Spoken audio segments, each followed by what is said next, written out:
Hey guys, welcome back to the channel. This is a story about what if Naruto Impel Down in one piece. Before I start, please support for more amazing content and do consider subscribing to my channel and share this video with your friends. This is written by GodsShadow and link in description and support writer. Let's start the video. Chapter 1. The Beginning. Impel Down 1 year before canon. Sadi, or Little Sadi as she forces her subordinates to call her, felt like she was walking on air as she skipped down one of the many corridors of her sanctuary. She was happier than she had ever been inside the lowest level of eternal hell, otherwise known as level 6 of Impel Down. Ironically, the harshest level of Impel Down used to be the tamest when it came to punishments.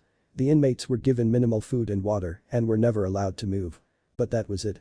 No gruesome torture, no back-breaking labor, and no boiling people alive. It was so boring. Sadi nearly wept when she had heard she was being reassigned to this dreadful level.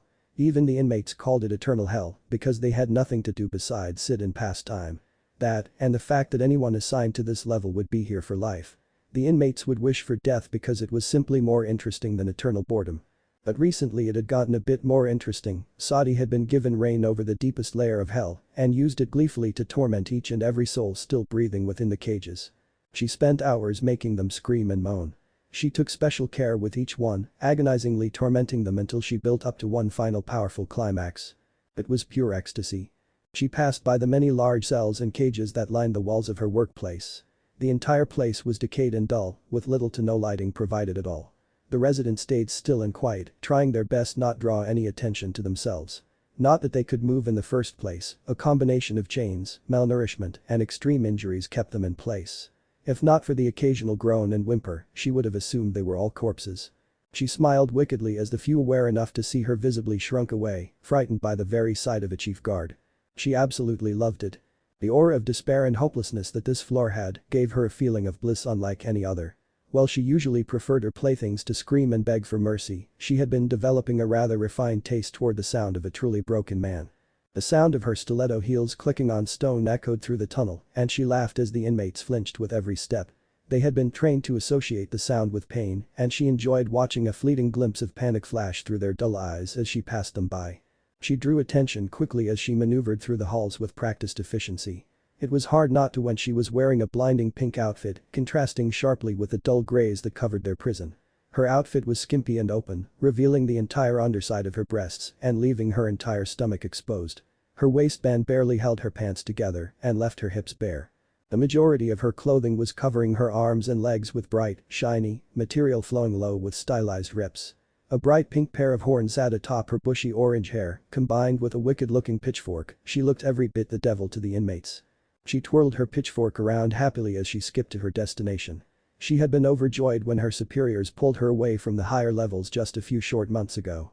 At first, she was extremely depressed, thinking she would have to stop her fun with the inmates, but that was until she heard she was actually getting promoted. The warden was impressed by her sadistic streak and moved her to deal with the stronger-willed inmates on the lower 2 floors. Their will didn't last long against her. But that mattered little at the moment. She had already grown bored with the remains of the men she had dealt with. She was instead focused entirely on a pair of individuals she had been introduced to just a week ago.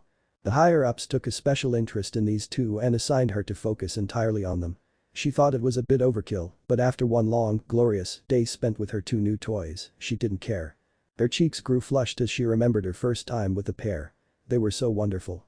The man, if you could call him that, was beautiful and strong, somehow managing to keep his muscular build despite a year of minimal action or food. He had tried his best to keep from screaming after he learned that she got satisfaction out of it. It was so cute. And the woman. How delicious she was. She was proud and stoic, refusing to show any emotion in front of her captor. Her tenacity was astounding. She had managed to last the entire first day without a peep. Although she finished with bleeding gums. Still to this day, the woman had yet to scream. Only whimpers and growls from any abuse she took. If it were any other prisoner, she may have been annoyed, may have brought out her harsher methods, or may have even just simply killed them. But instead, she shook with pleasure, intent to draw out this session to one powerful climax. Her instructions gave her nothing but time, and she was going to make the most of it. She preferred working with a man anyway and was content to watch the woman's hope crumble alongside the man's sanity. Only then would she make the woman scream. The skip in her step grew as she rounded the final corner. She was already hot and worked up from the stroll through the cells and was ready to work out some release. She approached the final cell and peered in with glazed eyes. There, chained to the wall, was her favorite prize. Long platinum blonde hair fell down to his back, uncut from the entire year he had spent in chains. A firm, muscular chest was exposed to the open air, covered in various glowing red lashes and welts that she had inflicted the day before. His once pristine features were dirty and rough, battered from the long stay inside her personal sanctuary. Strong arms were bound above him, chained to the wall to prevent the slightest movement. And finally, his strangest feature. 9 long, golden, tails were limp against the floor beneath him. She had yet to discover their purpose. She had tried to cut them, but found she couldn't. She had tried to burn them, but the fire washed off like a liquid. She had tried to smash them, but found their owner unaffected. It was as if he couldn't feel them at all. Part of her assignment was to understand the features of the man's devil fruit, but she had yet to learn anything. He would scream for her, but never talk. She assumed that the sea stone cuffs had been affecting his senses of them, since she never saw them move. His face was concealed by the dark and his hair as his head hung limply in front of him. He was sleeping. How cute. She happily reached for the keys to unlock the cell, before pausing. Sleeping. She had ensured that the pain alone would prevent him from getting any rest, and she had made well enough noise to wake him with her entrance. She looked back up and inspected him closer, faster this time. His chest wasn't moving. Her heart jumped with a small amount of fear instead of her normal excitement. She had been a bit too excited with her last session and used some of her more vicious methods, hoping to get a reaction out of the girl. She was sure his body was strong enough after all the other inmates of this floor had survived. She paused and thought. He was much younger, she realized. Only in his teens if she had to guess. Panic started to creep in as she noticed his total lack of movement. He wasn't breathing. She had been ordered to keep them alive. She fumbled with the keys quickly and nearly broke down the sea stone door with all the force she threw it open with.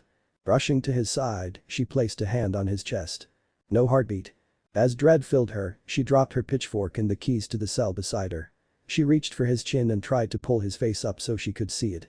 But instead, his head snapped up on its own. The sharp blood-red set of slitted eyes glared back at her with fierce determination. They pulsed and seemed to glow in the dark cell. Her vision blurred and her body stiffened. She felt the world spin around her. She collapsed.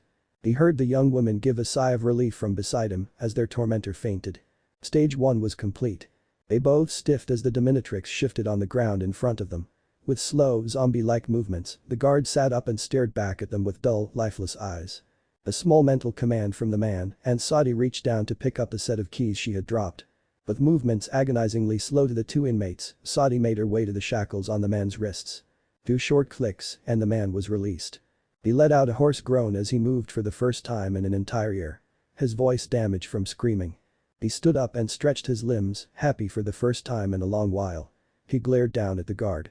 A year ago he would have hesitated to harm a defenseless woman, but after a week of the most brutal torture he had ever experienced. Clang. He mercilessly slammed her head into the sea stone bars of his cell. It wouldn't kill her, but he made sure to just hit her hard enough to send her back into unconsciousness. He reached for the keys and freed his companion, who wasted no time latching onto him in a fierce hug. He nearly stumbled back from the force, but managed to catch her in time to keep his balance. She was crying openly against him, staring at the various cuts and bruises that covered his torso. The devil had chosen to single him out for some reason, so he had sustained the majority of the injuries. She sobbed her apologies and he wrapped her up in a hug. All 9 of his tails moved alongside him and wrapped around her protectively. He whispered soothing words into her ear, doing his best to calm her down. He hastily reminded her of the plan. They were free, in a sense, but not safe. Not yet. The first and hardest step was complete. Now they needed to escape. And from the deepest level of hell, it was going to be a difficult task. After his companion had settled down, he took another look at his torturer. He had already been familiar with her, but he needed to be absolutely perfect. He leaned down, eyes combing over every inch of the woman's form. Memorizing every intricate detail. Another flash of his red eyes, and he stood up. His form shifted and he grew taller. His long blonde hair melded into a bushy, unkempt mess of orange. His muscles shrank, his arms and legs both becoming slim and dainty. His chest shrank, but his body flared out with womanly curves. A glaring pink outfit slowly appeared, covering his form entirely. The woman gasped as her blonde companion shifted his form into a perfect replica of their guard. She subconsciously backed away as he turned to face her. He smirked and lifted Saadi's unruly orange bangs from his brow, exposing his piercing red eyes. The woman shook her surprise away and watched as Saadi cuffed her counterpart into the place he had just been shackled. Another flash, and the very same man was back, shackled to the wall as if he had never left. She jumped with surprise as she glanced at the spot she was chained, finding an identical version of herself, still chained to the wall. Curious, she reached out to touch the face of herself, but her hand just passed straight through and she felt nothing but the wall behind the image. An illusion. She turned back to her smirking companion and together they began stage 2. She closed her eyes in concentration and felt her body shrinking. Saudi watched with fascination as his companion shrunk visibly before his eyes. A moment later, and he was looking back into the sharp yellow eyes of a small black cat. Satisfied that his illusion would hold, they exited and locked the cell. He was still far too weak, so the illusion would only last for an hour. Plenty of time to walk out of Impel Down. Author's notes, minor spoilers. The first chapter is short, but I plan to upload the second one immediately. This was just an introduction. But before you go and read the next one, please tell me what you thought of this one. I've been wanting to do a One Piece fic for a long time, as I feel that One Piece doesn't have nearly enough fanfics for it. Can you guess who the female inmate is? I'm curious if anyone could guess it correctly. I was very surprised to see the lack of Naruto One Piece crossovers. Even with the perfect devil fruit existing inside One Piece canon. Are there actually fics that use it and I'm just missing them? Just to be clear. This is completely inside the One Piece universe. Meaning, Naruto is not from the elemental nations, he doesn't use chakra, he isn't a shinobi, and most importantly he doesn't have Kurama inside of him, nor has he ever. He was born and raised inside the One Piece universe. Chapter 2. The Rubber Queen. 1 year later East Blue. Are we almost there? A calm, masculine voice called out to her from behind. She stopped her monitoring of the ship's steering device for a moment and turned over her shoulder. There, lazily reclining in one of the seats of their vessel, was her sole companion. Uzumaki D. Naruto. His platinum blonde hair had regained some of its color over the year since they had journeyed out together. It was still a softer, almost silvery, yellow, but it no longer had the washed-out dullness that it had the year before. It only fell down to his shoulders, keeping it rather short in comparison to how long it used to be. The majority of his chest was exposed, as he only wore a burnt orange kimono-style robe, trimmed in black, held closed at the waist by a small black sash. A black pair of shorts lay underneath the robe. Around the back, just before his waistline, the robe split in half, leaving space for his long 9 tails to flow from behind him freely. They were settled on either side of him, resting against the seat as the ship made its way along the ocean. 2 cute yellow fox ears popped out of his hair, sitting atop his head and flowing slightly with the breeze. But his most defining feature, in her opinion, was on his face. It had come as quite a shock when she had gotten her first clear look at him. His face now proudly showed his 6 whisker marks, 3 on each cheek. They fit his features completely and added a sense of emotion to his every expression. Something that she had grown to appreciate within the year they had spent together. She could say without hesitation that she was closer to Naruto than she had been with anyone else in her life. They had gone through hell together, after all. Something like that makes you friends for life, and neither had even considered separating. Not that she would hear of it, even if Naruto did want to separate. The whiskered blonde truly had her indebted to him, although he would never admit it. She knew, and that was all that mattered to her. Vegito. She snapped out of her thoughts and looked up at Naruto again. His whiskers fell along with his face, and his eyes, despite being a fearsome red, still managed to show his concern. She nodded and turned back to the front of the ship. You should be able to see it now. Naruto glanced past her and saw she was right. A small dot in the distance, growing in size as they approached, revealed that they were finally about to reach land. The island was still pretty far off, far too great a distance for a normal human to spot. But there was nothing normal about them, and their pairs of slitted eyes had several perks. The enhanced vision was merely the tip of the iceberg.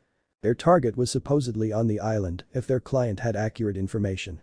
The information was 3 years old, so they had some lingering doubt, but the cheerful man had seemed rather confident that the target would still be here. They were aboard a fast boat, but considering the sun was just barely peeking above the horizon, they still had plenty of time. So they were in no serious rush and glided across the waves at a pace that could be considered leisurely. At least, it was to them. Seeing they wouldn't be arriving for a while, he leaned back into his seat, satisfied to relax until they arrived. He idly let his eyes drift over his female companion. Yujito. She gave no family name, but that was hardly a rare case in this world. Many went their entire lives without speaking, or sometimes even knowing, their family names. There are many general reasons for it. Orphans, outcasts, or sometimes even abandoning their names entirely due to a dangerous pirate lineage. He never asked, and she never told him. He was fine with that, it really made no difference to him. Yujito was Yujito and nothing would change that. She was wearing a deep blue halter top, leaving her shoulders and arms exposed to keep cool. It cut off before her waist, leaving a strip of skin exposed at her stomach. The shirt itself clung tightly to her chest, accenting her generous bosom. A white cloud pattern was displayed along her left breast. A simple pair of tight black shorts went down to her mid-thigh. A pair of fingerless gloves covered her hands. Her blonde hair, just a shade darker than his own, was wrapped tightly in bandages as it flowed behind her from the wind. He knew she preferred to dress more conservatively, but they were on the ocean, and she enjoyed wearing clothes that wouldn't limit her flexibility. Plus, when you consider how every other female seems to dress out on the sea, she would be considered conservative. She was older than him, but he wasn't sure how much. Not that he'd ever ask, he knew there were certain questions you simply didn't ask a female, and age was pretty high up. She looked to be in her 20s, although with devil fruit powers it was hard to tell. The vessel drew closer to the island, and the features became clearer. There seemed to be a large city in the center, along the coast, but that was not where they intended to go. Instead, they turned east, heading for a small village to the side of a large mountain. Finding a port was rather easy, since the village itself was along the coast, so they quickly docked and tied their boat. Climbing onto the pier, Naruto helped Yujiro up after him, then they headed into the village together. Cozy little village, isn't it? Yujiro said as they walked down the cobblestone path that ran alongside the wharf. It was a seaside town, and the locals all seemed to be extremely happy. The houses were all wooden and warm, and the paths that strayed from the shore were made of dirt, giving it a rural feeling. Naruto nodded his agreement. Fuchsia village, a village of windmills, that's a pretty accurate name. He said, gesturing to the many windmills that dotted the landscape. It seemed a little silly to name your village after something like windmills. But it begs the question. Which came first? The village or the windmills? Yujiro pointed out as they strolled down the path. The windmills. A gruff voice from their side came. They turned to see an older-looking man sitting on a porch of one of the houses overlooking the docks. He was dressed casually and a wooden cane rested against the arm of his chair. He scratched at his small beard. I'm the mayor of this village. Whoop slap. Can I help you young'uns with something? Naruto smiled and scratched the back of his head. Yeah, we are looking for someplace called Party's Bar. The mayor raised an eyebrow at the request, but shrugged and pointed off to the side. Sure enough, a few buildings over, a freshly painted green sign was posted above a small tavern with the name Party's Bar. They gave the old man their thanks and went inside. Luffia slowed down. You're going to choke if you keep that up. The bartender warned her favorite customer for the umpteenth time. Every time she made food for Luffia, the young girl ate as quickly as she could, without being a slob of course. Makino had managed to beat some table manners into her head. It was only natural that she learned to be a proper lady. That didn't stop her from inhaling the food. She just made no mess when she did it. Luffia frowned as she bit into a large piece of meat, but Makino, this is going to be the last time I'll eat your cooking in a while. She pouted childishly. Then you should take your time and savor it. Makino said firmly, already getting to work cleaning the pile of plates stacked beside the young girl. Luffia. Naruto blinked at the strange girl. She was eating more meat than even he could put away, dressed in a red bikini top that covered her large breasts and a simple pair of blue shorts. A yellow sash was wrapped around her waist and he could see a straw hat hanging from her neck. Straw hat? Check. Total lack of modesty? Check. Likes meat? Check, if those 13 plates were anything to go by. Yep. That confirms it. This is the girl they were searching for. It was a freak coincidence to run into her in the first building they checked, but Naruto just chalked it up to his absurd luck. Excuse me? Luffia bit into another piece of meat and glanced at the young man. Yes. She managed to get out between bites. She was still hungry. Naruto smiled and sat down on the stool beside her. Can we talk to you for a moment? She nodded without stopping her devouring of the meat. Well, my name is Naruto, he continued, unbothered by her lack of attention. He would get this kind of thing from his family all the time, so he was used to it. I have a package for Monkey D. Luffia, that is you right. Luffia nodded again and smiled as she tossed the clean bone onto the now empty plate. Who's it from? She asked, not all that interested when she has a new plate in front of her, provided by Makino. He reached into his robes and pulled out an orange package. Your brother Ace. Suddenly, the meat was forgotten and a napkin appeared in her hands. She wiped the grease off as fast as humanly possible and nearly ripped the package out of his hands. Despite her excitement, she opened the package slowly, taking care not to rip the wrapping itself. She hadn't heard a word about her brother in 3 years. Of course, she was excited. Inside the package was a white envelope, presumably containing a letter and a small wooden box. Naturally, she reached for the box first. You should probably read the letter first. Naruto squashed her excitement at getting a present. She pouted slightly but complied, opening the envelope with the same carefulness she used on the wrapping. She gave it a quick scan, seeing it was much longer than she thought Ace was ever going to write her, at least 3 pages. But her excitement didn't wane, and she quietly began to read. The other 3 occupants of the bar just waited patiently as she worked her way through the letter. Her face went through a full myriad of emotions, from joy, sadness, excitement, and finally settled on happy, with a set of misty eyes.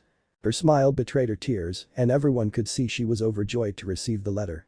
So Ace joined the Whitebeard pirates. Guess he's pretty far ahead of me now. She smiled wider and wiped her eyes. Doesn't matter, I'm still going to be the pirate queen. She turned to the box and smiled up at Naruto. Ace said you were going to explain this part. Naruto nodded and opened the box, showing her the inside. With no small amount of excitement, she looked inside to find paper. Her smile became strained as she looked at Naruto. Naruto gave a fox-like grin. Paper. He confirmed. She visibly deflated on the bar. She was hoping he was going to send her some super awesome pirate stuff. Like a treasure chest. Paper was just borrring. Naruto followed her train of thought easily and pulled the paper out of the box. Don't count it out yet, Luffia. It's special, grand line, paper. She perked up slightly and gave him a look as he held it out to her. She looked at the small piece as he opened his palm. After watching it for a moment, the paper jumped slightly to the south. She raised her head off the table and watched it again. Every few seconds it seemed to nudge its way to the edge of his hand. It's called a Weaver card. He explained, the pieces of the paper will always move towards each other, no matter where they are in the world. Luffia's eyes sparkled as she looked at the unassuming piece of paper. The grand line sure was amazing. She'd definitely see it soon. But wait, she paused and thought. Does that mean this points me to Ace? She asked. Naruto nodded. Yep. And his points to yours. He wanted you to know that no matter where you go, you'll still be able to find each other. Luffia smiled happily once again. Her brother really did know how to make her happy. Somehow that flimsy piece of paper was worth more than a chest of gold to her. A stray light caught her eye and she glanced down to see her new Weaver card. One of the corners had turned orange. It took her another second to realize her Weaver card had caught on fire. Ah! She panicked and tried to snuff it out with her fingers. Surprisingly, she didn't feel it burn. It didn't even feel warm. She checked again and it was still on fire but didn't seem to be spreading. Naruto caught her attention again. That's another feature of the Weaver card. When the owner is in danger, it burns. The card reflects their health, so if it turns really small, it means they are in trouble. But if it is just a tiny portion, like this, then it just means they are slightly injured. She blinked and looked back at the card. So Ace was fine then. What happens when they get better? The card will restore itself to its original size. He glanced back down at the card. Considering it's early in the morning and the card is still almost full. Ace is probably just training right now. Luffia nodded in agreement. They were both certainly rough when it came to training. It would make sense if he had injured himself somehow. The card is pretty hard to replace. Naruto said, so you should keep it somewhere safe. She thought about it for a moment. She reached behind her neck and pulled out her straw hat. Taking the Weaver card, she placed it inside the band of her hat. It would be safe there. She placed her hat back on her head happily and turned to look at her guest. She hadn't really taken a good look at him, not all that interested until she had heard about Ace. But now, she found he was kind of strange. His voice was soft but had an almost purr-like accent to it. His features were weird too. The first thing she noticed was his eyes. Blood red and slitted, they startled her for a moment but she thought it was pretty cool. The whisker marks on his cheek made him look like one of those annoying red animals she tried to catch when her gramps would toss her into the dangerous forests outside of Mount Corvo. A fox, I think. She frowned at the thought. She still never managed to catch one of those. Even when she was really hungry. They just kept hopping into places she couldn't reach. And she could swear they were laughing at her. Those 2 animals' ears on his head didn't help the image either. Wait, animal ears? She blinked and looked again. Indeed, on top of his head sat 2 yellow fox ears and as she looked closer, she noticed the 9 bushy fox tails swing behind him. That is so cool. Suddenly, she was beside him looking up at him with stars in her eyes. Why do you have animal parts? Can you move them? Can you use them to fight? Can they shoot lasers? Naruto sweat dropped at that last one and laughed at her excitement. She seemed a bit childish, but that was fine. He was too, at times. One of his tails snaked up between them and Luffia had her starry eyes locked on it as if it was the most interesting thing in the world. It slowly moved up to her eye level and the tip poked her on the nose. In that order. I ate a devil fruit. Yes. Yes. And I haven't tried yet. Naruto replied. Oh, she pouted, disappointed she wouldn't get to see any lasers. Yet. Wait, you ate a devil fruit too? She looked back up at him with surprise. She hadn't seen anyone with a fruit other than her own rubber powers. He nodded, I ate the dog fruit model. Nine-tailed fox. So I'm a vulpine man. He paused and offered his hand. We still haven't gotten properly introduced. My name is Uzumaki T. Naruto, nice to meet you. She hopped back on her stool and sat cross-legged. She took his hand in her own with a big smile. Monkey D. Luffia. She kept her smile and hooked a finger into her lip. She pulled, showing that her skin could stretch to a considerable distance. I ate the gum fruit. So I'm a rubber woman. She let go and her cheek snapped back into place. She didn't show any discomfort from the snap despite the considerable noise it had made. Interesting. He smiled back and gestured to his companion, who was now chatting with the bartender a few seats over. That is Yujito, she's my companion. She ate a devil fruit too. He added since she seemed to like them. Really? She gushed, which one? Yujito turned to them with a smile, I ate the cat fruit model. Two-tailed cat. So I'm a cat woman. Luffia looked her over, but couldn't find any cool features besides the yellow slitted eyes. She wasn't very impressed. Yujito gave a Cheshire grin and stood up from her stool. Hers wasn't quite as flashy as Naruto's, but it was just as useful. She focused on her abilities and started to shrink. A moment later, and a small black house cat jumped up to the bar, startling Makino. She gave Luffia one last smile before strolling over to Naruto. She laid down on the bar in front of him and turned to Makino, do you have any milk? The bartender was at a loss for words. The only strange thing she had ever seen was Luffia's rubber powers, and even then she rarely saw it. But to be spoken to be a talking cat. It was hard to wrap her head around. She decided to just treat it like any other customer and not think about it too hard. Of course. I'll go get you some. Do you want it in a bowl? Makino asked. The cat smiled with amusement, yes, please. That's awesome. Luffia said with a laugh as Yujito started to lap at her bowl of milk. Naruto chuckled and ran his fingers through Yujito's fur, eliciting a purr from the catwoman. We are both zone types. That means we can turn into the animals our fruits are modeled after. We have a few forms so it is pretty good for fighting. Really? She didn't really understand how that could be useful. It was nowhere near as strong as her rubber powers. Really? He confirmed, even in our normal forms we are pretty strong and the fruits complement our natural strengths. Luffia stared at him in contemplation for a moment. She nodded to herself and made her decision, alright. You two should join my crew. She offered with the biggest smile Naruto has ever seen. No thanks. He shot her down mercilessly. Her face fell and she pouted at him, why not? He gave her a fox-like smirk, because I'm going to be king of the pirates. No way. She said immediately, I'm going to be queen of the pirates. They stared at each other for a moment before silently agreeing to the same thing. Yes, there is only one thing to do then, Naruto said as he got to his feet. Luffia stood up and smacked her fist into her palm. Let's fight for it. Even if she was a bit dense, she always knew when someone was ready to fight. She thanked Makino profusely for the food and headed for the door, let's go. I know a good spot we can settle this at. Yujito hopped on Naruto's shoulder and they followed after the young girl. Are you really going to fight her? Yujito purred in his ear.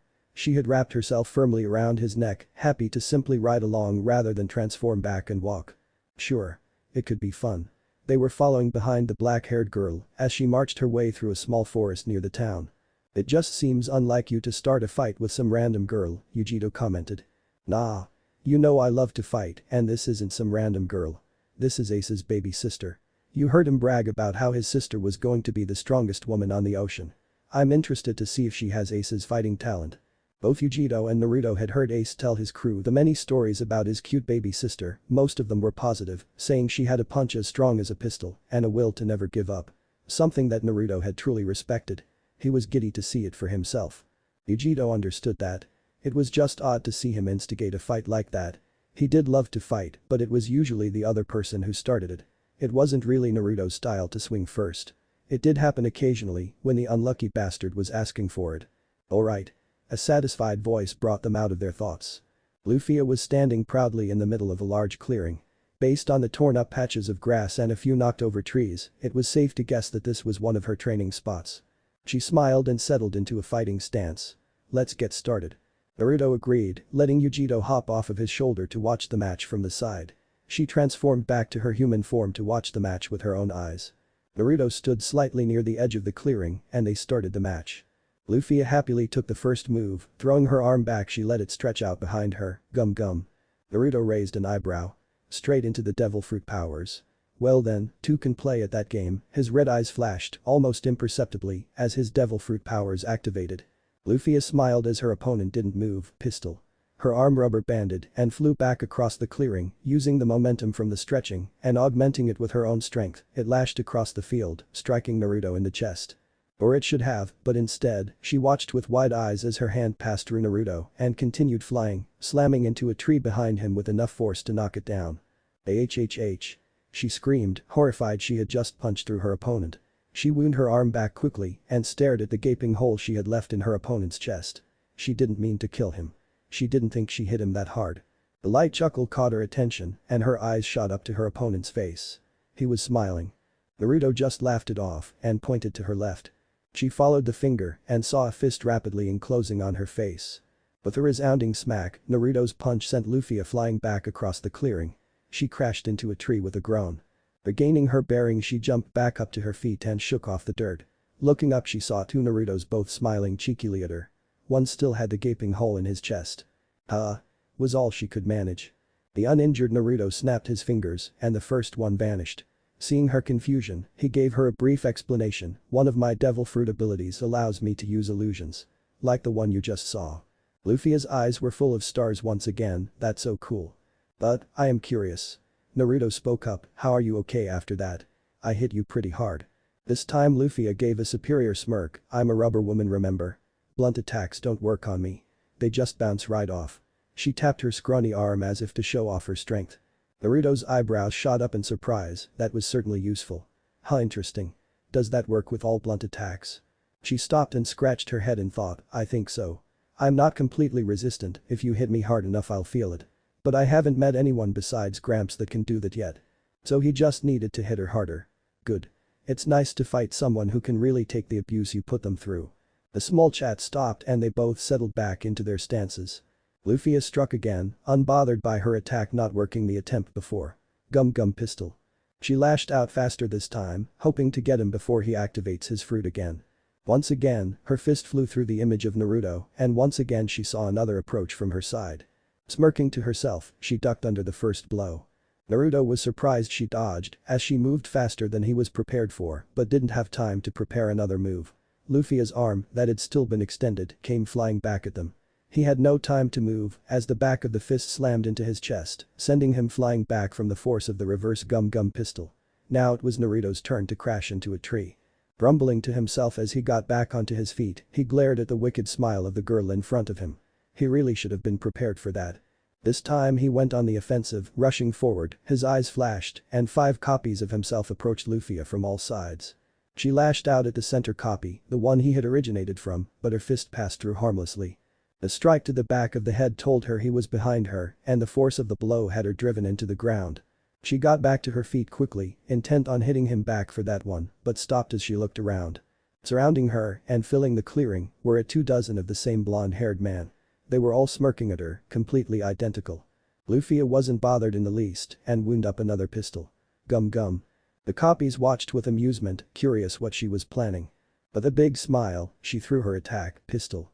The fist flew quickly, singling out a copy of Naruto.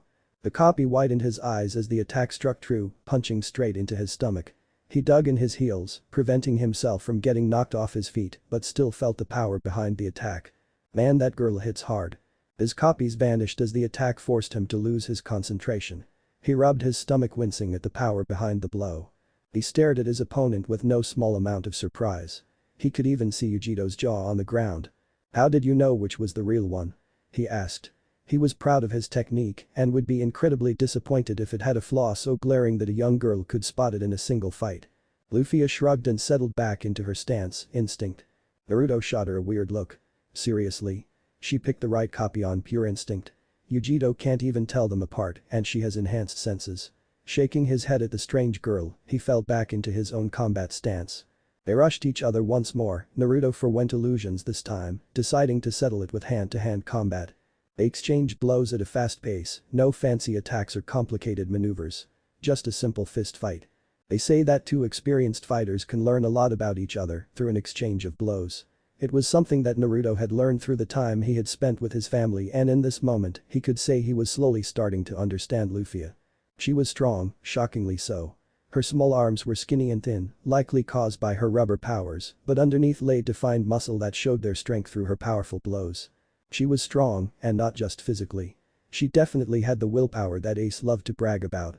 Every time he knocked her down, she just got back up with a determined gleam in her eye. And soon enough after, he'd be the one on the ground. She was experienced, Ace had told him that much.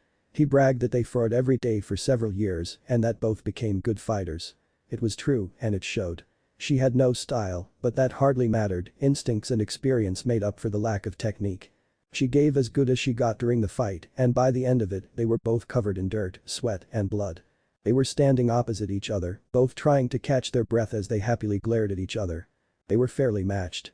Naruto was faster and more agile, but Luffia's devil fruit gave her more durability and potential for power. Naruto frowned and wiped the blood slipping down his chin. She really punched hard. Luffia rubbed at the red marks covering her arms. She had been unprepared to deal with that part. They both glared at each other from across the clearing. Then they smiled. The smiles turned to chuckles, and before long it escalated to full laughter. They were both happy. Happy to find a worthy opponent and happy to enjoy the great fight they just had. Luffia dropped her stance first and smiled up at Naruto. "You're pretty strong, Naruto." He smiled back and tried to brush the dirt off his orange jacket. "You're too, Luffia. Ace wasn't lying when he said you'd be good." Her face lit up as she heard her brother had complimented her. She turned to Naruto with determination. She had already decided Naruto was going to be a part of her crew, but now, after that fight, she knew just which position he'd hold. She was going to be looking for one anyway, it was just luck that he had found her instead. "Naruto," she called out. "I'm still going to be queen of the pirates," she shouted, letting her determination show. But then she smiled, "But you can be my king." Naruto was caught off guard by the declaration and looked at her with bemusement. "Your king?" he asked. She nodded. "You can't be a queen without a king, right? So you'll be my king." It was simple. Makino had explained it to her one day. Queens always had a king by their side, so if she wanted to be queen, she had to find a king first. Naruto was perfect. He could match her strength and had a super cool devil fruit. It made perfect sense to her. Naruto could only stare back with bafflement. Does she even know what she's saying? Well, the Pirate King Queen was a title, calling them like that definitely suggested something more. He had a strong feeling she wasn't aware of what she was implying. He wasn't exactly sure how to handle the situation. He had little experience with girls besides the time he spent with Yujiro, and he had a feeling Luffia was going to be much different from the rest. So he did the only thing he could think of. He looked to Yujiro for help. He saw her on the edge of the clearing where she had settled down to watch the fight. She seemed just as surprised as he from the bold proclamation. He sent her his best pleading expression and she caught his eyes for a moment. She shrugged carelessly and sent him a "It's your decision" look. He sighed internally. "Great. Thanks, Yujiro." He glanced back at the cause of his plight and instantly regretted it. She had big pleading eyes and her lower lip was starting to tremble. Shit. He considered his options. On one hand, he could just say no. That would probably end poorly for him, either with the girl actually crying or simply not giving up. Her determination was already made clear, and if Ace's stories were anything to go by, Luffia was not so easily dissuaded. Ace had told him about how Luffia had stubbornly followed him around even after Ace had spit at her and pushed her off a cliff. If Luffia turned that determination on him, he would be dealing with her for quite a while. On the other hand, he was planning on gathering his own crew. It would be rather hard to become king without any crew members after all. Luffia was pretty much everything he would want in a crew member, strong, earnest, and knew how to enjoy life. Despite being a bit naive, she was perfect. "Naruto." The voice of Ace echoed through his mind. "When you meet Luffia, make sure she's okay for me, alright? She attracts trouble just as easily as you do, so I'd really appreciate it if she had another person looking out for her." The memory flashed through his head and made the decision for him. "I don't think this is exactly what Ace had in mind," he sighed to himself. He looked back up at his new partner with matching determination. He gave her a firm nod and held out his hand. Luffia smiled widely. "Yes." She jumped up in the air and let out a small whoop. She snatched his hand in her own solid grip and they shook on it. He smiled as she showed her excitement, it vanished the lingering doubt he had. "So that makes us what? Co-captains?" She nodded. "I guess so. But since we have two captains we need a crew twice as big." She had big eyes and a childish smile as she pictured herself and Naruto standing together in front of a large group of pirates. On a massive ship, of course. Naruto could only shake his head at her logic, he was slowly starting to figure out how her mind worked. "So how many crew members were you planning to have?" 10. She replied immediately, "At least 10. She added after a moment's thought. She wasn't opposed to a large crew, but they had to be special. Naruto chuckled at her plan. Twice as big was still just 20 if she had only wanted 10 in the first place. That was tiny in comparison to the many other pirate crews. But he was fine with that. "You know, I'm quite partial to 9, myself," he said, letting his tail sway behind him in agreement. Luffia smiled and put a hand on her hat. 9, huh? She giggled. Shi sounds perfect. She looked up in the air and stared at the sky for a moment. Her eyes filled with panic. "Wah, it's noon already. I was supposed to leave the island hours ago," she complained loudly. "Does it really matter?" Yujito asked, making her way over to them. Luffia frowned. "Of course it does. I was supposed to start my adventure at the same time Ace did. Now I'm hours behind." The two zone types shared a look. Yujito spoke up. "I think we have something that can make up for that lost time." Luffia tilted her head in curiosity. Luffia couldn't believe her eyes. It was, in a word, awesome. Naruto chuckled as he stepped into the boat. He couldn't judge her excitement this time, he had the same reaction. It really was awesome. Luffia had stars in her eyes as she drooled over the look of his vessel. The ship, if you could call it that, was more of a boat than anything else. It was long and narrow in design, made out of a shiny black material instead of the usual wood. In the center of the boat, lengthwise, was an open compartment. It had 4 wide two-person seats, set in 2 rows, but separated by the open walkway in the middle. An additional helmsman's seat sat just in front of the passenger seats, designed to give the helmsman a clear view of the ocean. It was an odd design, with a large portion of the front of the ship being completely covered. The back had a large circular thruster built in. The entire boat was black, with the exception of silver trimmings along the edges. The sides each had a large head of a white wolf painted on, facing the front of the ship with its fangs bared. Due to the design and speed it travels, it was aptly named Hunter. Naruto smiled proudly and helped the 2 ladies off of the dock. "Welcome aboard, Hunter. She's the fastest boat you'll ever see."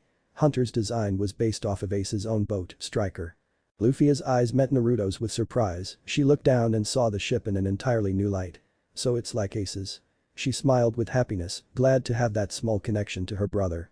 Luffia was a kid in a candy shop aboard the strange ship, darting her head in every direction as she tried to take it all in at once. "How does it sail?" Luffia asked. While she was still happily inspecting every inch of the unique boat, she noticed it was missing the one thing that made a ship move. It didn't feel like a pirate ship if it didn't have a sail. Naruto plopped down on one of the seats in the front row. Closest to the helm. The seats were cushioned and colored dark gray. He ushered Luffia to sit next to him. "You'll see." Yujito took her appointed role easy enough and settled down in the helm. Yujito was usually in charge of steering them, since Naruto's navigation skills were limited at best. He could use a compass, but that was about as far as it got. She, on the other hand, had a bit more experience with it. She couldn't predict the weather or anything crazy, but she could get them from island to island with little trouble. Especially in someplace calm, like the East Blue. After doing her routine check on the ship's controls, she placed her hands into 2 small holes located on the console. They were tubes, with 2 levers inside. She grabbed them and focused her devil fruit powers. The real reason Hunter was based off of the Striker was Ace's ingenious method of using his fire-based devil fruit powers to generate thrust for his small craft. Taking the concept a step further, Naruto incorporated it into his own ship, Hunter. Suddenly, the tubes flared with bright blue light as Yujito's hands were encased in azure fire. The fire traveled quickly through the tubes, fueling the thruster in the back. Yujito's devil fruit was more than just a simple zone type. It was a mythical devil fruit, just like Naruto's. Granting her the abilities of the mythical two-tailed cat, better known as the Nekomata. One of the abilities is the blue fire she uses to fuel their ship. She prefers to call it soul fire, considering its properties. It was one of the more useful abilities of her fruit and one she had no problem using. With a small jerk, the ship fired up its thruster and started moving at a slow pace. They pushed off the dock and started out to sea. Oh. Luffia was sitting cross-legged on the seat next to Naruto, leaning on the edge of the ship as she looked toward the back of the ship. She could see water being kicked up behind them slightly and some blue light coming from the large metal tube on the back of the ship. She spun back around on her seat and settled down next to Naruto, watching Yujito as she steered them away from the port. So it runs on firepower. Yep. And with Yujito's devil fruit powers, we can get anywhere we want without relying on the wind. Naruto said. Luffia looked rather amazed. That was pretty cool, but it took a bit of the fun out of it, didn't it? Wasn't the entire point of sailing to use a sail? Naruto caught on to her thoughts easily enough, but didn't really worry about it. Hunter wasn't designed to be used for sailing expeditions. It was just to hop from island to island. We'll need a real ship, of course. He said, obviously, Hunter offers no place to sleep and has little place to store food. So we'll need a proper pirate ship if we want to gather a crew. It was one of the reasons Hunter was designed to be fast. Naruto and Yujito had sailed around a considerable amount using her, but never had to sleep on the ship. They simply reached their destination before nightfall. They never traveled far and instead stuck to short routes and island hopping. If they wanted to go someplace like the Grand Line, they'd need a real ship. Luffia rapidly nodded her head in agreement, excited all over again about getting a large ship of her own. Naruto looked at his new co-captain with amusement. She was lost in her own fantasies again. She was definitely going to make the trip interesting, if nothing else. Suddenly, his hair stood on end and a shiver went down his spine. He looked out to the sea, it was calm and peaceful. But something was weird. It was quiet. "Something is wrong," he said without thinking, catching the other two passengers' attention. He couldn't put his finger on it, but something felt odd to him. The feeling surged, and his instincts were screaming at him. Something was strange. The feeling rose higher, and he finally understood. Something was coming. "Yujito. Stop." He shouted. She didn't hesitate. She pulled back on her sticks the moment she heard her captain's voice. An instant later, and the ship slid to a halt. If they had been going any faster, it might have been harder, but they had been moving slowly. Yujito looked back at her captain, alarmed. She rarely heard him raise his voice, and if he did, things were serious. "What's wrong?" She never finished her sentence, as a loud roar shook their boat. The massive Sea King lunged out of the water several dozen meters in front of them. Its large jaws were spread wide open. It snapped closed harshly, attempting to swallow its prey. Only to miss its target. Its teeth sank into nothing but air as the ship had made its sudden stop just short of the Sea King's mouth. The newly formed pirate crew were frozen in momentary shock as they realized they were very close to becoming the beast's lunch. If they had continued to sail, they would have slid straight into the Sea King's mouth. "The Lord of the Coast." Luffia shouted as she jumped to her feet. "You recognize it?" Naruto asked, incredulous. "Yeah." Luffia growled, "That's the bastard that took Shank's arm." The Sea King realized it had missed its prey and caught sight of them. It reared its head back and let out another fearsome roar. It was monstrous in size, with teeth long and wide as a human head. It was ugly too. A dark oily brown, with red bloodshot eyes. A singular fin ran along the top and bottom of its body, giving it the appearance of a massive eel. Luffia's blood boiled at the very sight of the beast. Not only had it almost killed her and taken Shank's arm, but it had tormented the town for years afterward. With eyes glaring murder at the beast, she crouched low and pushed off the boat with as much strength her legs could provide her. The hunter sank it deeper into the water slightly as the force launched her into the air. She flew upward, gaining height until she was nearly eye level with the monster. Reeling her fist back, she performed her signature move. Gum gum. It was a move that she had practiced for 10 long years and she had gotten it down to perfection. It was fitting, in a way, to use her most practiced move against a monster that had forced her to take her training seriously. Her arm reached its maximum stretch length and she poured every ounce of strength into the rebond pistol. She shouted as the fist cut across the air with the speed of a bullet, smashing into the side of the monster's head. The force sent it reeling back, an impressive display considering the size of the Sea King. The monster let out a wail of pain as its body fell to the side, crashing into the surface of the water and floating there. Unmoving. Luffia landed back onto the ship and pulled her hat back down on her head. The beast stirred once more and it slowly pulled itself back up. It turned to the group, now sporting a massive bruise on the side of its face. Luffia put all of her anger into the best glare she could manage, "Get lost." The beast froze, remembering the last human that had said those words. Its danger instincts took over and it let out a final small wail as it turned around and dove back below the surface. The two's own type sighed with relief as the Sea King left and Luffia slumped into her seat beside Naruto. "She's stronger than I thought," he heard Yujito whisper. He didn't acknowledge it. He was too occupied with his own thoughts. What was that? He had no idea what that feeling was. It was like he instinctively knew that something terrible was about to happen. He had grown nervous for a moment and he could have sworn he had felt the hair on his tail stiffen. But what happened? Was it just instinct, like Luffia had used to see through his illusion? Or was it a piece of his devil fruit? He snapped himself out of his thoughts with a sigh. He'd just have to look into it more. But right now. He looked to the young woman beside him, who was being awfully quiet. She was sitting in silence, with a contemplative look on her face, as if coming to terms with what had just occurred. It didn't suit her, he decided, to have that grim look on her face. "You look better with a smile on your face, you know." He nudged her in the side with his elbow.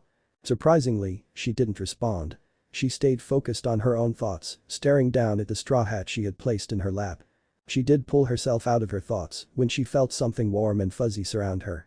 She looked up to the side, into the concerned eyes of her new partner. He had wrapped all 9 of his tails around her side and used them to pull her against him. "Are you okay?" he asked gently. He hadn't realized the attack had bothered her that much, but she looked pretty disturbed about it. She had mentioned Shanks, and the name rung a bell, but he couldn't quite place it. He wanted to ask, wanted to know what had bothered his new friend so greatly, but it wasn't the appropriate time. He'd give it some time first.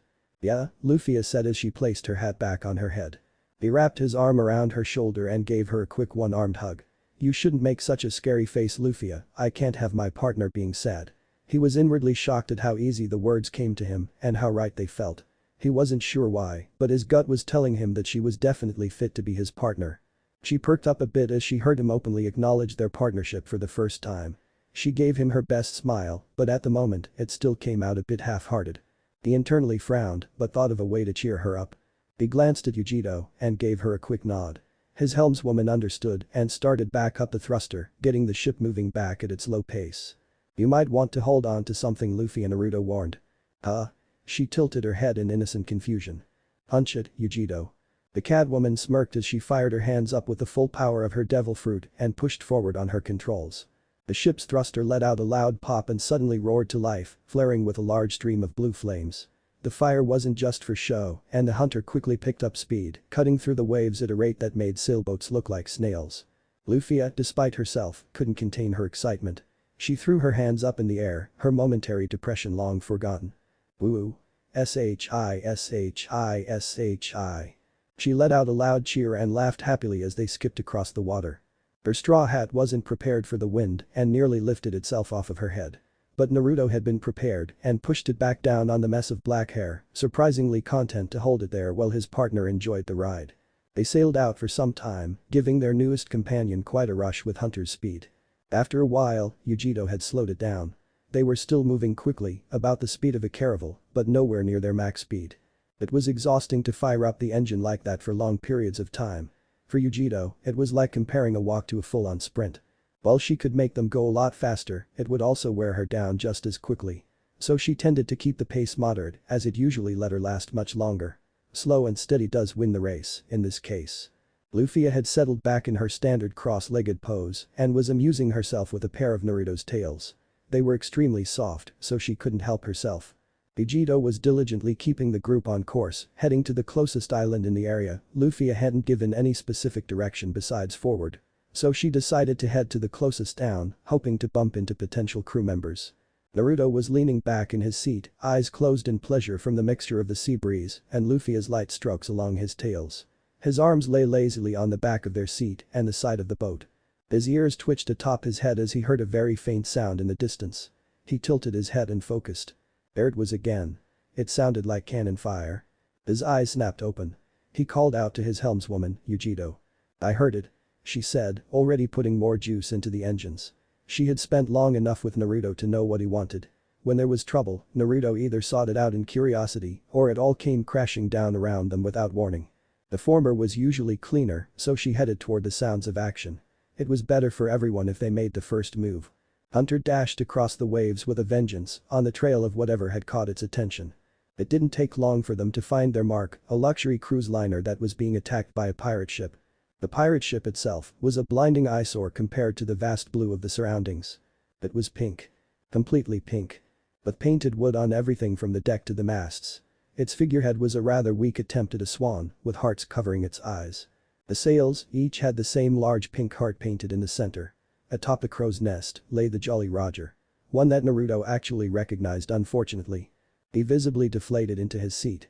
"Damn it, I was hoping to see something exciting," he pouted to himself as GodsShadow drew them in close. It was the Alvida pirates. One of the weakest, if not the weakest, pirate crews in the East Blue. And considering the East Blue was widely regarded as the weakest sea, these guys were the bottom of the barrel when it came to criminals. GodsShadow pulled the Hunter between the ships, still unnoticed by the two groups due to Hunter's small build. The pirates had just started boarding, if the shouts and shadows passing overhead were anything to go by. He turned to Luffia, ready to make a plan of action. Gum rocket." Naruto watched, slightly amused, as his co-captain shot herself up to the deck of the cruise liner, somehow going unnoticed by the pirates. He shrugged to himself carelessly, "She'll be fine." He turned to GodsShadow instead, "Do you want to go aboard?" His helmswoman shook her head and stretched, arching her back in a cat-like fashion. She curled up in her seat and relaxed, resting from the use of her devil fruit. Naruto smiled and shook his head. Looking back up at the two ships, he shrugged and followed Luffia aboard the cruise ship. He hopped up and landed on the railing, right beside his partner. This first thing he noticed was the surprisingly calm atmosphere. The group of civilians had already been grouped up in a ballroom of sorts when the pirates boarded. So the pirates were able to keep them contained with little to no bloodshed. How boring. He wasn't itching to see a bloodbath, but if there was no fight, how was he supposed to join in? A flash of orange caught his attention from the corner of his eye. A young girl was sneaking aboard the pirate ship, hugging the wall and clearing, thinking herself to be stealthy. Not that it lasted, as a door opened and she was immediately busted. Luckily for her, they were a low bounty crew for a reason, and the nameless grunt went down in a single blow to the groin. Ouch. Naruto was almost sympathetic for the poor bastard. Almost. The girl slipped past the grunt and into the cabin, leaving the man twitching in pain on the ground. Well, he had found something interesting after all. Luffia, I'm going to go check out the other ship. I'll be back in a minute, okay? He called out to his newest friend as he spun around on the railing. Luffia waved him off and stepped down to the deck. Later. Naruto gave a small wave back as he leaped aboard the pirate ship. Luffia glanced at the spot where her partner had vanished. She was slightly curious about what he was doing, but didn't think about it too hard. She turned her attention back to the group of 3 pirates she had been watching. They seemed to be looking for alcohol. She stepped forward on the deck. She was going to try and find someone fun to fight. Her stomach growled. Right after she found some food. Nami was not having a good day. Well, look at what we have here, boys. The second fattest pirate aboard the Miss Love Duck said to his fellow grunts. Seems like we've got ourselves a stowaway. A sniveling voice agreed, coming from the shortest of the bunch. What do we do with her? A third voice asked. Tie her up for Alvida. Another suggested. The group broke into squabbling, but kept their swords pointed at the young girl they had found inside their cargo hold. Nami was not having a good day. It had started out simple enough. She had managed to bribe her way onto a rich-looking luxury cruise liner, hoping that the endeavor would earn her more than she had spent. And things had been looking up for a while. A high-class ballroom filled with wine and expensive food should have been easy pickings for a young lady with sticky fingers. It should have been. But nothing went according to her plan. The people wore expensive clothing, sure.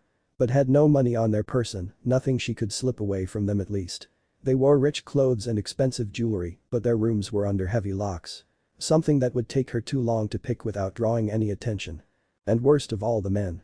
She knew she had been asking for it with a low-cut dress, which she admits she looked gorgeous in, but really. She was almost certain she had been offered by every single man in that damn room.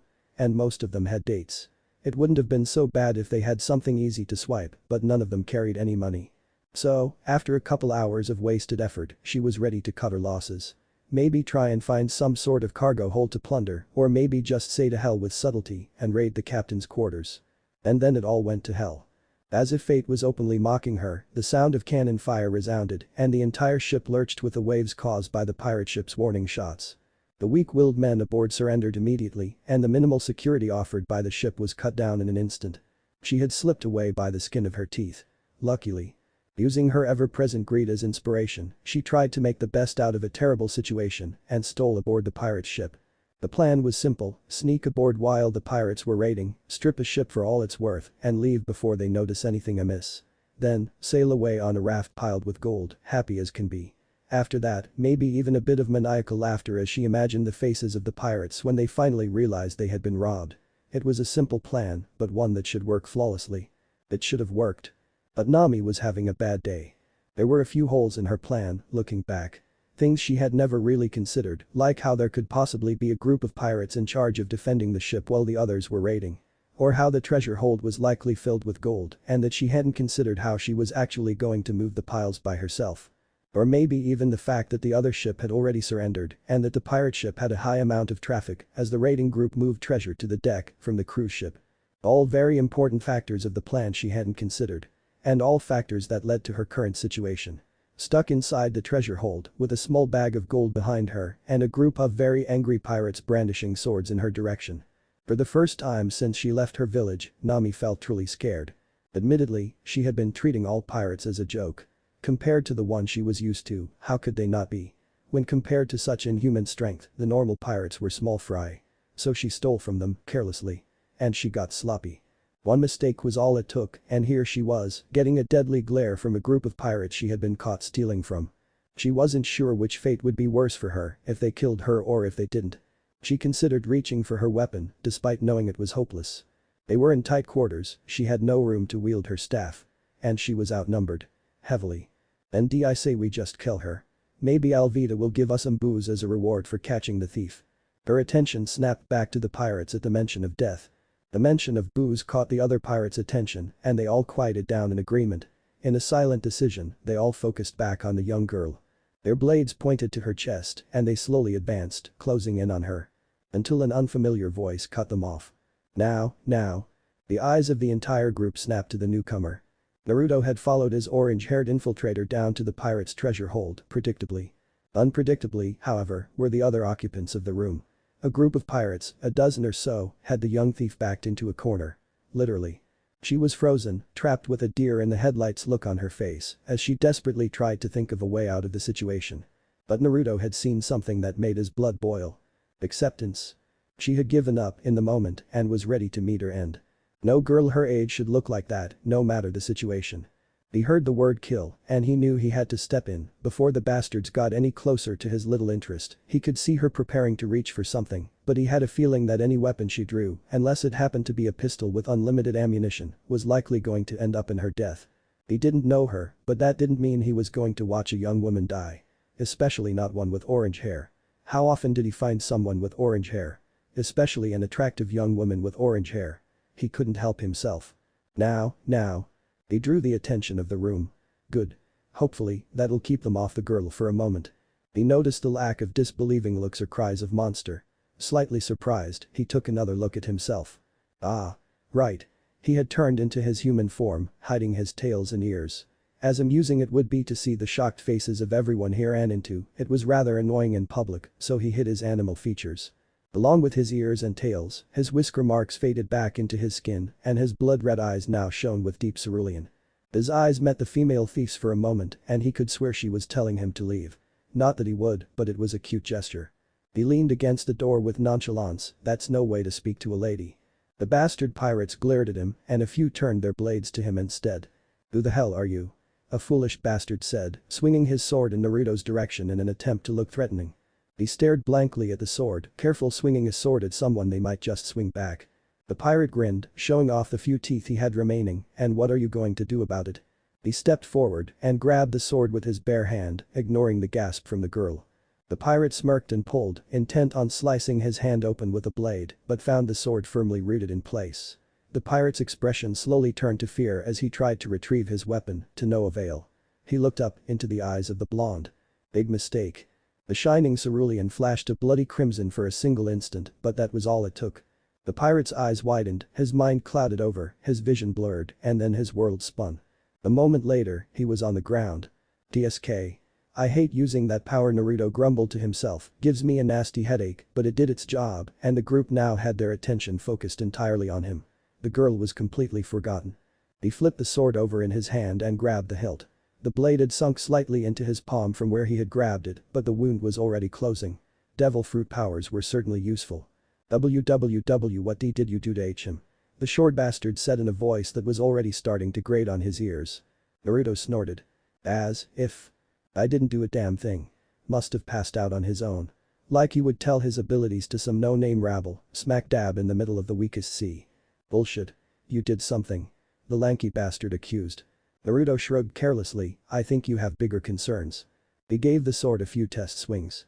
He was no swordsman and likely never would be, but he really didn't want to go full nine tails against some random grunts. That would just be embarrassing. He could use his fists, but he didn't want to scar the poor girl any more than she already was. He assumed that brutally beating the pirates to a bloody mess with his bare hands probably wouldn't help. A sword would do. He would just have to be a bit clean about it. Hopefully, no body parts will go flying. Oh? A haughty bastard started with a superior smirk, and what would that be? We outnumber you 10-1. It was 13-1, but who was counting? Naruto lazily met the pirate's eyes and a feral grin stretched across his features, I have a weapon. And what does that mad act? The arrogant bastard never finished his sentence before a sword's blade slid smoothly across his Adam's apple. A light shove and he joined his fellow bastard on the floor. The loud thud seemed to be a trigger that sent the other pirates into motion. Finally. Who knew it took two bastards hitting the floor before the herd recognized a threat? he sighed to himself. He would never understand the minds of such animals. The haughty bastard moved in to avenge his dead comrade, showing a surprising sense of pack loyalty, despite how minimal the emotion was. Maybe they were intelligent creatures after all. The quick thrust left his sword buried deep into the chest of the bastard, and the body count hit 3. Nah, he revoked his earlier claim as he pulled the sword out of the dead bastard. Impossible. Feeling brave, bastards 4, 5, and 6 decided that strength in numbers was the key to survival. 3 quick swipes of his sword and Naruto proved that Darwinism does, in fact, apply to the bastards. Good to know. The remaining 8 bastards were suddenly looking a bit unsure of themselves. That was no good. God forbid the bastards learn. Deciding that it was just his turn and they were waiting for him to make a move, he lunged at the short bastard with a grating voice. Doing his best to remove that voice from this world. The sword came in quite handily for that. The short bastard hit the floor, a large chunk of his throat missing. It was 7/7 now. It was an even match so far, but it was still any bastard's game. The fat bastard barreled forward, trusting its natural blubber to protect it. And it did protect the bastard from the fall he took after Naruto had opened his throat just like the other bastards. The ugly bastard teamed up with 4 of the other remaining bastards and charged him with a mighty roar. Or maybe that was a mating call. He really hoped not. Stomach, lungs, heart, spine. The 4 bastard lackeys went down quickly, joining the growing pile on the floor. The ugly bastard let out a wail as his herd was called, D-Demo. Shut up. Naruto slashed at his throat. He got enough of that shit when he had his tails out, but now he wasn't even using them. The ugly bastard kissed the floorboards. And then there was one. Heee. The cowardly bastard was backing away into a wall, holding a sword with shaking hands. Stay away. Naruto smiled. The final bastard dropped his sword in an instant and bolted for the door with a speed that almost surprised him. How the cowardly bastard is the sole survivor, he mused, that's almost poetic. He didn't bother to chase, the bastard was no threat. He looked down at his weapon of choice, frowning at the large amount of blood soaking it. With a careless shrug, he tossed it to the side, ignoring the sickening squelch it made as it landed among the bastards. He turned to the final occupant of the room and looked into the eyes of his subject of interest. She was staring back with a mixture of horror and awe. On one hand, he had saved her life. On the other, he had ruthlessly cut down an entire group of pirates in front of her. Quite easily. He watched her carefully as she sorted through her emotions, her face turning pale as she looked to be sick. She refused to meet his eyes and didn't say anything, waiting for him to make the first move. A hand strayed down to her hip, preparing to reach for a weapon he assumed she had stored somewhere. He raised his hand slowly, ignoring the stiffening of her body as she prepared to reach for her weapon. His hand went up to his shoulder and he raised two fingers in a lazy wave. Yo. He said, ignoring the corpses behind him. She stared at him with shock. Disbelieving that he would offer such a casual greeting after that massacre. She shivered with fear, but her pride beat it down long enough for her to open her mouth. You killed them, she said, a bit more accusatory than she had intended. He didn't seem to notice and nodded shamelessly, just as they would have surely killed you. She couldn't argue with that. They were pirates and the worst sort from what little interaction she had with them. Death was the most pleasant of the things they had argued about and she held no pity for the men on the floor. But that hardly made it easier to watch them get butchered in front of her. The blood alone made her sick and it took all of her willpower to keep her lunch down. The tension finally escaped her after speaking and she fell backward like a marionette with its strings cut. Her bag of gold caught her fall and she sat there, still in shock over her brush with death. Naruto let her have a moment to collect herself and turned to the large pile of gold and jewels, might as well help himself, right? Producing a large sack from who knows where, he started quickly filling it with golden coins and any fancy jewels that caught his eye. Nami watched him work and for the first time in a long time, she had no desire to steal any more for herself. It was that stupid pile of gold that got her into this mess in the first place. She took another look at the blonde. He was cute, that was certainly true, and Nami felt no shame admitting she found herself attracted to him. He was tall for his age, just past her own height. He had platinum blonde hair that had an almost ethereal look to it, with a slightly silver tinge. His bright blue eyes had captured her attention, and she must have been seeing things because she had thought for a moment that they had turned red during his battle. Her mind was playing tricks on her. Surely. He was strong too, cutting down the group of pirates with practiced ease. It made her wonder just who he was. Was he a bounty hunter? It would explain the lack of sympathy for pirates and the experience he had with fighting. He wore no blue or white, and considering he was currently looting the pirate ship, it was safe to rule out the Marines. She briefly considered him being a pirate, but ruled that out easily enough. She was still alive. So there was no way he was a pirate. Another question crossed her mind. How did you find me? she asked quietly. He didn't look up from his bag, it was about half full and he was still working on it. Honestly? He asked. She nodded but noticed he wasn't looking at her. Yes. Your hair. Eh? She looked at him with confusion clear on her face. My hair. He paused to look up at her with a serious expression and gave her a firm nod. Orange is my favorite color, if you couldn't tell, he gestured down to his primarily orange outfit. So, when a beautiful girl with beautiful hair is nearby, it caught my eye pretty quickly, you know. He said genuinely. Oh, she felt a bit of heat returning to her cheeks. Who the hell compliments someone in a situation like this? So what are you doing in a place like this, anyway? Naruto asked as he sorted through his loot. The coins weren't great quality, but about as much as he could expect from one of the weakest crews in the world. The girl hesitated to answer, but caved when he turned his eyes to hers. I'm a pirate thief. He quirked an eyebrow, pirate thief. She looked more like a cat burglar to him. Dressed in a full blue and black outfit, complete with a bandana on her head. The only thing she was missing was a black mask and a bag slung over her shoulder as she tiptoed through the shadows. He inwardly snickered as he thought about giving a copy of the outfit to Yujiro. He was sure she'd be amused. She nodded, I only steal from pirates. Although it usually works better than this. She gave a self-deprecating smile. What about you? She asked as she watched him tie up his bag, are you a bounty hunter? A bounty hunter? Nah, he paused and scratched his chin in thought. I'm a courier. A courier? That wasn't anything like she expected. Why was a simple courier so strong? And what was he doing aboard a pirate ship? He nodded, yeah. I deliver packages, that kind of thing. But I don't think I'll be keeping my job after that last one. She dropped her head down, sorry to hear that. Why was she apologizing? She just met him. Huh? He tilted his head in confusion. After repeating his words in his head he waved it off. Oh. Don't be. It wasn't a bad thing. The job went well, too well. I was offered a new job by the end of it. She nodded in understanding and glanced at the door. They could both hear a commotion on the deck and Nami was ready to get as far away from the ship as possible. She really didn't want to risk getting caught again. She made her way to her feet on shaky legs. She struggled for a moment to lift her bag of gold but eventually got it over her shoulder. Leaving? The courier asked her as she carefully walked to the door, doing her best not to look at the floor. Yeah. I guess this is goodbye. Mr. Courier. She heard a chuckle from behind her as she passed through the door. Nah. I'm sure we will see each other again. Miss Pirate Thief. I'm the most what? A gruff almost masculine voice reached his sensitive ears as he made his way back to the deck of the Miss Love Duck. On the deck, he noticed that some of the remaining crew were staring toward the other ship with an assortment of surprise, fear, and disbelief. Curious, he glanced across to the cruise ship. His lips twitched with amusement. Luffia was standing in the center of the deck, looking completely unbothered by the attention she was drawing to herself. A small chubby, trembling, pink-haired cabin boy stood slightly behind her, staring at Alvida with shock. His mouth opened and closed as he struggled to form words. The deck was littered with the remains of the pirate crew, and Luffia had an uncaring expression as she waited for the boy to speak. She seems to be having fun. Across from them had to be the ugliest woman he had ever seen. Known as Iron Mace Alvida. She was a massive, obese woman with greasy black hair. She had a cluster of freckles covering her chubby face that was currently twisted into a nasty snarl as she glared down at the two in front of her. A massive spiked mace was slung over her shoulder. Her glare was completely disregarded by Luffia in favor of watching the pink-haired boy.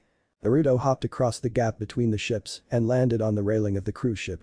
He laid his bag at his feet and sat down on the railing, happy to watch everything unfold. Why you're the most, the cabin boy stuttered. He looked up at Luffia and a spark of resolve shone through his eyes. He turned to Alvida with every ounce of courage he could muster. The most ugly whale in the entire East Blue. The entire area was shocked into silence by the proclamation. Alvida's crew all had their jaws on the ground with varying levels of nervousness as they prepared for their captain to go on a rampage. Alvida herself was looking at him in shock before her expression turned murderous. A thick vein throbbed on her forehead and her face slowly turned red with anger. Her teeth were visibly grinding together and she looked ready to explode. The silence was broken by uproarious laughter coming from Monkey D. Luffia. She threw her head back, laughed openly and loud with her hands on her hips. Naruto couldn't help but let out a small chuckle. He would have let out a hearty laugh to match Luffia's if he didn't think it would draw attention to himself. That kitty shook his head with disbelief. At a glance, it seemed that the brat had a death wish, but looking closer, Naruto could tell the boy had no regrets with his outburst. Even if Alvida were to kill him right here and now, the brat would be satisfied. Still, it showed some serious courage, something he didn't think he would find inside the small cabin boy. Especially not when the brat's legs were shaking like a leaf. "What did you say?" Alvida growled, her eyes were bloodshot and she tightened her grip on her mace. The cabin boy felt emboldened. He had finally gotten it off his chest and it felt good. He clenched his fists and gave a weak glare back at Alvida.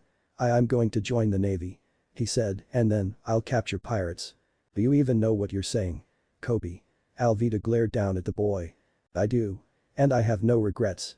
I'm going to join the Marines." He let out a breath and shouted, "and then I'll capture your fat ass." "You stupid brat." Alvida couldn't contain her rage any longer and swung her large mace in a massive arc, intending to crush him. The boy screamed with fear and it looked as if his bravado had left him, but Naruto caught something that made him smile. He didn't look away. Even when facing certain death, his eyes remained wide open as he watched Alvida's mace come swinging down upon him. "Well said." Luffia praised after finally reining in her laughter. She moved in front of him without fear and let the mace come crashing down upon her own head.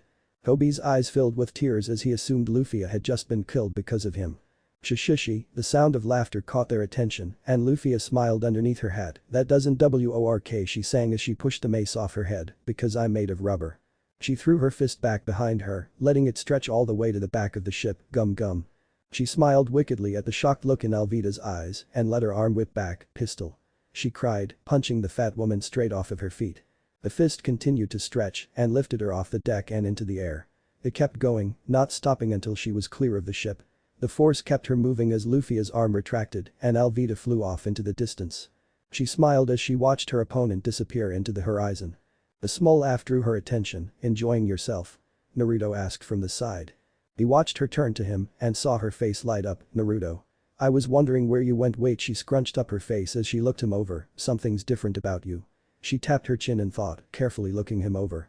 Her eyes went up to his head and lingered there for a moment. They trailed back down to his waist, looking for something different. She couldn't quite place her finger on it, but she was pretty sure he changed something. Her eyes met his own and a light bulb went off in her head. "Aha." She snapped her fingers with a victorious cry. "Your eyes are blue." She pointed at him. Naruto gave a fox-like grin. "Yep."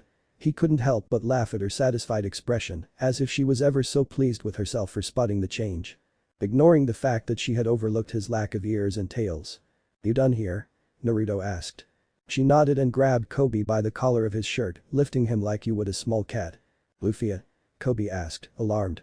He flailed as his feet left the deck. What are you doing?" She walked over to the railing and carelessly tossed him over the edge. His cry was cut off by hitting something soft. He looked up and instead of crashing into the water like he thought, he had landed on a cushioned seat. On a boat. Naruto laughed down at him from the railing. "Are we keeping him?" "I don't really think we need a cabin boy since we don't have a ship yet." Hoppy paled drastically, realizing he might still be forced to work for pirates of a different crew. Luffia laughed at his silly expression and hopped down to their boat. "Nope. Kobe's going to join the Marines. I figured we could give him a ride." Naruto nodded in agreement. "Catch, Luffia." She turned around just in time to catch a large sack. Oof. She nearly buckled under the unexpected weight. "What the hell is in this?" Naruto dropped down beside her with a grin. "Treasure." "Really?" Luffia said as she dropped the sack in one of the empty seats. She stared at the sack with awe. They had treasure now. That was so pirate-like. "Yep. I decided to liberate some of Alvida's treasure. I'm sure she won't mind," he said cheerfully. He focused for a moment and his body shifted. His eyes deepened back to their normal crimson color, 2 ears poked through his hair and 9 long bushy fox tails sprouted out of his tailbone. He slumped into his normal seat and closed his eyes. He had his fun.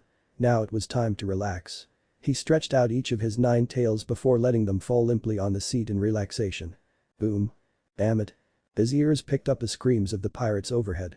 He caught a few words through the chaos. They had spotted a few marine ships. He didn't bother moving, he had earned his time to relax. Cannons were firing as the Marines did their damnedest to sink the pirate ship, ignoring the holes they were putting into the cruise ship beside them. "Are they trying to kill a ship's worth of civilians?" Naruto scoffed. "They probably didn't care either way. Their ship was wedged between the 2 larger vessels, so they had little to fear from the shots. Technically, they weren't pirates yet, so they didn't have to worry about the Marines, but he had a feeling they would still be in trouble if they were caught. "Vegito, can you get us out of here?" he asked. She nodded and started fueling the engine. "Where to?" Luffia responded, "The closest Marine base." Vegito nodded and scanned the map in front of her. It looks like the closest is in Shell's Town. Then set a course for Shell's Town. Luffia proclaimed, pointing off into the horizon. In the wrong direction. Shell's Town. Kobe squeaked. But that's where they are keeping the pirate hunter. Ha! Luffia looked at Kobe. Pirate hunter? He nodded grimly, Ararano Zoro. The pirate hunter, they say that he's a demon in human skin. Naruto narrowed his eyes at that comment. A demon? He was captured by the Marines a few weeks ago, they've been holding him there ever since. Kobe said, somehow making himself more nervous as he talked about the pirate hunter. He was captured. Luffia deflated into her seat. Oh man, he must be weak then. If he let them capture him so easily. No way. He's crazy strong. A vicious beast. Kobe insisted, shaking his arms rapidly. Luffia tapped her chin and thought, maybe I'll recruit him then. If he's a good guy. Naruto tuned out Kobe's rapid warnings as Luffia started to argue with him. He turned to Yujiro, who had stopped with the controls to pay attention to the conversation. What do you think? He asked. She narrowed her eyes and shook her head after a moment. I don't think so. To find one in the East Blue of all places, she trailed off. He sighed, guess that would be too easy, wouldn't it? He heard the cannon fire pick up, the ships were getting closer. Time to go. Yujiro nodded her agreement and placed her hands back into the controls.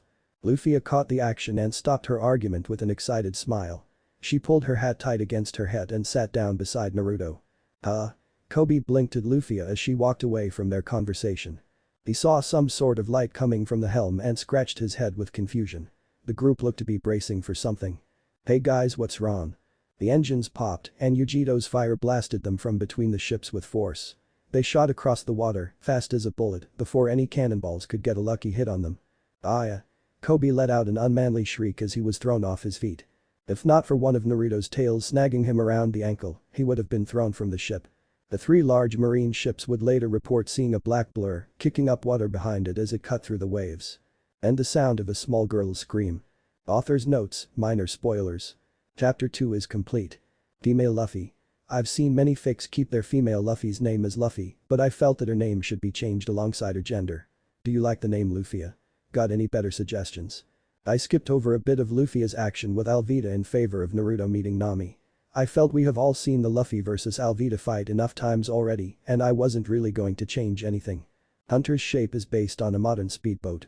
Just imagine it One Piece styled, the engine on the back is just a bigger version of the one on Ace's striker. Naruto's devil fruit is a cannon fruit, the Inu Inu no Mi model. Kyuubi no Kitsune, the abilities themselves haven't been fleshed out besides the ability to transform into other people. So, I'm going to be creating the abilities myself. Vegito's fruit, however, is not a cannon fruit and I'll be creating those from scratch. Naruto's crew, I'm still uncertain about who is going to be in it. It will probably all be crossover pics, any suggestions? Or if you aren't feeling Naruto characters, is there any One Piece character you'd like to see join? For the record, I won't be using Hinata or Sakura in this fic. They can break fics for a lot of people, so that is a landmine I'd rather not step on. I have nothing against either character, but I don't think either of them would fit in the One Piece universe very well. I also won't be using Sasuke or anyone like that. Can you honestly imagine a broody Avenger joining a happy fun-loving group like the Straw Hat Pirates? Because I can't. Chapter 3. The Swordsman. We made it. The Marine Bay City. Luffia let out a cheer as she stood on the docks. It hadn't taken them long to reach Shell's Town and they had just pulled into the port. Naruto and Yujiro joined her on the docks a moment later. What are we doing first, Luffia? Naruto asked. He did have some business to handle in the city, but he could handle that later. She seemed happy to be here, so he didn't mind letting her have her fun first. Let's go see Zoro. She said and started marching off into the city. Kobe scrambled out of the boat and ran to catch up, still speaking his fears about the pirate hunter. Yujiro watched the girl walk off with a bit of exasperation. Does she even know where he is? She asked Naruto. He laughed and chased after Luffia. Giving no answer to her question. She sighed and followed along. She was used to it. The town itself was rather normal. It had the general feel of a port city, with the merchant district being directly in front of the port. Anything from fish to fruit was sold, and Luffia couldn't help but sample a few. The town seemed happy enough, with townspeople chatting along the houses or roads, and even a few children running along. Until Luffia mentioned Zoro. Everyone in hearing range jumped out of their skin in shock, hiding behind crates or corners, as if the devil himself had come to town. Yes, they are afraid of the swordsman, Yujiro noted, as they passed by the shocked group. Strange to be afraid of a man in chains, there must be more to the story. Both of her captains didn't seem to worry, but she'd keep her guard up. Let's go check out the base, Luffia said, already walking in that direction. The marine base was stationed on a large hill overlooking the town. So you could see it from pretty much anywhere on the island. Kobe broke into a nervous sweat as they approached the base, still worried about joining the Marines. Rumor has it that this base is run by a man named Captain Morgan. The locals shouted out in fear and flinched away from the group once again. Luffia laughed at their reactions. What a funny town. Naruto and Yujito shared a glance. It's strange, I understand, Zoro, but why are they afraid of a marine captain's name? Kobe asked. Because the world isn't just black and white, Yujito said. She had seen the dark side of the Marines firsthand. Corruption was not uncommon. Kobe looked up at her, not understanding. What do you mean? Are all pirates bad? She asked. Yes. He answered immediately. He had wanted to be a Marine for that exact reason. To catch evil pirates. She raised an eyebrow at him, so Luffia is a bad person. That's not, he trailed off as he saw the logic. Luffia was a good person, she had saved him even after he told her he was going to become a Marine. Yujito didn't have to finish her expression for him to understand. Not all Marines were good is what she was saying, but was it true? Kobe found it hard to believe, his dream was everything to him. To hear that it might not be as good as he imagined it. Alright. The voice of Luffia caught their attention, we're here. The group was now in front of a large metal gate with the symbol of the Marines etched into it. Luffia didn't wait and ran over to the wall, pulling herself up to the edge with her rubber powers. Naruto followed Luffia over to the wall. Let's see this demon, he said. There he is. Luffia said after peering over the edge. There's no way, Kobe trailed off as he looked into the courtyard. There in the center was a man. He looked battered and bruised and was tied to a post. He wore long black trousers that tucked inside of a pair of black boots. A dirty white shirt covered his chest, covered with minor bloodstains. A black bandana wrapped around his head, shadowing his eyes. Overall, he cut a rather imposing figure, even though he was still tied to a post. Despite his situation, his feet were extended out in front of him, with only his heels touching the ground in an almost lazy posture. As if he was simply waiting to be released. The black hood and a green haramaki, Kobe whispered in disbelief, it's really him. Rorano is Zoro. Naruto and Yujito popped up beside them, looking over the captured man carefully. Naruto's eyes lost their interest quickly and he dropped his head on the wall with disappointment. What do you think, Yujito? She kept her eyes locked on the man, but crinkled her nose in minor disgust. He smells dirty. Naruto sighed, dirty but normal. He agreed. He dropped off the wall and landed on his feet. Well, I've lost interest. Are you still planning on recruiting him, Luffia? He asked. He can get away easily if we just untie the ropes. She said cheerfully. They all ignored Kobe's frantic dissuading. Yujito dropped off of as well and stood beside Naruto. Hey Luffia. He called out, I'm going to go handle some business in town, are you good here? Luffia nodded and turned her attention back to the swordsman. Just as a young girl placed a ladder beside them. So what do you really think? Naruto asked again as they walked back to the boat. Yujito was following beside him, having nothing else to do in town. Yujito frowned, I think he is normal, but it is certainly strange, he looks strong enough to break out of those ropes by himself. I wonder why he remains there. And Luffia? He asked, since they had a moment in private. He was curious to see what his best friend thought about their new crewmate. She's stronger than I thought. He raised an eyebrow, asking her to elaborate. When you first fought, I didn't take her very seriously. I didn't think that rubber would be a very useful power, and considering her personality she trailed off, not wanting to accidentally insult her new captain. But she proved to be strong, using her rubber powers in ways that I don't think I would have thought to. She's much like you in that way. She had seen Luffia use some ingenuity in their short battle that reminded her much of Naruto's own. She's strong alright. She fought pretty evenly with me. Her rubber powers add some serious power to her punches. Naruto said with a laugh, rubbing his stomach as he remembered the hits she landed. But you were only using your hands. Yujito said with a bit more force than she intended. She didn't like to think that Naruto had been matched by the girl, even with her devil fruit powers. Naruto was strong, he was her captain, and he hadn't shown much of that strength in their fight. Naruto nodded to her point, true, I was holding back, but so was she. He said, catching her attention. Seeing the weird look she was giving him, he explained, come on Yujito. Do you really think Ace's sister would only know one technique? He shook his head, no, our fight was more of a test. We were just feeling each other out, seeing how the other fought. She conceded the point. You seem to be getting attached to her. She noted. Jealous? He said, half teasing half serious. He was slightly worried Yujito was going to start feeling replaced by the young girl. She scoffed and smiled at him, wiping away a few of his fears, not on your life. It'll take much more than a rubber girl to scare me off, Captain. You're going to be stuck with me for a long time." He smiled with relief, glad that his friend wasn't bothered by his actions. They continued their walk in comfortable silence until they arrived at the boat. Naruto stepped in and went for his bag of gold. Throwing the large sack over his shoulder, he stepped back onto the pier. He smiled at Yujito, "Time to go make some money. I can give you 5 million bellies." The Marine said, for what felt like the 100th time. Naruto frowned. They were inside the Marine base, legally he might add, at the branch that dealt with bounties. Fortunately for them, every Marine bounty office also had a gold broker, so they could exchange the treasure they had liberated from Alvida for proper money. He had yet to commit any actual piracy, and he no bounty yet. So, he decided to use the Marine base to turn in their loot. Their broker, however, was being stubborn. They had been at it for the last 10 minutes. "I'm certain this is worth at least 8 million, Naruto insisted, gesturing to the items and gold spread out on the table between them. "I may not have a good enough eye to appraise things like this, but I've been around enough gold to get a good enough idea of its quality."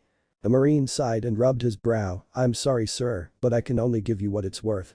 Yujito was getting agitated and glared at the man. "Listen, you." Naruto raised a hand to cut her off.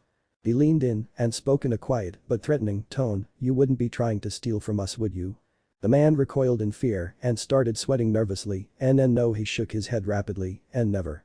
Naruto narrowed his eyes and caught the man's with his own. His eyes flashed red. The Marine got a glazed look in his eye for a moment, then shook his head to clear it. Naruto smiled and leaned back in his chair. "Now I think you can give us the full price, right?" The Marine took another look at the gold and nodded. "Yes, I can't believe I was trying to enforce Morgan's tax, sorry about that." His own types looked at each other. "Tax?" Yujito asked. The man nodded grimly. "The captain of the local base, a man named Axe Hand Morgan, enforces a heavy tax on the entire town.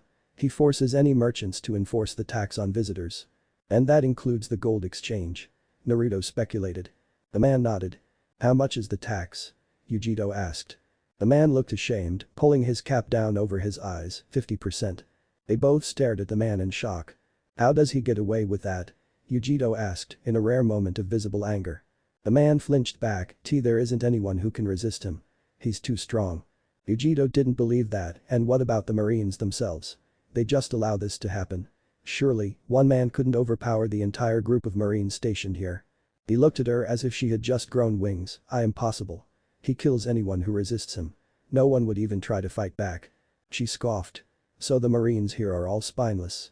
Typical," she thought to herself. She already had a low opinion of the Marines, and it was falling further now.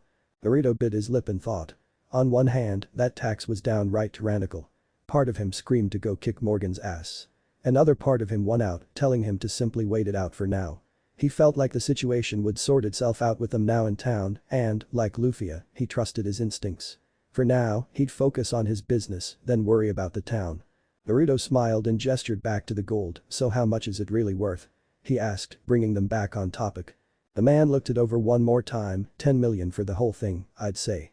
He scratched his chin. "I may be slightly off when it comes to the gemstones, but you'd have to find someone specialized to appraise them." He nodded in acceptance. That was more than he figured it was worth. "We'll give you the full thing, no point in searching for someone else, it would just be more trouble than it's worth. 10 million is a good haul." The Marine nodded and retrieved the money. A short transaction later, and they were leaving the base 10 million bellies richer. Yujito didn't wait, and the moment they stepped out of the base she asked the question that was on her mind, "What are we going to do?" Naruto raised an eyebrow. "What do you mean?" "About Morgan," she said impatiently. She knew Naruto wouldn't allow this dictator to terrorize the town. He was too damn noble for that. "Oh," he said casually, "nothing." "Nothing?" she repeated in shock. He gave her a knowing smile. "I have a feeling the situation will sort itself out." He could see she was unsatisfied with his answer, but continued before she had a chance to question him further. "Why don't you go watch over Luffia? I'm sure she's going to get herself in some sort of trouble here," he suggested. While he did have faith in his partner, he still worried for her, especially after hearing about Captain Morgan. She glared at him, knowing he was avoiding giving her the answer she wanted. She relented after a few seconds. "All right." She dropped her glare and walked off into the town. Maybe she'd learn something. She did want to know why her captain put so much faith into Luffia, a girl he had just met. She didn't smell the girl anywhere nearby, so she'd have to track her down. She didn't pause in her step as her form started to shrink, and she fell to all fours in the form of a black cat. As Naruto watched his companion leave, his smile dropped. He knew Yujito could avoid being seen, especially with her devil fruit powers, but he'd rather not involve her with this next little trip. He turned back to the marine base with a calculating glint in his eyes. His form shifted, his skin darkened slightly, and his build shrank in on itself. His orange open robe slowly grew to cover his entire form, and the colors melted into blue and white. His hair turned to a shaggy, darker brown, and he covered it with a blue and white cap. In just a few seconds, the blonde had all but disappeared, and in his place was the form of the marine officer they had just finished their business with. The marine looked up at the base with a fox-like smirk. Time to handle his other business. Breaking into a marine base was simple when you dressed like one. He walked through the halls with a calm gait, as long as he looked as if he belonged there, he knew no one would question him. He maneuvered through the halls searching for a very specific room. The base itself was rather large for a simple port, so it took him some time to find it. The only thing worth noting in the base was one hideously pink door, decorated with flowers and hearts. Belonging to a Helmento or something like that. But eventually, he found the door he was looking for, the captain's quarters. The captain himself was at the top of the base, alongside a large amount of marines. He wasn't sure why, but it was probably something stupid. Since the captain was missing, the only person he had to worry about was a single marine standing guard. "Hey. You there?" the guard called out. "You feeling okay?" he said with slight suspicion, as he noticed the marine in front of him had his head down. The guard couldn't get a good look at him due to the hat he had pulled down, shadowing his eyes. The guard grew a bit nervous as the man didn't answer and slowly walked toward him. "Hey." The guard reached out to grab the man's shoulder. "I ask you a quest." He never finished his sentence as the man lashed out and buried a fist in his gut. The last thing he saw before blacking out was the man raising his head, displaying his slitted red eyes. Naruto smiled to himself as the guard fell unconscious. He opened the door to the captain's room and scanned it quickly. Seeing it was empty, like he had assumed, he dragged the guard in behind him and shut the door. It wouldn't do if someone had come along and noticed the marine. As he stepped deeper into the room, he let his form shift back to the human form he wore in towns. It always felt uncomfortable to wear someone else's body. It was like a pair of shoes that were one size too big or small. He could never get used to it. He stretched happily, glad to be back in his own skin. Moving through the room, he began his search. He looked through everything he could find, desks, drawers, and filing cabinets. He found a lot of reports. Most of them were about Morgan's rule over the town. Documenting the various forms of taxes and tributes that the tyrannical captain demanded from the local populace. As he moved through the papers, he found some reports that sickened him. The captain didn't stop at stealing money it seemed. He executed people too. Marines that rejected or even hesitated to complete his orders were cut down by the man himself. People that openly went against the local marines were given a public execution in order to scare the rest of the populace into submission. And that was just the start of it. Everyone that disobeyed his orders was punished. No matter who it was. His knuckles turned white as he gripped the papers in anger. He read further on the page, detailing how the captain had not stopped at men. He punished women and children too. He executed women and children. Naruto's blue eyes turned red as they burned with righteous fury. He took a deep breath and threw the papers back on the desk. Morgan was going to pay. He had a feeling that Luffia was going to kick his ass since the crew member she wanted was captured by the man, but if he was still in one piece by the time Naruto got there. He sighed to himself and took another look at the pile of papers, none of them held what he wanted. He'd have to keep looking. He set to work on another cabinet, meticulously searching through each and every report he could find. Eventually, he found one that held some promise. 16th branch. His eyes narrowed as he went through the report. It was nothing substantial, more of a rumor than anything, but it kept his interest. Some of the mentions were extremely suspicious. There was a pirate base set up in the very same string of islands that held the base itself. How do they get away with that? He had no time to consider the matter further as the sound of a door opening caught his attention. Alarmed, his eyes shot up prepared to strike down whoever had just caught him before they had the chance to sound the alarm. But surprisingly, he didn't see a marine standing in the door, but the young orange-haired girl from before. He froze as their eyes met, and they spent a moment in awkward silence as they both noticed each other. She stared at him with shock. Her eyes darted to the passed-out marine on the floor, then to the mess he had made to the captain's desk, and finally, to the papers he held in his hands. He chuckled nervously, yo. He waved at her lamely, still surprised by her entrance. The sound of marines scrambling across the corridors flooded in through the open door, and the girl jumped a bit in surprise. She went this way. Apprehend her. Don't let her get away. She rushed in and closed the door behind her, not wanting to get caught. As she pressed her back into the door, her eyes shot back up to him. What are you doing here? She hissed. He shrugged, looking for something. And doing it quietly. He placed emphasis on the word quietly, since he assumed she was the one who caused the panic in the base. That was not my fault. She defended herself immediately. Then who was it? I don't know. They were on alert by the time I got here. I think something happened up top. He turned his attention back to the papers, folding up the one in his hands and stowing it away in his jacket. She entered the room hesitantly, looking around for something. Did you see a safe in here? He pointed to the side of the room. A safe was exposed, hidden behind a few barrels. I'm no good with locks, so I haven't touched it. She smiled gratefully and rushed over to it, flying through the combination lock with practiced ease. He tucked away a few more papers of importance and looked back at the desk he had strewn papers all over.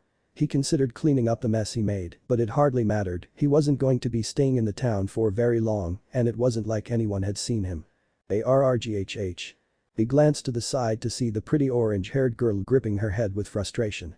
She had a small parchment clutched in one of her hands. Something wrong? His hand latched out to grab the rolled-up paper she had viciously thrown at him. Curious, he opened it. I have flashily taken the map. Buggy. It said, with a Jolly Roger underneath it. The skull had a large red nose, indicating it was the Jolly Roger of the Buggy Pirates. He had recognized it from a bounty poster he had taken from Morgan's desk. 15 million if he remembered correctly, it could be worth looking into. You're looking for a map? He asked. The map of the Grand Line. She stopped when she realized she was telling the man who had cut down those pirates her goal. She got to her feet planning to leave quickly, he seemed nice enough, but she didn't want to spend too much time around him. She froze when she heard him scoff. The map of the Grand Line. Ridiculous. Oh? And why is that? She asked. He briefly considered telling her, but shook his head. You wouldn't believe me. You'd have to see it for yourself. She made for the door and fled the room quickly, catching a parting comment from the blonde. It was good to see you again. Miss Pirate Thief. Naruto smiled happily as he sat down on the large wall that encircled the marine base's courtyard. A small black cat beside him mewled as it recognized his presence and crawled into his lap. She's having fun again, isn't she? He said. Yes, but acting very foolish. The cat replied. Naruto laughed, do you really mean that? The cat watched as the group of marines drew their blades and rushed at the young girl wearing a straw hat. The girl was panicking dramatically as she tried and failed to untie the swordsman. Perhaps she acts carefree, placing too much trust into people she has only just met. And the swordsman? The cat smiled. He's about to cave. The sound of swords clashing together pulled them back to the action. Zoro had finally broken himself out of the ropes and reached for his swords in a flurry of motion. A split second later, he was deflecting the blades of a half-dozen men, by himself. His swords were poised in a unique stance. 3 of them. 2 in his hands and 1 clutched between his teeth. Luffia smiled widely, so cool. The marines' faces took on nervous expressions as they found their blades rooted in place. Move and you die. The swordsman growled, sending a shiver down the spine of the marines. Too scary. The marines cried, terrified of the demon. Listen up. The swordsman said, catching Luffia's attention. But this act of resistance, I'll lawfully be branded as a criminal. So I'll do it. I'll become a pirate. I promise you that. He declared, however. I'm going to focus on fulfilling my ambition. Ambition? Luffia asked. To be the world's greatest swordsman. If, somewhere along the line, you get in the way of that ambition, he smirked, you'd better accept responsibility and apologize to me. Luffia kept her smile wide as ever, the world's greatest swordsman. Sounds good. The Queen of Pirates wouldn't have anything less on her crew. You sure talk big. But it doesn't matter at this point, whether it's as a pirate or whatever else, I will spread my name throughout this world. He boasted, eyes locked on his new captain with determination. Captain Morgan grew tired of their conversation. What are you all standing around for? Kill them. He shouted at the still frozen marines. Luffia smirked and grabbed her hat, lifting one leg off the ground. Duck, Zoro. He didn't question her first order and ducked low, lowering his swords with him. Gum whip. She threw her leg to the side, letting it stretch out before whipping it across the courtyard, striking all the marines behind Zoro. They flew backward, crashing into a heap at the feet of Morgan. What the hell are you? Zoro said as he got back on his feet. I ate the gum fruit. She replied as her legs snapped back to her, I'm a rubber woman. A rubber human. One of the marines cried. Captain, we should retreat. They're too strong. We can't even handle Zoro by himself. Morgan had a murderous expression and raised his axe hand threateningly, this is a direct order. Everyone who just spouted weakness must now shoot yourself in the head. I have no use for such weaklings. Everyone in the area widened their eyes in shock at the cruel command.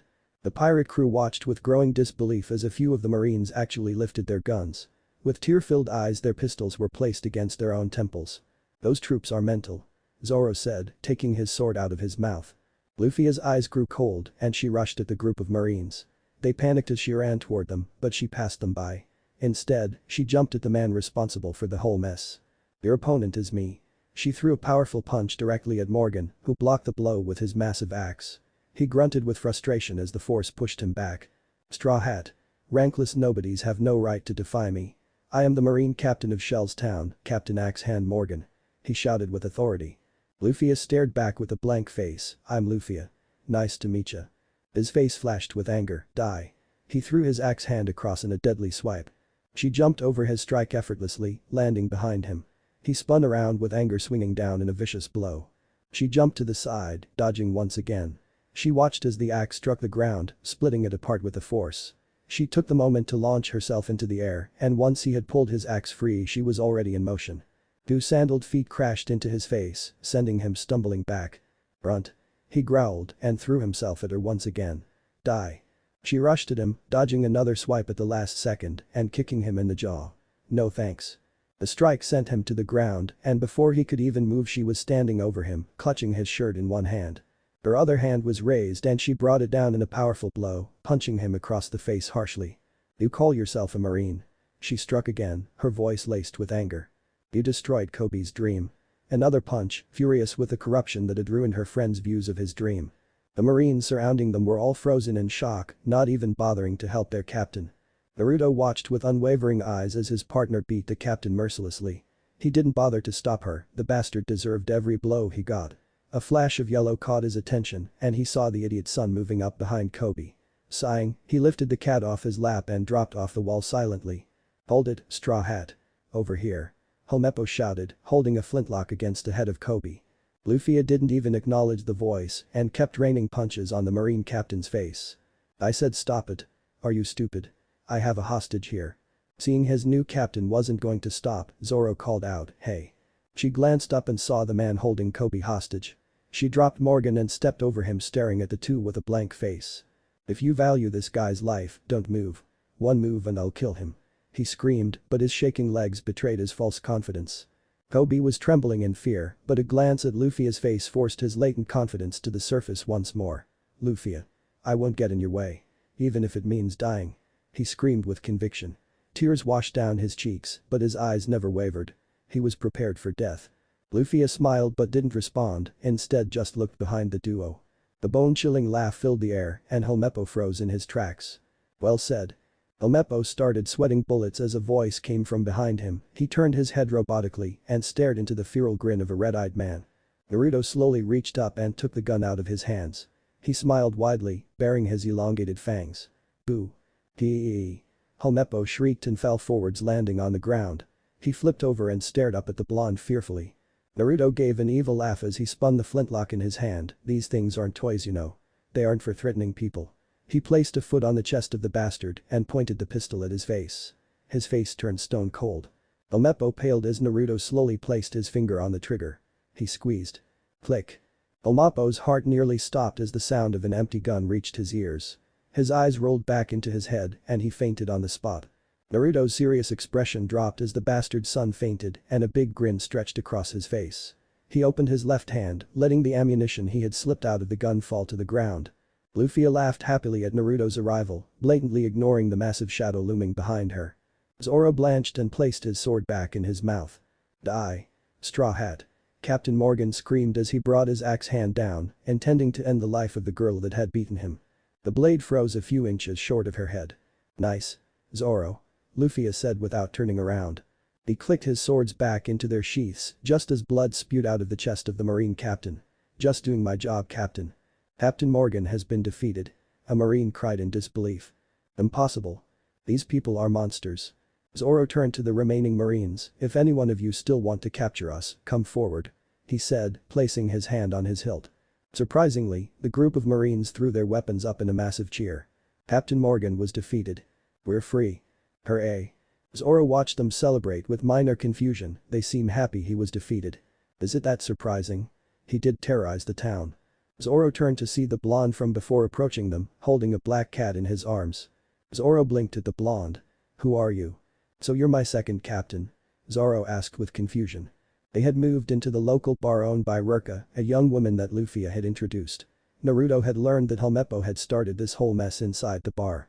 9 days ago, he had barged into the bar with a rabid dog, declaring that his precious pet wouldn't be bothered and that the owner of the bar had to feed them both for free. The bar owner's daughter tried to scare the dog off with a broom after it had started to attack a few of the customers. The dog lunged at her, intent on killing her. Naturally, Zoro, who had just come in for a quick drink, responded by drawing his blade. He saved the young girl by killing the dog, but Helmeppo took offense to it. After a short argument in which Helmeppo threatened to have the woman and her young daughter executed, they agreed to a deal. Zoro would be tied up for 30 days, if he survives he would be free to go. But Helmeppo never intended to honor the deal and, like the bastard son he was, he later bragged about executing Zoro publicly. Unfortunately for him, Luffia was in the room. The next thing he knew was a stinging sensation in his cheek as Luffia's punch knocked him out of his chair. Angered by his declaration, Luffia went to free the swordsman. Which led to the events that Naruto had arrived to see. Shortly after defeating Captain Morgan, Zoro had collapsed from hunger, so they searched for someplace to eat. Ruka kindly offered to serve them as thanks for saving the town. "That's right," Luffia said cheerfully, diving back into her meal. Zoro watched her eat with a mixture of disgust and morbid fascination. "How could you possibly have a bigger appetite than me?" He had been tied to that post for nearly 2 weeks without food. "I can't help it," Luffia said with a small blush, "it's so good." "Thank you for treating us to food as well," Naruto said to the barkeep. "Thank you," Kobe agreed. "It's no problem. I'm just happy the town has been saved," Ririka said. Naruto scratched the back of his head. "Still, I didn't really do much, so I feel bad." "No way," Kobe disagreed, "you saved my life." Naruto shook his head. "That may be, but I'm sure Luffy or Zoro would have saved you if I wasn't there." Helmeppo didn't seem like he had the spine to pull the trigger anyway. "Yeah," he looked ready to piss himself. Luffia laughed as she remembered how Naruto had nearly given the man a heart attack. "You really are amazing," Rika, the barkeep's daughter, said as she watched Luffia eat. "Yeah, I am," Luffia said without shame, "and I'm going to get even more amazing. 'Cause I'm going to be queen of the pirates." She looked over to Zoro with her usual wide smile, "And I even have a crew." Zoro relaxed and patted his stomach, content with his meal. "So? How many others have you gathered besides me? If you're aiming for the queen of the pirates, you must have a good amount of men gathered already." "How many?" "It's just us," she proclaimed proudly. He stared back in shock. "Huh? Just us 3?" Naruto shook his head. "4. Us 4. Zoro quirked an eyebrow and looked around the table, his eyes settling on Kobe. "The brat is staying with us. I thought he was going to be a marine." Kobe shook his head rapidly. "No. I'm not going with you guys. As much as I appreciate what you've done for me, I still want to be a marine." Then he trailed off as he noticed the only other occupant at the table. The black cat was sitting in Naruto's lap, staring back at him. "You've got to be kidding me," he deadpanned. Naruto asked innocently, scratching the cat behind the ear. "We have a cat in our crew," he shouted at Naruto. "What's the problem, Zoro?" Luffia asked, not understanding why he was getting worked up. "How's a cat supposed to be a pirate?" "Got a problem with cats?" a stern feminine voice asked. Zoro's eyes snapped to the cat in disbelief. "Did that cat just talk?" She finished with a tilt of her head. "Yes, I did." "How?" he asked simply, numb to surprises at this point. "I ate a devil fruit," she said as her body grew larger on Naruto's lap. Her features slowly melded into that of a human's. Long blonde hair wrapped from the neck down in bandages. Her usual deep blue outfit was unbothered by the transformation, thanks to the wonders of devil fruit powers. The only cat-like feature that remained was her sharp yellow slitted eyes. After a moment, her transformation finished, leaving a blonde woman in the cat's place on Naruto's lap. She leaned into his chest with contentment and crossed her legs. She threw a smirk at Zoro's bewildered expression. "I'm a catwoman." Zoro stared at her for a moment, then frowned and sent a suspicious look toward his empty beer mug. He knew he had drank too much, but he had gone without for 9 days. He looked back up at his second captain. "What's next? You going to sprout wings and fly away?" he asked Naruto. Surely they had nothing left to surprise him with. He'd had enough of this shit. He smiled innocently. "No, that would just be ridiculous. I might grow a tail, or 9, though." Zoro waited for the punchline. It didn't come. "You're serious?" Naruto shrugged carelessly, he'd find out sooner or later. Zoro took a deep breath to calm his irritation and got them back on topic. "So you're aiming to be the queen of the pirates, but only have 4 crew members total?" he asked. Yep. And Naruto's going to be the king. She declared, pointing at the blonde with a meat bone she had just finished off. Zoro raised an eyebrow at Naruto, so you're aiming for the top as well. He nodded, yep. I'm going to be the future king and nothing is going to stand in my way. He said with conviction. He might not shout it to the heavens like Luffia does, but his ambition was just as large. You guys seem pretty serious about this. Zoro said, do we at least have a ship? Surely the future king and queen need a ship. Naruto pointed out the window, they could see the docks from the bar and Hunter sat patiently in the water, waiting for their return. Zoro didn't seem too impressed. It was an odd design, one he'd never seen before, but that was to be expected from the craziness he had already seen from his new crew. Kind of small isn't it? How big is the crew going to be? At least 20. Luffia declared, but we are going to need a bigger ship. One with a massive pirate flag. She said, already picturing the massive ship they were going to have in the future. Zoro rubbed his brow in frustration, I can't believe I agreed to have this girl as my captain. I think Luffia was born without any sense of planning. Kobe chuckled. Luffia didn't take offense and waved it off, it doesn't matter. I'll leave the planning to Naruto. He's probably better at it than me anyway. He raised an eyebrow, oh? I guess I'll handle it then. He should have seen that coming, he supposed, but it didn't make much of a difference. Foxes were known for their cunning. So he'd handle it just fine. Hey, sis. Luffia looked down to Riku who was trying to catch her attention. Where are you going to go now? She asked. Isn't it obvious? To the Grand Line. Kobe spit out his drink in shock, what? But you only have 4 members. There is no way you can handle the Grand Line. No way. You die. Impossible. Don't be such a downer. Naruto ignored his protests, we're all strong. We'll be fine. Why do you care anyway? It's not like you're coming along. Zoro asked as he leaned back in his chair. No, but I'm worried about you. Is that so wrong? Luffia and I haven't known each other long, but we are still friends. He said. Right? Kobe asked with a timid voice. Yeah? Luffia smiled at him. Even when we part ways, we'll always be friends. He gave a bashful smile in return. It's thanks to you guys that I finally found the courage to live for my beliefs. I've decided to make my dream come true. I'm going to become a Marine. Shouldn't you be more worried about yourself, then? Zoro spoke up, catching his attention. Eh? Even if you were a chore boy, you did spend 2 years on Alvida's pirate ship. If they find out, you'll never be able to join. He warned, crushing the boy's spirits. As if on cue, the door opened and a squad of Marines slowly funneled into the bar. Is it true that you are pirates? The leader asked. Yeah. We gained a member and became a pirate crew just today. Luffia declared proudly. Naruto had to resist face-palming. She could have just lied about it, they hadn't done anything illegal besides break into the Marine base courtyard, but they had saved the town by doing so. He understood her reasons though, while she did seem to be blissfully ignorant of the consequences, he knew she wasn't going to hide her status as a pirate. Being a pirate was her pride, not something she would conceal just to spend some extra time in town. It was something that he respected, but his fox-eyed still thought it was going to eventually get them into trouble. We appreciate that you saved our base and this town from that tyrant. However, now that we know you are pirates, in the name of the Navy, we cannot stand by quietly. Please leave the town at once. The Marine said, out of respect for your deeds, we will refrain from contacting Marine headquarters. The pirate crew didn't even have a chance to respond before the villagers started to shout protests. A small group was already standing outside the bar, hoping to get a chance to see the town's heroes. Hearing said heroes get thrown out of the town by the Marines got the crowd riled up. Hey, Navy guy. How can you talk to them like that? The lot of you were too scared to fight Morgan. We owe these people our lives. The inside of the bar was in silence as they contemplated the situation. Naruto watched Luffia, waiting for her to move first. Half of him expected her to shout back at them or maybe start a fight, but the other half knew she carefully considered the situation, despite her carefree expression. She smiled and stood up, guess we should go then. Thanks for the food Ririka. The peaceful rooted is then Naruto thought, standing up as well. You guys are leaving already? Riku said sadly. Luffia leaned down and ruffled the little girl's hair. Yeah. She picked up a bag of rations that Ririka had given her and started for the door. Naruto, Zoro, and Yujito all shared a glance before following after her in silence. Aren't you part of their crew? A voice made them pause in their step. The Marine was talking to Kobe, who was shaking in fear. Well? The Marine turned to Luffia, is he? She turned back with a grin, no. But I know what he's been up to. Kobe stiffened as he heard her speak.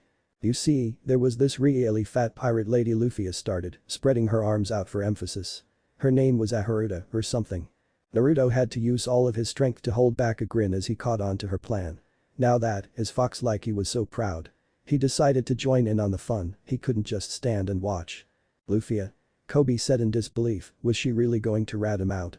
After everything they had been through? And she had this big iron club. Man, was she an ugly hag. Luffia walked over to Kobe and started poking him in the face to annoy him. And you know what? For 2 whole years.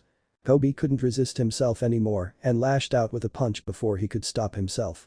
Only to be caught by Naruto. He froze in fear as he stared into the eyes of an angry blonde. A hand latched onto his shirt and he was lifted off his feet. What the hell do you think you're doing, punk? Trying to hit my partner? He growled.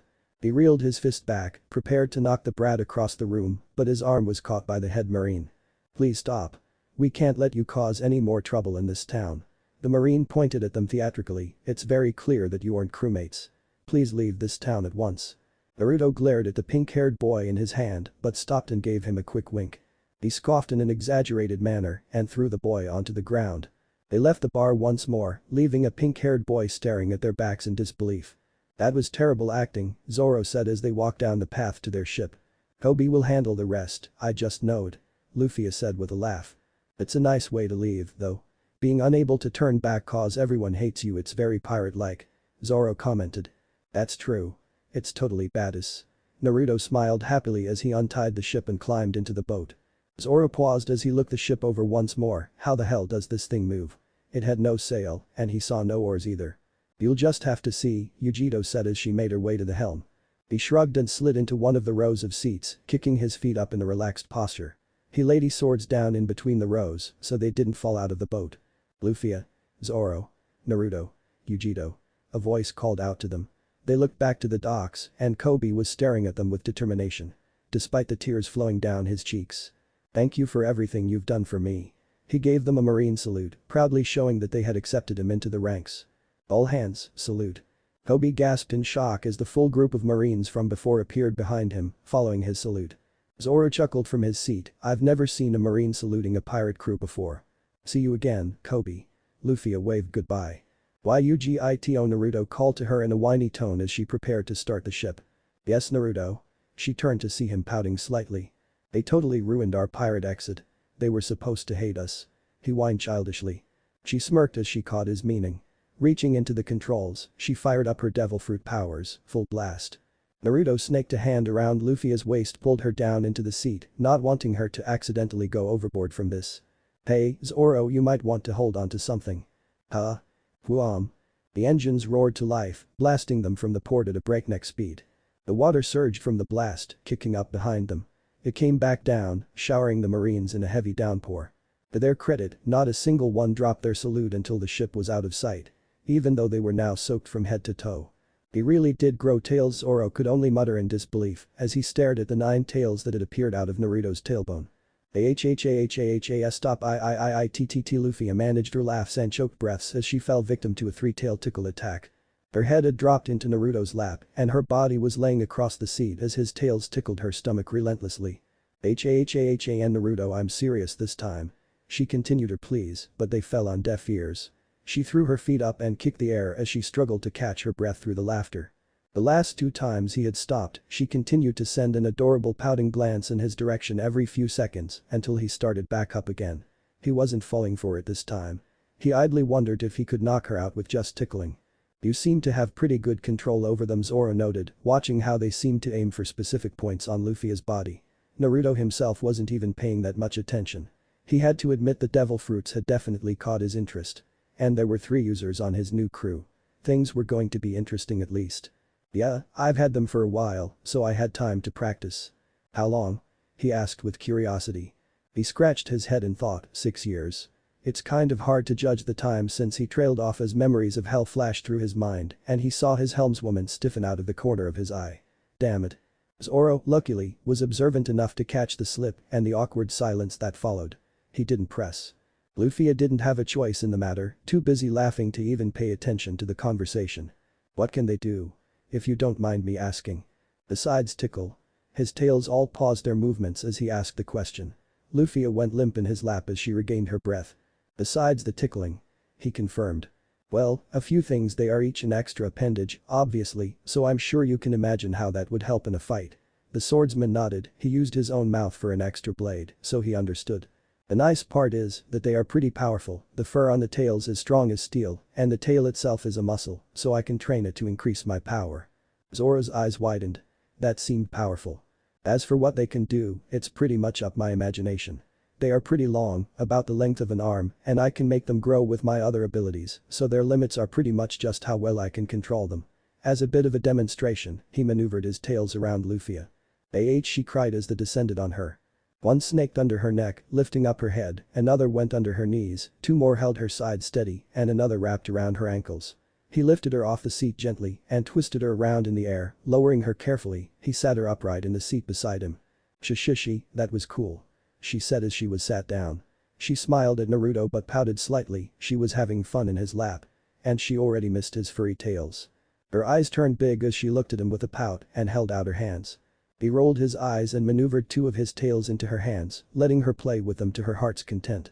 She placed them in her lap happily and starting petting them with a satisfied look in her eye. Her smile grew wider as she heard a quiet purr emanating from the throat of the man beside her. That's a pretty useful ability. Zoro commented, I was just curious about devil fruits. Yesterday I thought they were a myth. Now I'm sailing with 3 users.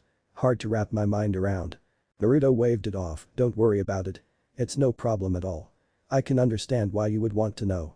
In that case, what exactly are devil fruits? I've heard that term thrown around a lot today, but I don't understand. Zoro asked. Naruto hummed in thought before answering, well. Devil fruits are fruits that are supposedly cursed by the sea itself.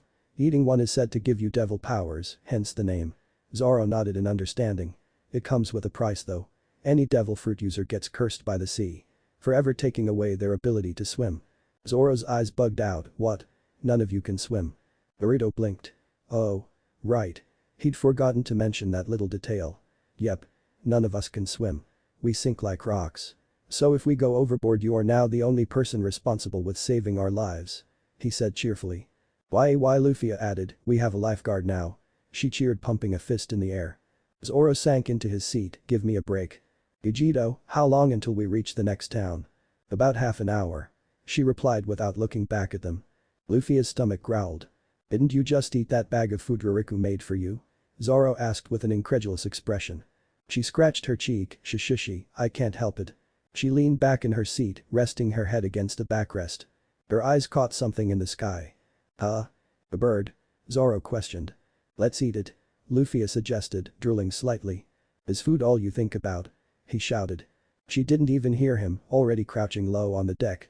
Naruto watched with amusement, how are you planning to get it down? The bird was pretty high up, he was curious what her plan was. She smirked and pushed off the deck with all the force she could muster. She launched herself high into the air, but only managed to make it about a quarter of the way up. She threw her fist back, gum pistol. She fired her hand as hard as she could, and it easily flew the remaining distance to the bird. Ah. I see. Naruto said, his lips curled up in a smile as he realized what was about to happen. Time seemed to slow as the next few events happened. Luffia's arm shot just in front of the bird's beak. The bird was several times larger than anyone had anticipated. The bird flew forward and clamped its beak around her arm without mercy. Luffia blinked. Pain entered her arm. Uauk. The bird continued its flight. Luffia's arm ran out of slack and she was ruthlessly tugged along behind the bird by her own arm. Ah. Help me. She screamed helplessly as she dangled beneath the bird. Udumbus. Zoro shouted. Oh dear, Naruto commented, somehow finding the situation horribly amusing. Shit, Yujito swore under her breath as she blasted the ship to full power, intent on chasing down their runaway captain. Nami ran across the streets of the ghost town as fast as her legs could carry her. Despite the desperate situation, she was incredibly pleased with herself. I finally got it. The chart of the Grand Line. She huffed as she rounded another corner. She had stolen the chart successfully and now she was making her getaway. There's just one little problem. That back here. Give that chart back. You damn sneak thief. Slow down. The 3 mean-looking pirates shouted as they chased her down. She could hear the sounds of footfalls on cobblestone growing louder and she knew they were gaining on her. She really needed to work out more, she was running out of breath rapidly. The loud cannon blast took their attention and all 4 people froze in their tracks at the sound of screaming. Nami looked up, her dangerous situation forgotten for the moment as she searched for the source of the noise. She watched with wide eyes as a strange young girl fell from the sky above her. Ah. Crash. Nami winced as the girl hit the pavement, her face growing green. Her heart went out to the poor girl, she was likely targeted by the local pirate crew. She was just unlucky. Coughing caught her attention just before she turned to leave, and her head snapped back to the crash site with growing disbelief. A figure appeared through the smoke, climbing to its feet. Who the hell just shoots cannonballs at someone like that? A feminine voice griped as a young girl appeared from the scattered dust. She was a tall, busty girl with messy black hair. Wearing nothing more than a red bikini top and a simple pair of blue shorts. She was wiping the dust off a straw hat in her hand and she placed it back on her head with a laugh. Phew, at least I'm safe now. Man, that was a pretty neat experience I had. She blinked as she looked at Nami, then at the pirates, then back at Nami. Hi. She said innocently. You idiot. Get out of here. Can't you see those are pirates? Nami screamed into her mind, desperately hoping the young girl would run off before the pirates got a chance to capture them. She never intended to make another girl take the fall for her crime. Heh, look at what we've got here, boys. You lost, girlie. We can help you. The pirates' faces grew lecherous as they slowly spread out around the black-haired girl. Huh? Luffia turned to them, who are you? They're pirates. The orange-haired girl behind her hissed, we need to run. Why? Luffia questioned. Nami stuttered in disbelief, was she really this dense? Because. She had no chance to finish her sentence as the three pirates rushed them. Huh? Luffia looked back just as the three men descended upon her with sabers drawn. She frowned and raised her fists. A moment later and the three men were indented into the wall of a nearby building, broken swords scattered at their feet. You shouldn't wave those things around, someone could get hurt. She scolded the unconscious men. Nami was frozen in shock. She had seen the men dive at them, ready to cut them down, and then movement, and they were beaten. What just happened? Luffia fell her knees, her stomach growling angrily at her, I'm so hungry. Nami looked down at her speculatively. The girl did just save her from those pirates. How about I make you some food? The girl shot to her feet, looking at Nami as if she had just revealed the secret to life, really. Nami stepped back, not sure how to handle the excited girl, why yeah. A while later, after some brief introductions, Nami had shown them into an empty house and prepared a quick meal for Luffia. Why Luffia said happily as she ate the sandwich. Picking up a bread roll, she turned to the orange-haired girl, do you live alone in this house? The girl shook her head, I'm not from this town. Luffia paused as she was about to take a bite out of the roll. She didn't live here. So this food wasn't hers. That meant she was stealing. Luffia shrugged and took a large chunk out of the roll. She was a pirate. And that meant she could take all the food she wanted. Everyone in the town ran off because of Buggy. The local pirate captain. She explained. Oh. So, you're just a sneak thief? Luffia asked. How rude. I'm a pirate thief. I only steal from pirates. She claimed, don't compare me to petty scumbag thieves. So this is a pirate's house. Luffia looked around curiously, it didn't look like one to her. Where was all of the swords and skulls and gold? She paused and thought, why would a pirate have a house on land? Nami opened her mouth to retort but had no response. She didn't know who it belonged to, but she stole from it anyway. That thought made her heart clench. My goal is to earn 100 million bellies, no matter what it takes. Even if I have to steal to do it. That's a lot of money. What could you even use that much for? Luffia asked as she continued her meal. She would use it to buy a pirate ship, but she didn't think that was what Nami was planning for. She didn't seem to like pirates very much. It's a secret. Nami said as she clutched the chart she had stolen, but with a sea chart of the Grand Line, it's a real possibility. The statement caught Luffia's attention, sea chart. Are you a navigator? Nami's face lit up with a smile, the first real one she had given since they met, Luffia noticed. I'm the best navigator in the world. She proclaimed proudly. Luffia smiled back, happy to find another crewmate. Ooh, oh, that's perfect. Do you want to be our navigator? Her smile grew strained, really? Nami asked with fake enthusiasm. Luffia pretended not to notice and raised her arms in excitement, yeah. A new addition to our pirate crew. She cheered. The fake smile on her face dropped and she gave a dark glare to Luffia, no. She refused to join the crew. She looked at the girl with suspicion, are you really a pirate? She found it hard to believe a girl who acted so innocent was really a pirate. She was good at reading people, she had to be to steal as well as she did and she couldn't find the slightest bit of deception coming from the black-haired girl. She smiled and pulled the straw hat off her head, gazing at it with a fond memory. Yeah. I promised the man who gave me this hat that I would return it one day.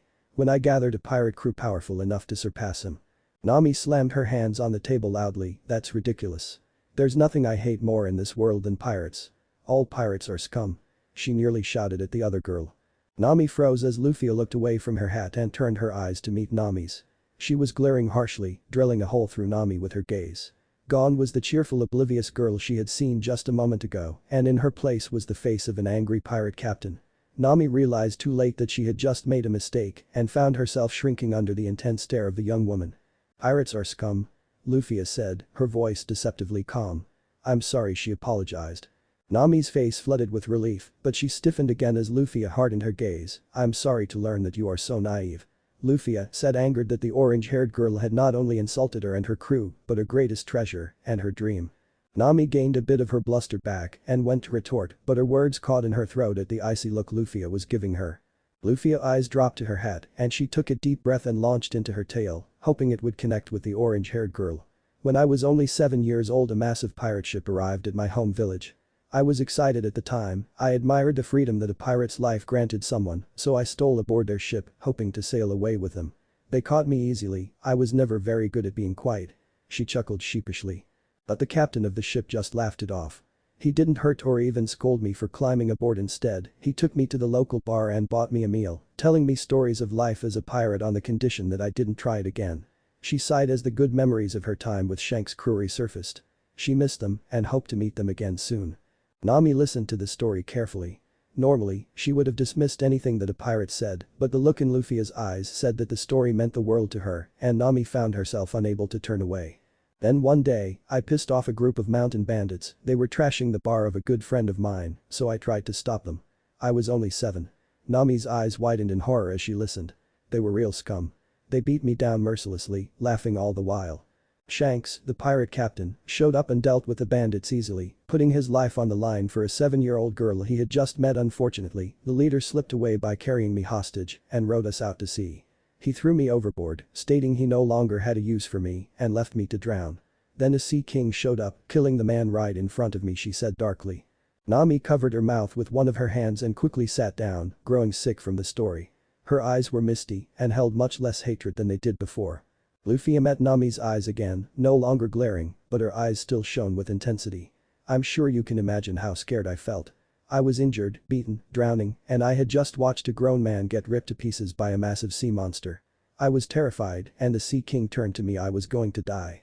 I was going to die just because I had made a stupid mistake and let a group of scum rile me up, but then, Shanks appeared again. To this day I still don't know how he did it. In an instant he was by my side in the water, saving me from the Sea King's mouth, but not before he lost his arm to the monster. He had sacrificed his arm for me." Luffia took another deep breath in a vain attempt to stop her trembling voice. She didn't bother to stop the tears falling down her face. "And then do you know what he said to me?" she asked, not expecting an answer, but she saw Nami shake her head anyway. "He said, 'It's okay Luffia, it's just an arm, I've got another one.' After giving so much, just for me. I swore that day that I would be a pirate just like him. That I would sail the seas how I pleased, gathering a group of people I could truly call my friends. As he left the town for good, I told him I would surpass him one day. He smiled down at me and placed his hat, his most precious possession, on my head. And then he was gone. Leaving the village without asking for a single thing in return." She stared into Nami's eyes with a powerful testing gaze. "Can you honestly tell me, after hearing that all pirates are scum?" She couldn't answer that. How could she? She was busy dealing with her rampant emotions. She felt like everything she knew had just been turned on its head. If pirates like that existed, ones that would go out of their way to save people, then why did Arlong have to be the one to land on her island? Was it just rotten luck? Fate's cruel joke on the world? One that made her life as miserable as possible? "Hey," Luffia called out as she placed her hat back on her head. She sent a beautiful smile at Nami, her previous anger vanishing in an instant. "Join my crew. I can tell you despise pirates for some reason, but we aren't scum. My crew are all my closest friends. My family. We are going to travel the entire world. Seeing everything it has to offer. I know it will be a lot of fun and I'd like you to be with us." Nami paused in silent consideration.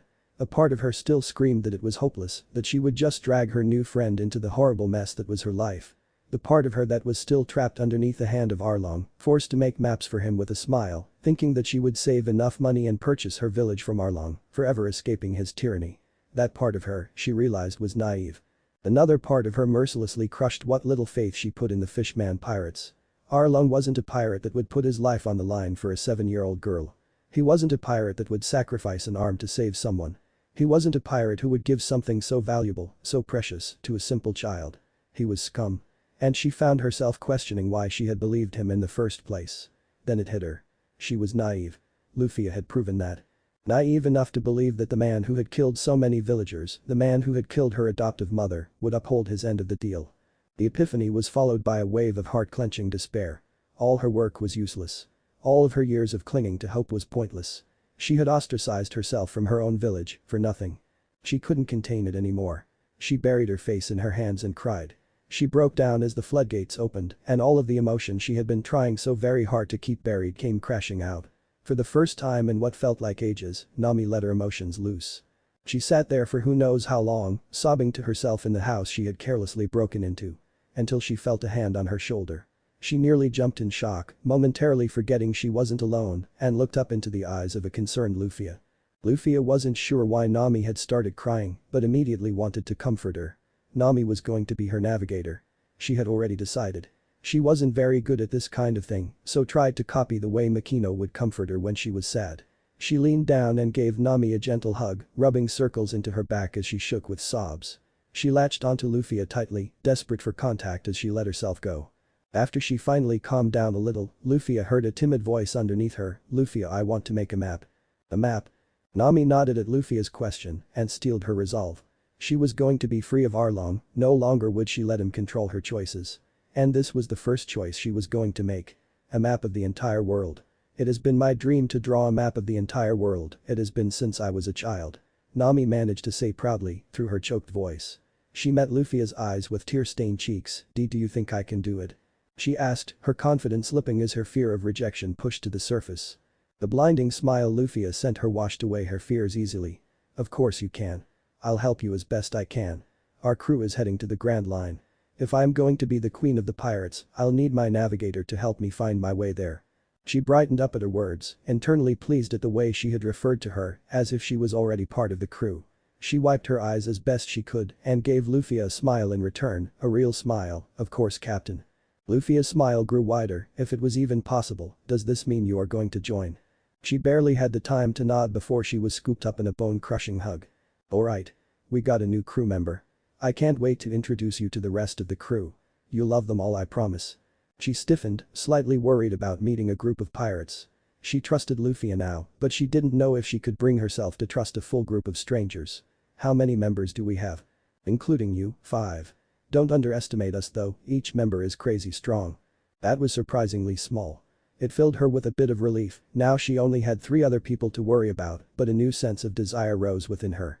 "Hey, Luffia, do you think you could help me become strong?" She was weak. It was made blatantly clear on Alvida's ship, and once again today. She had been chased halfway across a town by 3 grunts. Grunts that Luffia struck down faster than she could blink. It made her see just how weak she was, how vulnerable she was. She would never feel like that again. She promised herself. "Of course. We can train together, it'll be fun." Luffia said cheerfully, happy her newest member was going to be training with her. "Now let's go find the crew. I got a bit separated from them earlier, but we should be able to find them easy enough. They should have made it to the island by now." She finished her food in a quick pace and walked to the door, turning to wait for her new navigator. Nami flashed the biggest smile she had in years and followed after her new captain. Her new friend. She felt like she was walking on air. The revelation she made today would help her become stronger than she ever anticipated. She had been crushed, but after the tears dried, she felt a great weight had been lifted off her shoulders. No longer would she carry her burdens alone, she had a friend to help her with the weight. And Luffia was very strong. "We're here." The bird flew just over this town. Yujito said as they quickly slid into a local port. "Orange Town. Home base of the Buggy pirates," Naruto added, tying the ship down while they climbed out of Hunter. He recalled the information from a few of the files he had slipped from Morgan's office. Buggy was on a small hit list he was compiling of bounties he wanted to hunt down on their way to the Grand Line. They needed money, desperately, if they truly wanted to make the journey. Especially if they needed to pay for a ship. "Buggy?" Zoro asked. "Buggy the clown, the captain of the Buggy pirates. Rumor says that even though his crew are all dressed like the circus came to town, they are pretty nasty pirates. It's good that we bumped into them, I was planning to hunt him down before we made our way to the Grand Line anyway." Naruto explained. "Why?" "Buggy's head is worth 15 million, swordsman. We could use the extra cash." Naruto replied. He turned to Zoro with a cheeky grin, "How about it?" Feel like showing us how it's done, pirate hunter? Zoro scoffed and shook his head. I never called myself a bounty hunter, and I'm not going to start now. I only brought in bounties to earn money. Plus, I gave it up to join you guys, it seems pointless to start again. Naruto pouted, even if the crew needs the money. Zoro didn't budge and just let out a sigh as he started walking down the pier. Just capture him yourself then. Naruto sighed but let it drop. He had read about Buggy's devil fruit, he supposed it was probably for the best if Zoro didn't fight him. He wasn't sure if the swordsman could find a way to cut the clown. Boom. The entire town flashed with yellow light as a massive thunderous explosion took out a large row of buildings on the other side of the island. What the hell? Naruto yelled as the pier shook from the force. An explosion? Yujiro asked, wincing as the sound hit her sensitive ears. Sounded like a cannon. A big one. Zoro commented. They hurried into the town, searching for their runaway captain. Knowing Luffia, she would either already be involved or looking to find out what made the explosion. They noticed the town itself was completely silent. Not a single person in sight. As they made their way through the streets, the only signs of life they caught were some light and music coming from the center of the town. It sounded like someone was having a party. Luckily for them, they didn't have to search long. Just shortly into the city, a familiar voice called out. Naruto. He spun around just in time to catch a flying tackle from their missing captain. He stumbled back as she latched onto him and he wrapped his arms around her to steady himself. Whoa. Hey Luffia. We were just looking for you. He said with amusement. She looked up at him with sparkling eyes. Guess what? Guess what? We have a navigator now. He raised an eyebrow. Really? You recruited someone in this ghost town? He was impressed. Both that she managed to find someone in such an abandoned town and she managed to convince them to join her pirate crew even though the town was being terrorized by a pirate crew. Yep. She turned around and waved over her new member, meet Nami. She's going to make a map of the world. Naruto followed her line of sight to see an orange-haired girl moving to catch up to them. The now-named Nami met his eyes and froze in her step. He blinked. She blinked. The pirate thief. He shouted and pointed at her. The courier. She shouted and pointed back. Huh? Luffia looked between them with confusion. You two know each other already? Yeah, Naruto said as he got over the shock. We met briefly when you were fighting Alvida and again in Shell's town. He decided not to mention that he had met her inside Captain Morgan's office, where he had been stealing files from the desk. I'm surprised, Naruto said as he looked at Nami. I didn't think a pirate thief would join Luffia. Didn't you have a problem with pirates? What changed? My name is Nami. She insisted, getting irritated at her old title. As for why I joined, she glanced at Luffia and dropped her eyes, looking at the ground in embarrassment. Ah. Naruto nodded sagely. She snagged you too, huh? I understand. It's a pleasure to finally learn your name, Nami. My name is Uzumaki D. Naruto. He offered his hand. What do you mean by two? She asked curiously as she shook. She wasn't sure what she felt about the blonde. She was happy to find someone she recognized but was still nervous to be around him. But if Luffia said he was a good person, she'd give him a chance. He had saved her after all and never really showed any hostility to her. Zoro took the question as a cue to step forward and offer his own hand. Rurano Zoro. He introduced himself simply. Nami stared at him with wide eyes. The pirate hunter. She shook his hand dumbly. What are you doing in the pirate crew? He gave a small smile and nodded at Luffia. She's got away with words. Nami's eyes filled with understanding. She felt slightly happy that she wasn't the only victim to Luffia's charisma. She turned to the last member, another girl, surprisingly. Weren't pirate crews supposed to be filled with mean-looking men? Yet this one now had 3 girls and 2 men. My name is Yugsho. She introduced as they shook. Nami smiled and introduced herself, feeling comfortable around another woman. She was older than the rest of the group slightly and had a more mature air around her. Hopefully, they would get along. Another, smaller explosion rocked the town as they finished their introductions and everyone turned their heads to the center of the town. They could hear the sounds of a party clearly now and the pirates seemed to be celebrating the destruction of the buildings. Well, I suppose we should go stop him before he takes out the rest of the town, Naruto said. Hey. Luffia's eyes widened with realization. Those guys shot a cannonball at me. Naruto quirked an eyebrow. Really? Yeah. I was flying over the town and they shot down the bird. She said, irritated.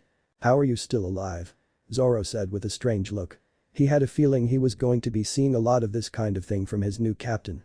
Shushi, I'm strong. She laughed, but her eyes turned to the town with a smirk, but I'm gonna kick their asses for that. Just leave the captain alive, Naruto said. Huh? Why? He smiled, because then we can turn him in for treasure. Luffia's eyes lit up. Really? What's he look like? She was already cracking her knuckles in preparation. You can't miss him. He's the one with the big red nose. Alright. Luffia yelled and started to march off toward the town center. Amused, Naruto followed behind her, the rest of the crew trailing behind. Hey! Get out here, big nose. Luffia shouted at the band of pirates they could see partying on top of a large bar. The party stopped as Luffia's voice managed to carry over the sounds of their celebration. The Buggy pirates all froze in unison, the laughter died, the music stopped, and mugs of rum were dropped in shock. The Buggy pirates' jaws were on the ground as they slowly turned to their captain in fear. Their captain, Buggy, was dressed to resemble his epithet, the clown, with bright colors and clown-like makeup. The most attention-grabbing thing would be the red and white striped shirt he wore and the orange fur-lined captain's coat hanging from his shoulders. His face was shadowed by his orange hat, but his lips were curled in an angry snarl as he heard the voice from below. He stood up and stomped over to the railing of the rooftop, glaring down at the group of 5 standing in the street. He brandished his 8 knives between his fingers menacingly. What was that? Who has a big nose? He said in a dangerous tone. You do? Luffia chirped, completely disregarding the furious expression. It's a big red eyesore. Silence filled the street, with the only sound being the sharp intakes of breath from Buggy's crew as they fearfully waited for their captain to explode. They didn't dare move, thinking that the slightest disturbance would set him off. The vein popped on Buggy's brow and he shrieked with anger, "Kill them. Fire the Buggy ball." Zoro slapped his face. "Are you trying to get us killed?" Nami stiffened, her eyes wide with fear as the pirates rolled out a large cannon. Is she an idiot? She mentally screamed, no matter how strong she is, we'll all die if they shoot at us. Her body started to tremble as the threat of death became real.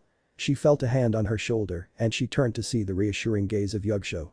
It's okay. The woman said quietly, having noticed her fear, that cannon won't hurt us. She said with conviction, and Nami could see she meant it. Luffia smirked as they prepared a cannonball. She was going to have fun with this. Naruto stood beside her with a small grin. That's certainly one way to get his attention. The blonde commented. You have a plan. He looks ready to kill us. Luffia nodded and settled into a stance, planting her feet firmly. I've got this. She placed her left hand on her hat and let her right arm hang by her side. She watched them load the cannon carefully. You idiot. Zoro said, get out of the way. You're gonna get hit. She sent him a big grin. Don't worry so much, Zoro. That measly cannonball's not gonna work on me. Fire. Buggy screamed. The cannon exploded, firing a large red ball, with a Jolly Roger painted on the side, directly at Luffia. She smirked. I gotta thank Gramps for this move. She braced herself and let the ball fly toward her. As it got closer, she threw out her right hand, catching the ball in her palm. Gum. The ball continued its course, and her arm stretched along with it as it flew past her. The Buggy ball slowly lost momentum until it finally reached a stop, her arm stretched almost to its limit. Zoro gasped in shock as he watched the whole thing. No way. Nami cried, seeing Luffia's devil fruit powers in action for the first time. Naruto's grin stretched across his face as he saw the plan and couldn't contain a loud laugh. Yujito giggled to his side, her own grin predatory, as she waited for the Buggy pirates to get a little taste of their own medicine. Slingshot. Luffia declared proudly, letting her arm rubber band back to her, bringing the powerful explosive along with it. She threw the ball powerfully, aiming at the center of the building the pirate crew was standing on top of. She didn't want to kill them. Naruto had wanted the captain alive. She sent it back. The pirates barely had time to cry out as the building beneath them was quickly struck by the cannonball, exploding in a large shower of wood and debris. The pirates screamed in panic as the roof caved in, sending them crashing down 2 floors of the building. Nice one, Luffia. Naruto complimented. He looked at the large dust cloud surrounding the wooden building and scratched his chin in thought.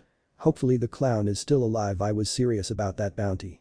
Nami slunk to her knees as the inn collapsed, her mind struggling to comprehend what just happened. What are you? Luffia gave her another beautiful smile and hooked a finger in her mouth. I ate the gum fruit. She pulled, stretching her cheek out in demonstration. I'm a rubber woman. Rubber woman. Devil fruit.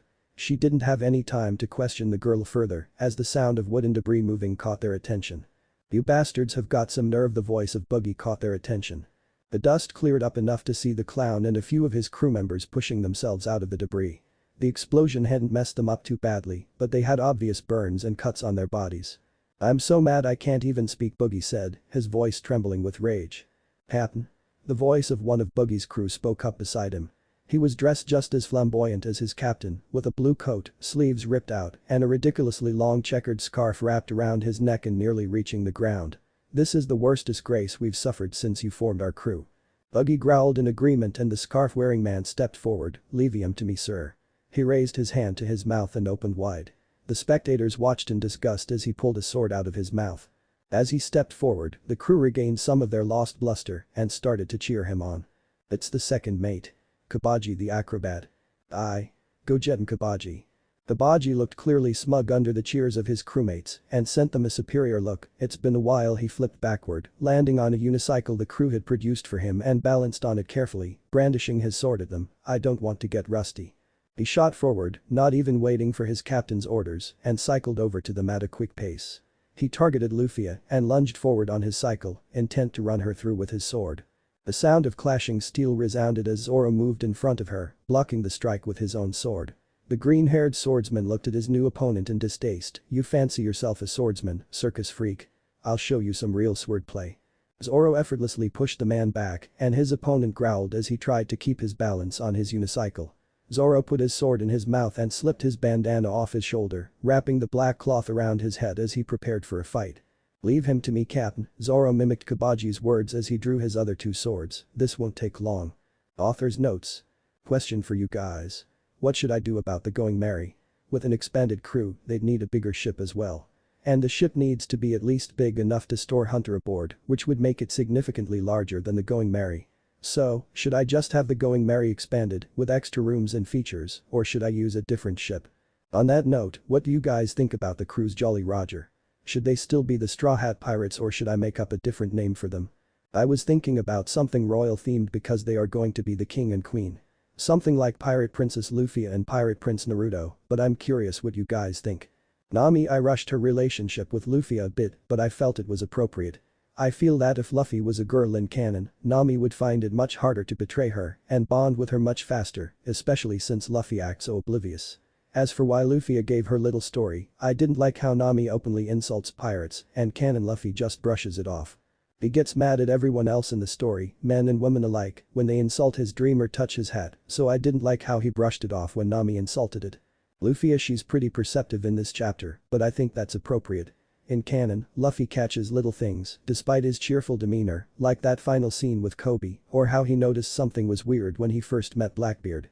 Having Luffy as Luffia, a girl, I feel the need to make this perception a bit more apparent. She's still going to act oblivious because she thinks it's more fun that way. Chapter 4. The Liar. The Breath of Death. Zoro growled as he ducked under the fire breath of the so-called swordsman. The guy was a real circus freak, cheap tricks and all. Kabaji took the chance to launch a kick at Zoro's side with his pointed boot, but stopped his attack as he saw Zoro raise a sword to block. Buggy's second mate jumped back with a smirk. I call my next circus trick murder at the steam bath. Zoro watched with disinterest as the acrobat did a flashy spin of his sword to kick up a cloud of dust around himself. He blocked as his opponent lunged out of the cloud in a direct attack with his sword. Zoro deflected the blade and struck back with his own, landing a shallow cut on the chest of the acrobat. Now you'll taste my greatest circus tricks. Kabaji shouted as he flipped open his coat with a flourish, dance of 100 kamikaze tops. He cried as dozens of tops were launched at Zoro, each one spinning rapidly as they traveled toward him. Zoro grunted and cut one down, which caused it to explode like a firecracker in the air. He growled as the rest grew near and settled into his sword stance, quickly cutting through the tops at a rapid pace, not letting a single one touch him. This guy is a freak show. Naruto commented as they watched a small duel. He was pouting slightly, as he had hoped to see a real swordsman's duel. Not whatever this was. It's disappointing, Yujito agreed. The acrobat must know he can't possibly match Zoro in swordsmanship if he resorts to such cheap tricks. Shishishi, I think it's pretty cool. Luffia giggled, watching the acrobat like she would a circus performance rather than an actual fight. Zoro's opponent was pretty funny to watch. Boasting about how he was going to defeat the famous pirate hunter while ignoring the fact that he was a grown man riding around on a unicycle. Nami was watching the fight with growing disbelief. Her mind was still trying to comprehend the devil fruit user beside her, and the fight between the two men wasn't helping. Those guys are insane, she muttered as she watched them move and fight at a fast pace. She almost had trouble keeping up. There's no way I could do that. Then don't. Eh? She looked to the side in confusion as she heard a voice respond. She hadn't noticed she was speaking out loud. Naruto gave her a small smile and turned back to the fight. If you can't do something, then don't. Instead, focus on what you can do. It's something my old man used to say. She turned back to the fight with a speculative look. What I can do? Her eyes looked over a small building behind the inn and a brief memory flashed through her mind. She remembered the three grunts from before had mentioned a place that Buggy's treasure had been stored. A wicked gleam re-entered her eyes. She wasn't a thief anymore, but she was a pirate now, right? Pirate steal too. She tapped Luffia on the shoulder. Hey. Huh? I heard that there's a building behind the inn that they used to store Buggy's treasure. I'm gonna go steal it. She said with a small smirk. If there was one thing could do, it was stealing from pirates. Before Luffia could even respond, Naruto burst out in laughter. Hahaha. I knew I liked you for a reason. Stealing his treasure and taking his bounty. That's perfect. Nami gave a smile in response. It felt good when other people approved of her actions for once. Luffia nodded sagely. I completely agree. A brilliant plan. Naruto snorted. You were sold on the word treasure, weren't you? Luffia turned to him with a pout. But we're pirates. We're supposed to have treasure. Nami started to step away from the group, giving a quick wave. Then I'm off. Good luck. Wait. The voice of Naruto stopped her in her tracks. Why don't you take Yujiro with you? He wasn't entirely sure why he had called out to Nami. Just a gut instinct. The memory of the last time Nami tried to steal from pirates flashed through his mind, and he'd feel more comfortable with Yujiro along with her. Me? Yujiro looked surprised. Naruto sent her a glance and a shrug. You aren't really doing anything right now, right? Would you mind going with Nami? Yujiro looked at him for a moment and then shook her head. She didn't really care. These circus freaks didn't really interest her much. Nami and Yujiro shared a glance. Not that I'm complaining, she said carefully, not wanting to insult Yujiro by mistake. But why? I'm perfectly capable of stealing the treasure myself. Naruto sent her a pointed look, just as you were perfectly capable of stealing from Alvida. He saw her wince and continued, Buggy's bounty is much higher than Alvida's. 3 times, in fact. The general rule is the higher the bounty, the stronger the pirate, so you could assume that Buggy is at least 3 times stronger than Alvida. Nami blanched as she remembered her last slip-up in Alvida's cargo hold. She nodded at Naruto. Right. Sorry. Please come with me, Yujiro. We'll slip around back while they are distracted. The Catwoman shrugged and followed Nami as they slipped between the buildings. Are they going to be okay? Luffia asked. She hadn't really understood most of that conversation, but she sensed something was intentionally being left unsaid. Naruto had a look of small worry in his eye. He smiled at her. They'll be fine. Yujiro is really strong. Luffia accepted her partner's words and turned back to the fight. Zoro watched from the corner of his eye as the acrobat rode his unicycle to the wall of a tall building and frowned. The tops were just a distraction. Circus trick. A hike in the mountains. Do you really need to call that one out? Zoro grumbled as he watched a man cycle up the side of the wall. Circus trick. Fireworks in the cool summer breeze. The acrobat launched himself into the air with another technique name and flew just above the swordsman. He placed his sword straight down, aiming at Zoro, and finally circus trick. Sting of the unicycle. Zoro braced to dodge. Low-flying chop-chop cannon. Buggy shouted as he finally got sick of watching. His hand broke off his arm and flew at Zoro. Kabaji. I'll hold Zoro down. You finish him off. With pleasure. The acrobat responded as he started his descent. Shit. Zoro swore under his breath. Buggy's hand flew forward as he tried to grab at Zoro. It was brought crashing to the ground as Luffia appeared, pinning the hand under her foot with a powerful stomp. She looked up with a smirk. Big nose. Keep your hands off Zoro's duel. Buggy let out a wail of pain as Luffia ruthlessly crushed his fingers underfoot. Luffia's Zoro let out a small chuckle as Luffia saved him. Die. He ducked to the side as Kabaji descended, dodging the strike as the acrobat hit the ground. Zoro turned to him with a glare. I've had enough of those stupid circus tricks. He rushed forward and slashed at Kabaji's unicycle, forcing the acrobat to hop off. Fine. I'll finish you with my real swordsmanship. The man declared as he lunged at Zoro, preparing a strike. Zoro didn't even acknowledge the words and crossed his arms as he prepared one of his main techniques. Oni. In a flash of steel and blood, Zoro was past Kabaji and the man had a crisscrossing gash on his chest. Jiri. Impossible, the acrobat muttered as he collapsed, fainting from the pain. Kabaji. Buggy screamed as his second mate was ruthlessly cut down. Naruto whistled as Kabaji hit the ground. That was a pretty awesome sword technique. Very quick. Luffia had gone forward, presumably to kick Buggy's ass, so he was left to watch the fights by himself. Maybe he'd join in if he felt like it. Well, what do we have here? Naruto turned to see a strange-looking man riding on the head of a massive lion. The man looked over at the fight and his eyes widened as he saw Kabaji on the ground in a pool of blood. Wakabaji. He was defeated. Impossible. He turned to Naruto with a murderous glare. Was this your doing? Naruto scratched the back of his head. Well, technically that was Zoro, but he's a member of my crew, so I guess I'm partially responsible. The man and lion both gave him dark looks. Do you know who I am? Well, not Ray. I'm Moji. The man introduced before Naruto could respond, "I'm Buggy's first mate. They call me the lion tamer." "Oh?" Naruto looked him over carefully with a fox-like squint. "You don't look stronger than that cabbage guy," and Zoro kicked his ass with ease. "You sure you're really the first mate?" "Of course I am." He shouted down at the blonde. The lion let out a low warning growl from beneath him. Oh, Naruto frowned at the lion. He guessed that was the real reason the man was first mate. The lion probably fought all of his battles for him. How annoying. Well, Naruto could at least have a little fun with this guy. Naruto concealed a smirk and looked up at the weird man. "I understand the whole circus theme, but don't you think you're overdoing it with that weird bear costume?" "Costume? This is my hair. It just makes it worse." "Shut up." Moji shouted Richie. "Kill him." The lion looked at Naruto with a long stare. Then he moved forward slightly, bringing his head just in front of the blonde. Naruto watched the lion with interest as it gave him a few testing sniffs before backing off with a small whimper. Naruto smirked widely. "Richie?" Moji looked down at his mount with irritation. "I said kill him." The lion shook his head rapidly and laid down on the ground, hiding his face with his paws. He let out a low whine. "Richie? What's gotten into you?" A soft chuckle brought Moji's attention to Naruto, who looked up to meet his eyes. "I think you might be in over your head here," Naruto said as he started his devil fruit transformation. Eyes turned slitted red, 9 long bushy fox tails slipped out of the gap in his orange robe, and 6 whisker marks appeared on his cheeks. What the hell are you?" Moji said as he saw the blonde transform. His mind made a connection, but he didn't want to believe it. You ate a devil fruit, didn't you? Just like the captain." Naruto gave him a feral smirk. "That's right. You shouldn't blame your little kitten. He just knows when he's facing an alpha predator. It's not his fault. It's just instinct." "Kitten?" Moji yelled in outrage, his anger pushing down any trepidation about the blonde. "Richie is the strongest lion in the world. Show him, Richie. This man can't hurt you." Naruto shook his head and approached the massive lion without fear. The lion tried to shrink back as he approached, but Naruto slid up to him before he could get any ideas about running. A loud rumbling purr came from the lion's body as Naruto started scratching the beast behind the ear. Richie gave out a pleased noise as he found a sweet spot. You could say Naruto had a little experience dealing with cats. Maybe he'd keep the lion.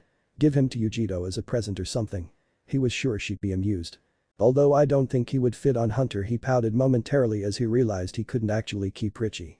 "We'd probably have trouble feeding him too. Who knows what this guy eats?" "What are you doing to Richie?" "Stop that." Moji cried from his perch on the lion's back. "No. I'm just petting him and he likes it." "Impossible. I'm the only one who can get close to Richie. I'm the lion tamer. There's no animal that won't follow my commands. Richie, kill him already." Naruto frowned as Richie gave another weak whine, clearly torn between obeying his tamer and his instincts. "Richie," he said, catching the lion's attention. His lips curled into a small smirk. "Roll over on your side." The lion looked confused but did as the blonde said, flipping over on his side to expose his stomach and throwing Moji off in the process. "Richie?" the lion tamer shouted, betrayed. He fell to the ground, landing on his back in surprise. The lion didn't even hear him, too busy with pleased whines and loud purrs as Naruto gave him a belly rub. "Who's a good kitten?" "You are, yes you are." Naruto busted out the baby voice as he gave the lion a belly rub. He snickered as Richie's legs started to kick into the air with pleasure. Moji was fuming. The blonde had questioned his skill, doubted his rank, mocked his pet lion, and even insulted his appearance. He was in a rage. "How dare you?" Naruto didn't even turn around as Moji rushed at him, infuriated that the blonde had dismissed him so completely. One singular yellow fox tail raised in a lazy manner as Moji lunged at him with a fist cocked. A resounding smack echoed through the area as Moji was lashed across the face with a deceptively powerful tail. He was knocked clear off his feet, flying back a solid 10 meters before he crashed into the wall of a building. The wall cracked as he impacted it and he slid down in a slump, unconscious. Naruto turned to look at the unconscious form of his opponent, slightly surprised. "Wait, seriously? Just one hit? I figured you were weak, but really? I didn't even hit you that hard. It was supposed to be a love tap." The lion let out a sad whimper beside him. He clearly wanted to assist his master, but his instincts were screaming at him to stay down. Every fiber of his being was bowing in submission to the blonde. His senses felt as if the small human form was just a disguise for a fearsome monster. Naruto shrugged and turned his attention back to the lion. "Stand up." Richie obeyed, getting to his feet. "Hup." Naruto jumped up, landing on the lion's head. He sat down cross-legged and pointed back to the inn, onward. "Let's go get a better view of the fight." Richie let out another mewl and slowly walked toward the ruins of the tavern, leaving his master behind. "Stop right there." Nami and Yujito froze and turned to see a large group of circus-themed pirates aiming a large variety of weaponry at them. Swords, knives, maces, axes, they would have had the appearance of common thugs if not for the flashy colors and makeup. "We saw you two slip away. Thinkin' you're gonna steal our treasure." "Damn," Nami cursed, "I thought the crew was unconscious." The pirates let out a small set of laughter and one spoke up, "Unconscious. Just from a little fall like that one. We're the Buggy pirates, we're much tougher than that." The brave one stepped forward with a large saber in his hands. "You two ladies are out of luck, the penalty for stealing from Captain Buggy is death." He rushed forward with his blade, swinging at Nami. Nami stood frozen in shock as the blade came swinging down. Memories of her last experience flashed before her eyes and she hesitated to move. Ugh. Suddenly, the pirate stopped in his tracks. He let out a pitiful wail before falling backward. As he landed on his back, the whole group could see 4 large slashes through his clothing, blood already seeping out of the wound. "What the hell?" Another pirate cried as he hit the ground. Yujito stood protectively in front of the new navigator, brandishing her hands threateningly. As the pirates looked her over they noticed, in place of her fingernails, were long razor-sharp claws, dripping with blood. "Why Yujito?" Nami looked at her in surprise. Both that the woman had protected her and that she was now wielding fearsome-looking claws on her fingertips. The blonde woman sent her a look. "Well. Are you just going to stand there all day and leave these guys to me?" Nami's first instinct was to say yes and let Yujito handle it. It was clear the woman had fighting experience. Before she could even open her mouth however, another memory flashed in her eyes. A positive one this time. "Luffia, do you think you could help me become strong?" Of course. Her new captain hadn't had a single moment of hesitation. She looked at Nami as if it was such a simple thing to become strong, like she was certain Nami would be strong. Now Yujito was sending her a look, expecting something from her, and for some reason, she didn't want to disappoint. "No," Nami said, pulling up the side of her skirt to reveal a holster she had strapped to her thigh. She slipped out 3 long sections and quickly assembled her own weapon. A staff. She pushed down whatever doubt she had in herself and whirled her staff around, pointing it at the pirates. "Leave some for me too." Yujito let a cat-like smirk reach her lips and turned to their opponents. "I like your style." The two girls stood together, facing the group of pirates without fear. The pirates exchanged looks, feeling slightly less confident facing the armed women. Their eyes were locked on the sharp claws of the older woman, fear seeping into their minds. They muttered amongst themselves, quietly. "Hey, you don't think? There's no way Buggy's the only one around here." "Yeah, but those claws." Yujito could hear them easily. "Something wrong, boys." She gave a Cheshire grin, exposing her elongated canines. "You look like you've seen a devil." A shiver went down the necks of the pirate crew. Both women could see a wave of uncertainty pass through the group of pirates as Yujito's words set in. Before they could doubt themselves any further, a loud one spoke up. "Come on, boys. They're just 2 women. It doesn't matter if they have weapons, there's no way they can fight us. We're the Buggy pirates." His words had the right effect and the crew regained their confidence. Calls of agreement rushed through the crowd and they all raised their weapons with renewed strength. With a loud cry, they charged. Nami's heart was pounding in her chest as the first one dove at her. She grit her teeth and ducked to the side to avoid a sword swipe. She took the chance and swung her staff hard, cracking the man in the face. Surprisingly, he went down. She stared at his collapsed form with shock. She had been expecting a much harder fight. She shook out of her stupor as she heard the next one approach and prepared herself to continue the fight. Nami fought carefully, dodging attacks and waiting for openings to strike back. It took a while, but she was learning how to deal with the pirates. She struck down at least half a dozen without any serious injuries to herself. As she cracked another skull with her staff, she was feeling pretty good about herself. These guys were weak. She flicked her eyes over to her companion and quickly found herself staring, awestruck. Yujito was much better than she realized. The woman was effortlessly taking on dozens of men at a time, gracefully stepping between blades with ease and slicing down her opponents without mercy. The woman moved with almost supernatural grace, displaying a great amount of flexibility as she bent, spun, and flipped through the pirates' attacks, responding with her own powerful slashes. The woman's expression was stoic, only letting a small wicked smile appear every now and then as she struck down a pirate in a particularly vicious manner. Nami's eyes widened and her jaw dropped as she watched her crewmate tear through the ranks of the Buggy pirates. That was something she couldn't do. The war cry of the pirate snapped her attention back to her own fight. Shit. She cursed under her breath as she ducked under a sword. She had been caught staring. That was a stupid thing to do. Luckily, her new position provided her with a target and she ruthlessly swung up with her staff, striking the man between the legs. The man went down with a whimper. Nami buried any surprise and tore her eyes away from Yujito. She was sure the woman would be just fine. She needed to focus on her own battle.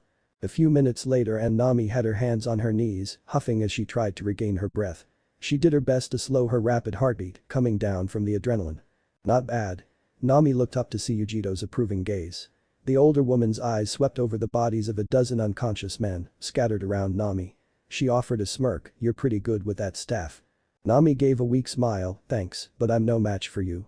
She looked past the blonde, where a pile of at least 50 men were all groaning in pain, blood soaking their clothes. "Well, I guess you could say I have a bit more experience. Don't worry too much about it," Yujito said, flicking the blood off her claws and letting them sink back into her fingers. She was pleased to see a lack of blood on her fingerless gloves. She was always careful about that.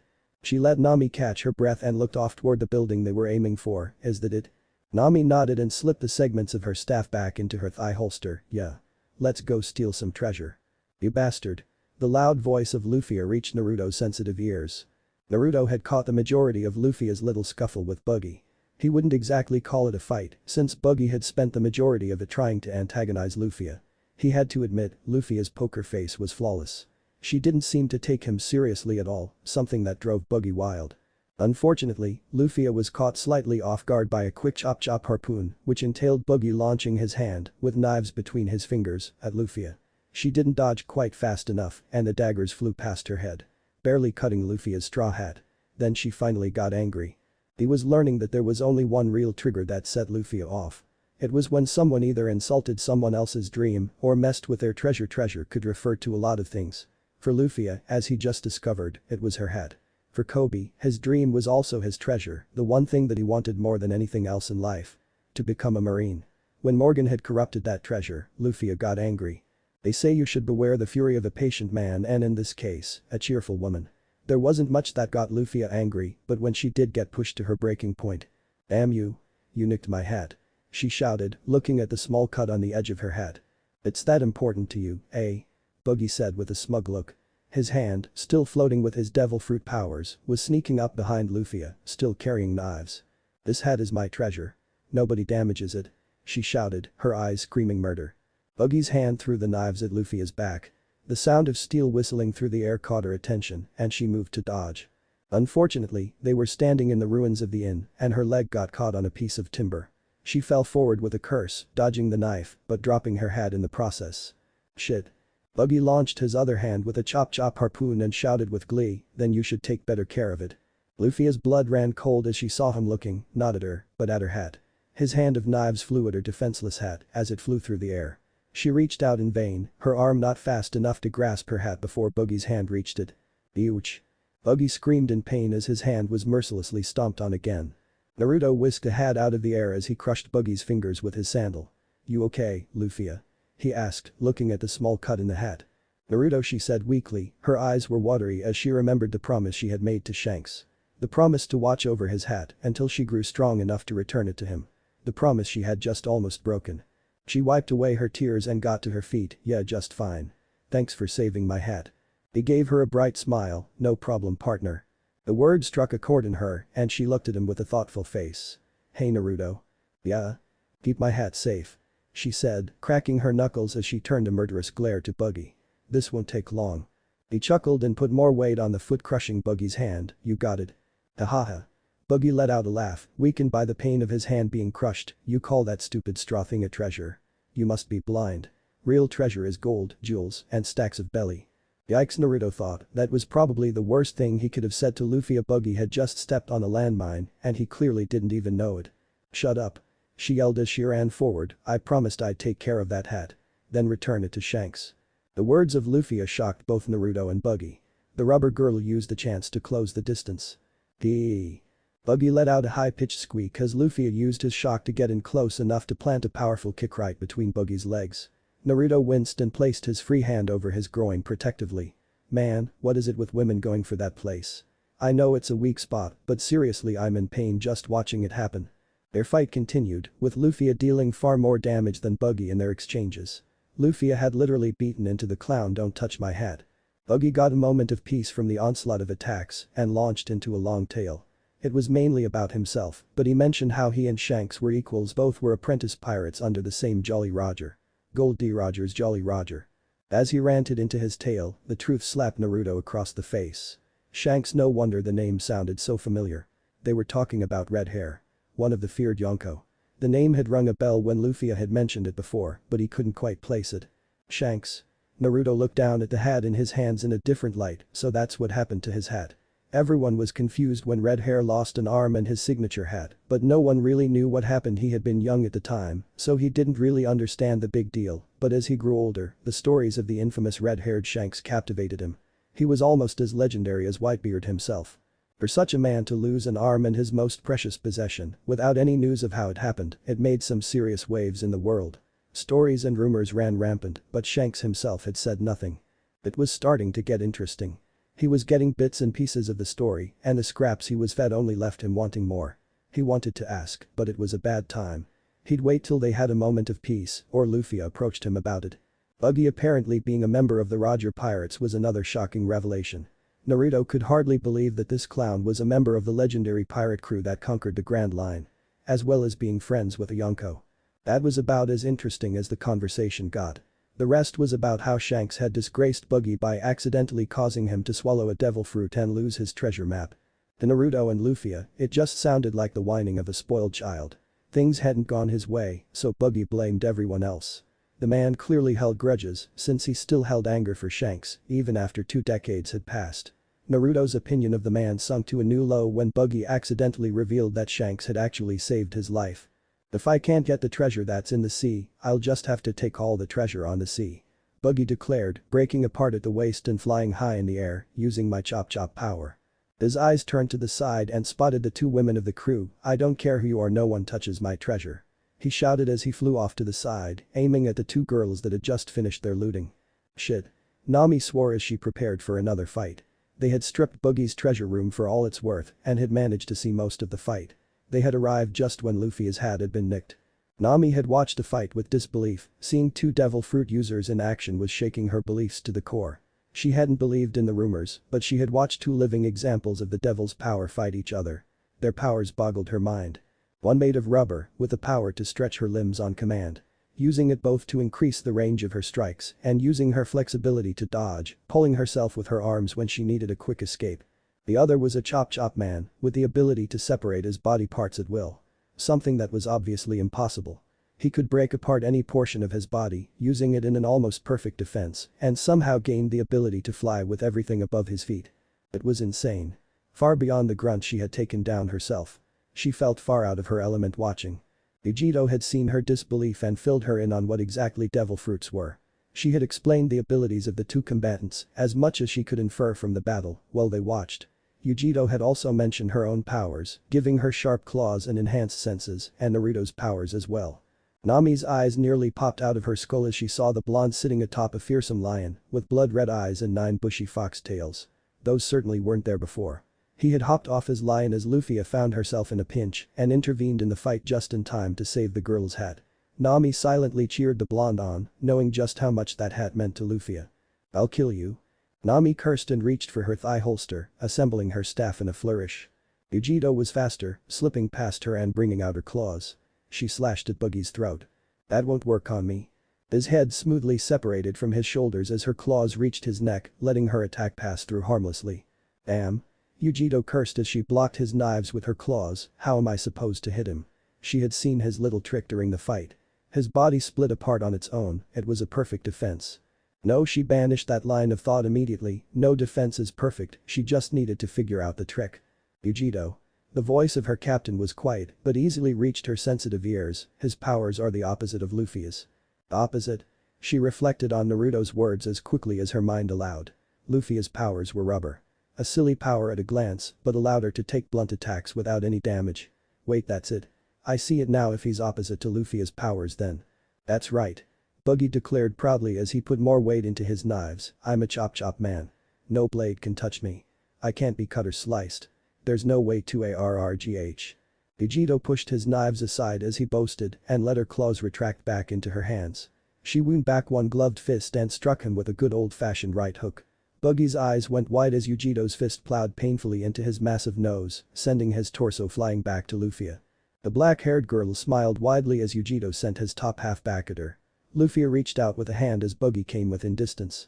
She grasped his head in her hand and slammed it down into the ground as hard as she could. A loud crashing noise filled the air as she smashed his face into the foundation of the ruined building. When she pulled back, his body was slack. He was unconscious. We won. She didn't hesitate to let out a cheer, throwing her arms in the air. Well done, Luffia. Naruto clapped as he approached her. Richie was following behind, looking sadly at the collapsed form of his crew. Shushi, where'd you get the lion, Naruto? He gained a teasing smile. Ah well, I found it in town and it reminded me so much of Yujito that I just had to bring it along, you know. Yujito appeared behind him, slapping him lightly on the shoulder. Idiot, her small smile betrayed her words. You really can't resist the cat references, can you? Nope. He replied without shame. Yujito shook her head and slipped a large bag off her shoulder, one they hadn't noticed before, and set it down on the ground. We really snagged a lot. Buggy had a surprising amount of treasure stored up. Nami appeared with a slightly smaller bag and placed it down next to Yujito's with a huff. How can you even carry that? These things are heavy. Yujito shrugged, I train hard. Luffia stepped over and picked Nami's bag up with one hand. This isn't that heavy. Nami's shoulders slumped. Fine, you carry it then. She had thought she was pretty strong for a girl, but these two just weren't fair. How can you even do that? Nami said, referring to both Luffia's strength and the crazy fight she had just seen. Your arms are even lankier than mine. Shushi, I'm strong. Nami looked ready to pull her hair out in frustration. Naruto let out a chuckle. You should get used to it, Nami. We're all monsters here. The word was accurate for the whole crew, except their newest member. Naruto didn't care, he figured Nami would turn into a monster soon enough. Nami sighed in resignation. She could feel a large number of headaches coming her way in the near future. Hey, where's Zoro? Luffia asked, looking around. Now that you mention it, I haven't seen him since we left during his fight, Yujito said. Hahaha. He's over there. Naruto pointed a thumb over his shoulder, and the group turned to see the green-haired swordsman sitting on the ground, leaning his back against a building. Z. Soft snoring reached their ears. He slept through all of that? Nami asked with a sweat drop. Yujito shrugged, he hasn't slept since Shell's town, so it would make sense that he would be exhausted. That fight he had probably took the last of his energy. Naruto nodded, yep. He passed out pretty quickly, telling me to wake him up when it's over. Speaking of which, we should find a place to settle down for the night. We've all had a long day. The rest of the crew gave their agreement easily. Hey. They turned to see an old man approaching them. He was dressed in brown armor and had scraggly white hair. He pushed his glasses up on his nose as he looked around the area. He saw the ruins of the pirates' hideout, bodies scattered all over the place, and finally, Buggy himself on the ground. His eyes went wide as he identified a few more of Buggy's officers. Kabaji was lying in a pool of his own blood, and Moji was slightly embedded in a wall, both had clearly been beaten. He turned to the group with a testing look in his eye. A large group of villagers had rallied behind him, each carrying makeshift weapons. Care to explain what happened here? The remainder of the day flew past quickly. Luffia happily declared they were pirates, setting the villagers on edge. Naruto hastily amended that they meant no harm and that they were only there to get Buggy's bounty. As much fun as it would be to have a group of villagers chase them out of town, they were tired and needed a place to rest. After which, the villagers happily threw a party. Celebrating the end of Buggy's reign over the town. The old man from before, the mayor as it turns out, showered the group with 1,000,000 thank yous and gave them a place to rest up for the night. He offered his own home until the rest of the villagers protested and led the group to a big enough house for all 5 of them. They slept well, taking a well-deserved rest from the long day. As Naruto fell asleep he couldn't help but let out a small chuckle, the heroes of 2 different towns in just one day. Things are definitely going to be more interesting from now on. The villagers quickly tied up the remainder of the Buggy pirates, Richie included, and sent a message to the closest marine base. They claimed that Buggy himself had slipped away. An excuse that would let Naruto turn in the bounty himself after they left. The next morning found them at the docks, getting another tearful thank you from the mayor and the villagers. Shushi, it's no problem. Take care of yourself, old man. Luffia said, standing on the edge of the boat to wave goodbye to the villagers. You stupid brat. The mayor said without malice, wiping the tears from his eyes, no respect for your elders. Zoro was still asleep in his seat. He had walked to the boat on autopilot, then promptly fell into a seat and slipped back into a deep slumber. Nami was helping Yujito strap down the treasure sacks and set their next course. Naruto was found in the back of the hunter. He had opened a large compartment in the back just before the engines. Usually, it was used to store provisions, gear, or even fish, but in this case. MMRRPHHHH. Gwrmph. Yeah, I hear you. Naruto careless tossed the gagged head of Buggy the clown into the compartment. His limbs were still separated and bound very carefully to prevent any escape attempts. They discovered that he couldn't move separated pieces of his body so long as they were restrained somehow. In this case, Nami had gleefully tied his pieces together, preventing him from reconnecting them. Naruto ignored the muffled protests of his bounty and picked up a small bucket he had kept in the compartment. Leaning over the edge of the boat, he scooped out a bucket full of seawater. "Sorry about this, Buggy," he said, his voice completely unapologetic, with a cheerful smile on his face, "but I can't take any risks." MMRPH. Buggy's face filled with horror as Naruto smiled down at him from the edge of the compartment and the blonde tipped the bucket over. His body went slack as a bucket full of seawater drenched him to the bone. Buggy's new prison was covered in an inch of saltwater, preventing him from using his devil fruit powers or moving in any way. "Just sit tight, Buggy. We'll find you a nice cozy cell to sit in real soon." Buggy could only weakly glare at the blonde as he shut the lid of the compartment, trapping the clown in darkness. "I still can't get used to that," Nami muttered as she sat down on the right side of the helm. She was watching as Naruto entertained Luffia with his tails. His fox tails. His fox ears would twitch and a small purr would escape his throat as Luffia groomed his tails, carefully brushing them. His eyes were squinted closed as he leaned back in the seat which, combined with his whiskers, gave him the appearance of a fox. She thought it was cute despite the strangeness as he slowly melted to putty in Luffia's hands. She was still struggling to believe this man was the very same one who had cut down those pirates so ruthlessly. He had a completely different personality. Was it that simple? Just like flipping a switch. One moment he was a casual, relaxed blonde and the next, he was a ruthless killer.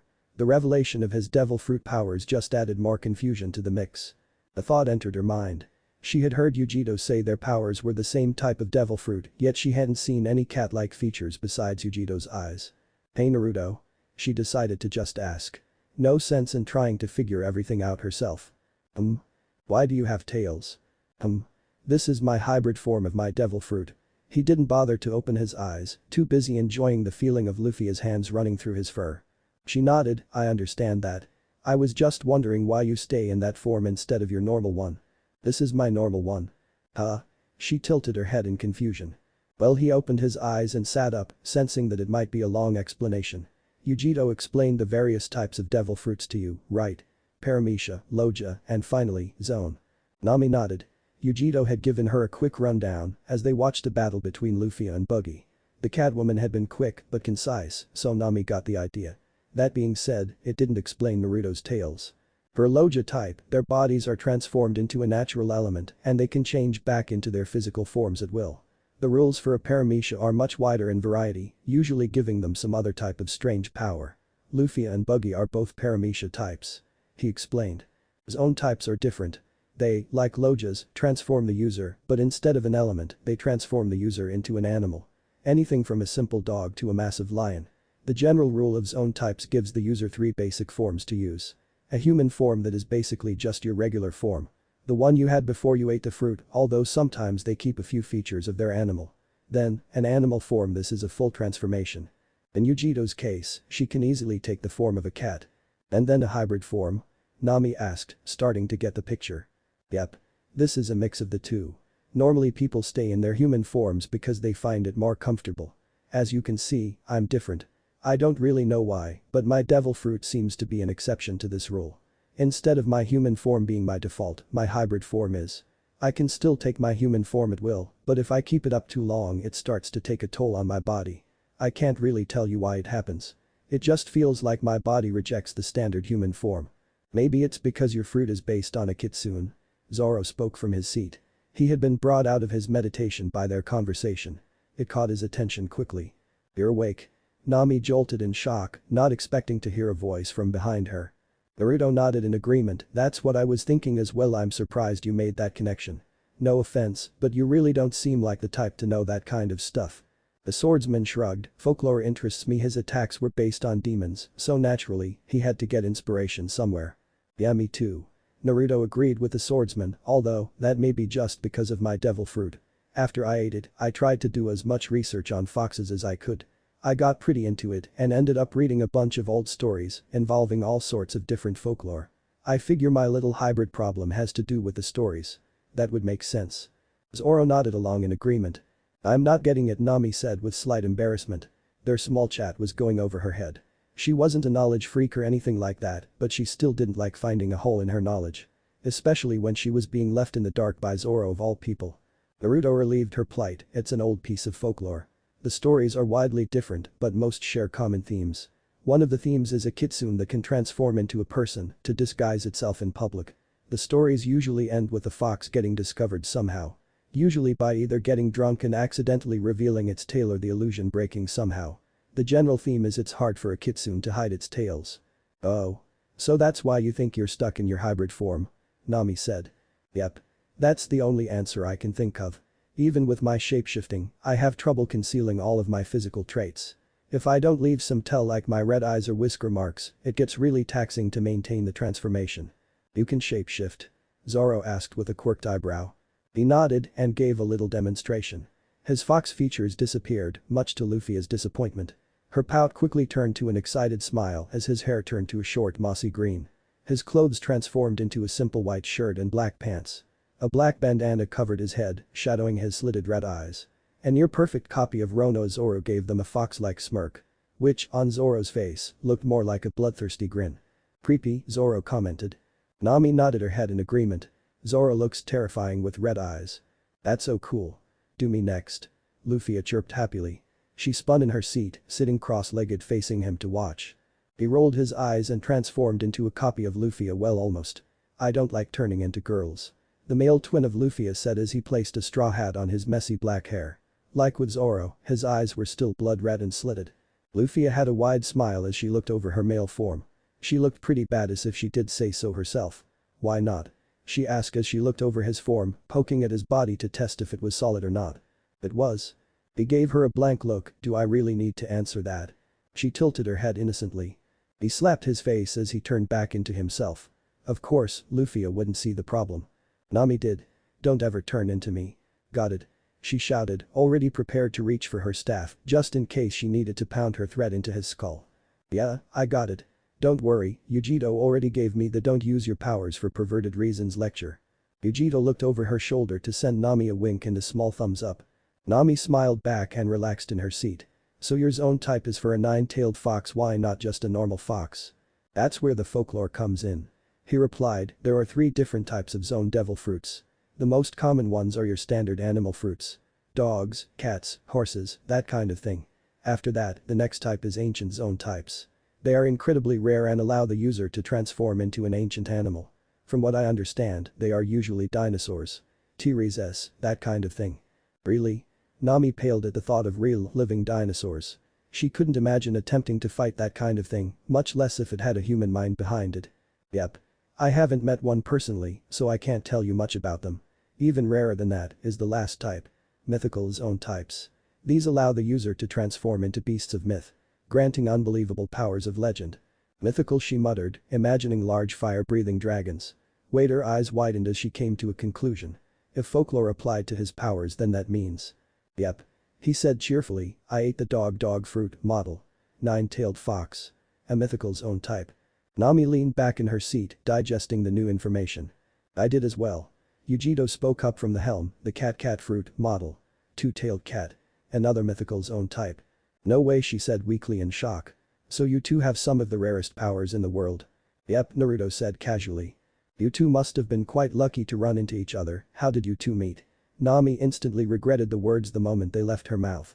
A small depressing aura seemed to wash over the hunter. Naruto's cheerful smile was gone in an instant and even Yujito seemed bothered by the question. A stark difference from her usual stoicism. Sorry. She hung her head, not sure how to disperse the awkward situation. Naruto shook his head, it's fine. We just met in a less than pleasant situation. I guess you could say fate just kind of threw us together a couple of years ago. We've stuck together since then. Neither of us really had any good reason to separate. So, we didn't. Nami nodded in understanding but didn't ask anything else. Not wanting to make the situation any worse. Zoro, surprisingly, was the one to break the silence. You said you gained shapeshifting as well, does that mean you get other kitsune powers? If the stories were safe to go by, Naruto had the potential to gain some pretty powerful weapons. Naruto looked over and gave him a foxy smirk, but didn't answer. Zoro snorted, that was all the answer he needed. He looked around the ship and thought, his eyes drifting toward the helmswoman. Yujito. She had said she ate a mythical devil fruit as well. The two-tailed cat. He shivered as he made the connection. That's why I was getting such a bad vibe from her. And Ekamada, huh? terrifying. Hey. Zoro looked over to see Naruto giving him a smile that didn't quite reach his eyes. Wipe that look off your face, swordsman. Zoro obeyed. He sent a small smirk to Naruto, vanishing his thoughts. Oh yeah? Or what? He smiled in response, a real smile this time, and raised a bottle he had produced from somewhere, or I won't share my sake with you. Zoro snorted and slipped across the walkway, sliding into the seat behind Naruto. The blonde spun around in his seat and passed him a saucer. Are you two really going to start drinking? Nami asked in disbelief. Yeah? Naruto said and tilted his head, it's wet. 11 in the morning. Zoro nodded sagely, sounds like a good time for a drink to me. Naruto filled both their saucers and they raised them together. You two are unbelievable. Nami shook her head, it's too early in the morning for that. The two men shrugged and spoke in unison, it's 5 o'clock somewhere. They started on the first round. Naruto took a simple sip of his own while he watched Zoro drink his entirely in one gulp. He sighed and shook his head, it's sake, not rum, Zoro. Take it easy. The swordsman smacked his lips and shrugged, booze is booze. He offered his saucer to Naruto. The blonde rolled his eyes, suit yourself. But I'm not letting you drink the whole bottle.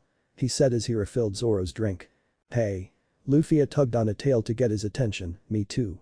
Naruto turned an eyebrow, you drink, Luffia. She shrugged, Makino owns a bar, remember? And pirates love to drink. Zoro grunted in agreement, can't argue with that logic. Naruto chuckled and pulled out another saucer, fair enough.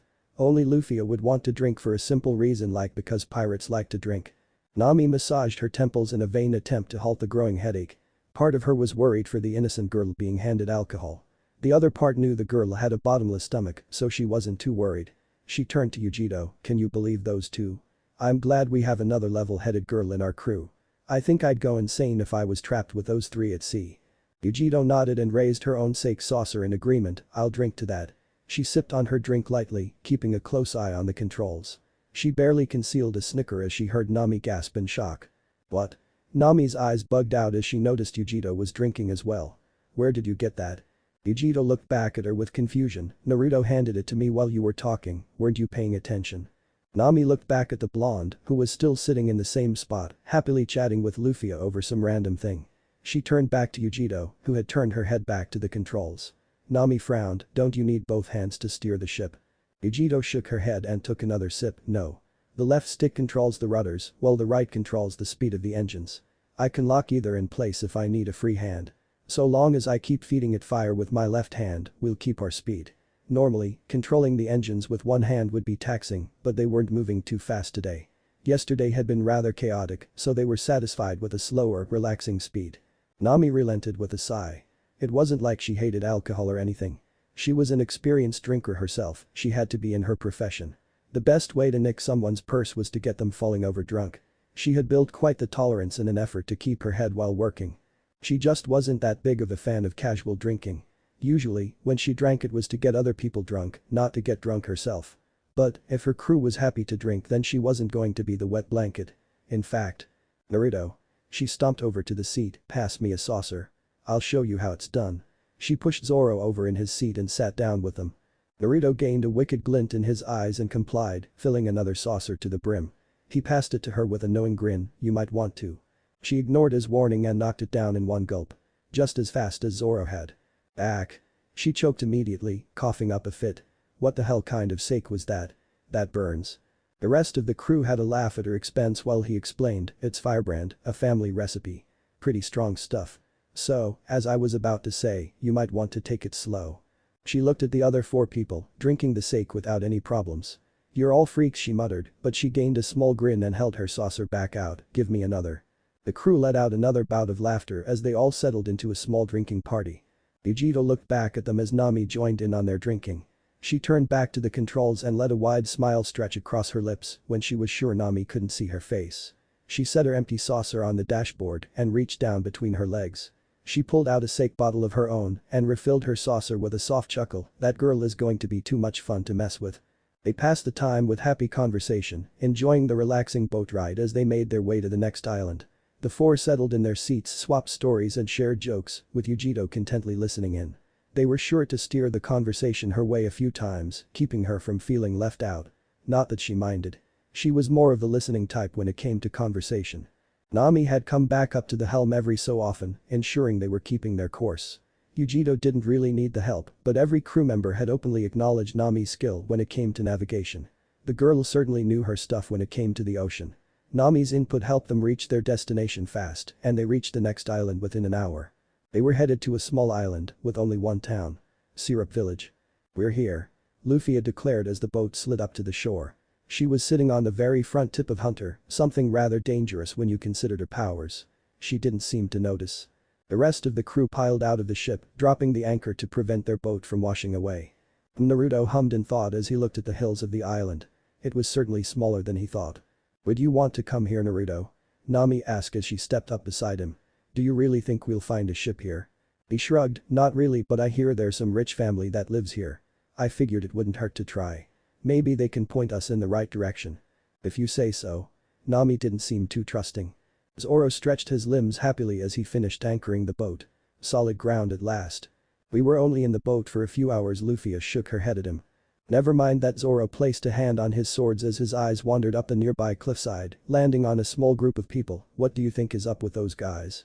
A spotted group of onlookers jumped out of their hiding place in surprise. Apparently, they thought they were well concealed. The group was a man about their age with a long nose and 3 kids.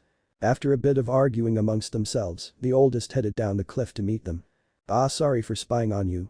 We thought you were pirates," he said with a slightly embarrassed laugh.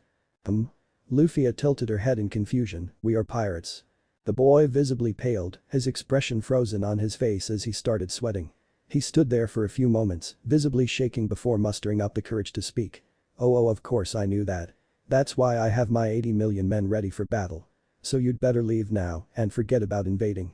"Liar," Nami said. His expression morphed to terror. "She saw right through me." He screamed, clutching his head in panic. "See? I knew it.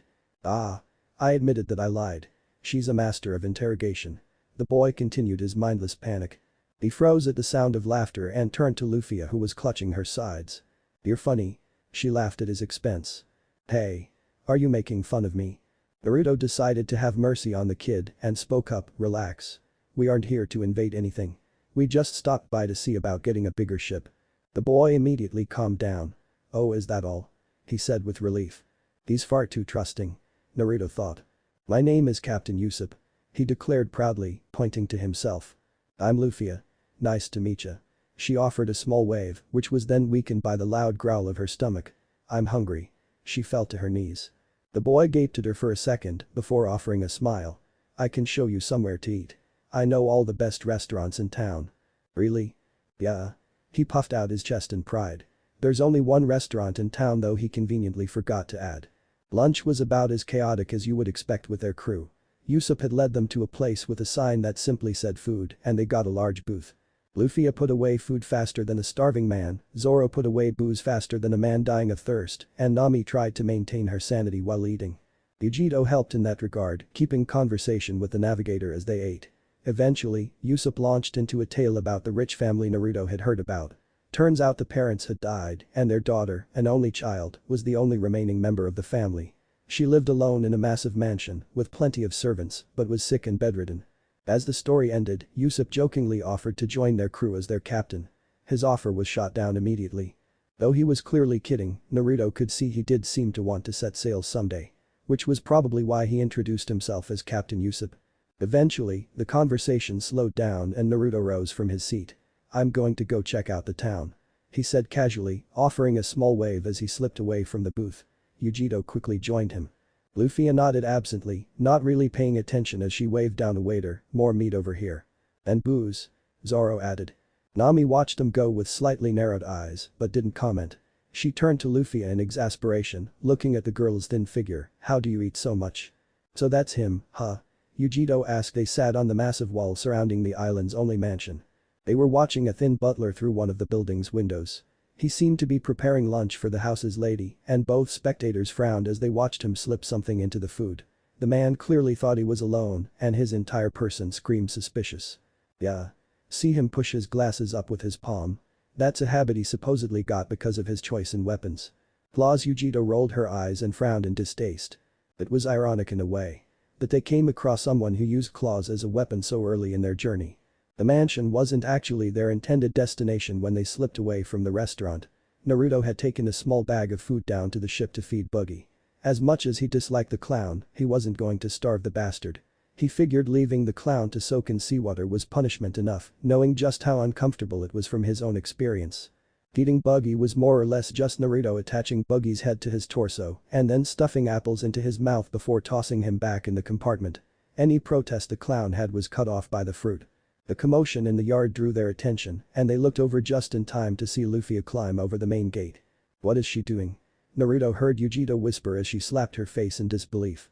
He let out a small chuckle as Zoro, Usopp, Nami, and 3 small kids entered the grounds through a small hole in the fence, following Luffia. The lady, Kaya they learned, opened her bedroom window to speak to them.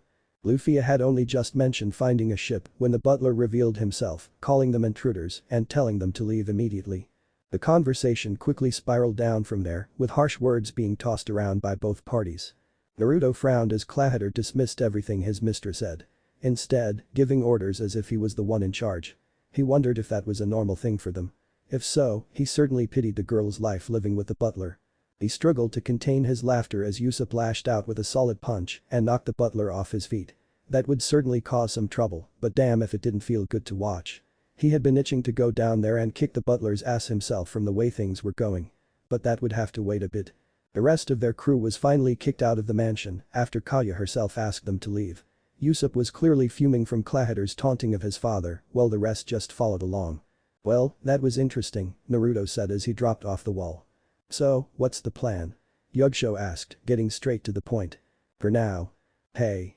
They both turned to see an irate Nami walking up to them. "Where have you two been?" she asked. "Feeding our prisoner," Naruto replied, and then we dropped by the mansion just in time to see that mess. Nami nodded. "I saw you guys on the wall. You could have joined us down there." Naruto and Yujito shared a glance. "It's better that we didn't," he said with a small smile. Nami looked between them with a frown. "You're hiding something," she accused. Naruto shrugged. "We weren't really hiding anything, we just didn't let you know ahead of time. If you had asked I would have told you what was going on." Nami didn't seem pleased by that answer, but let it go. "Alright, fine. Then what's going on?" He fished into his orange robe and pulled out a few rolled up papers. He tossed them to her and patiently waited for her to take a look at them. She opened them up immediately, recognizing them as things he had taken from Captain Morgan's office and started to read. "Caption Kuro?" she asked, reading about the captain of the Black Cats. The first paper was a simple profile. It listed everything the Marines knew about the captain and his crew, including Jolly Roger, fighting tactics, and notable pirate raids. Yep. The next page is the important part. Nami switched pages and started reading again, her face quickly losing color as she started to piece together the situation. The next page was Captain Morgan's personal notes on his achievement of bringing in the dreaded Captain Kuro. A page he had stolen from Morgan's stash of hidden documents. One that went into detail of Kuro and Morgan's little plan together. About how Kuro had effectively defeated Morgan but struck a deal with the disgraced Marine. Kuro would be arrested by Morgan when in reality it was a body double and in exchange, Morgan would keep quiet about the affair. The remainder of the page was detailing Kuro's plan. A plan that involved posing as a butler and usurping the wealth of a prominent family. Nami lowered the papers with shaky hands. "You mean?"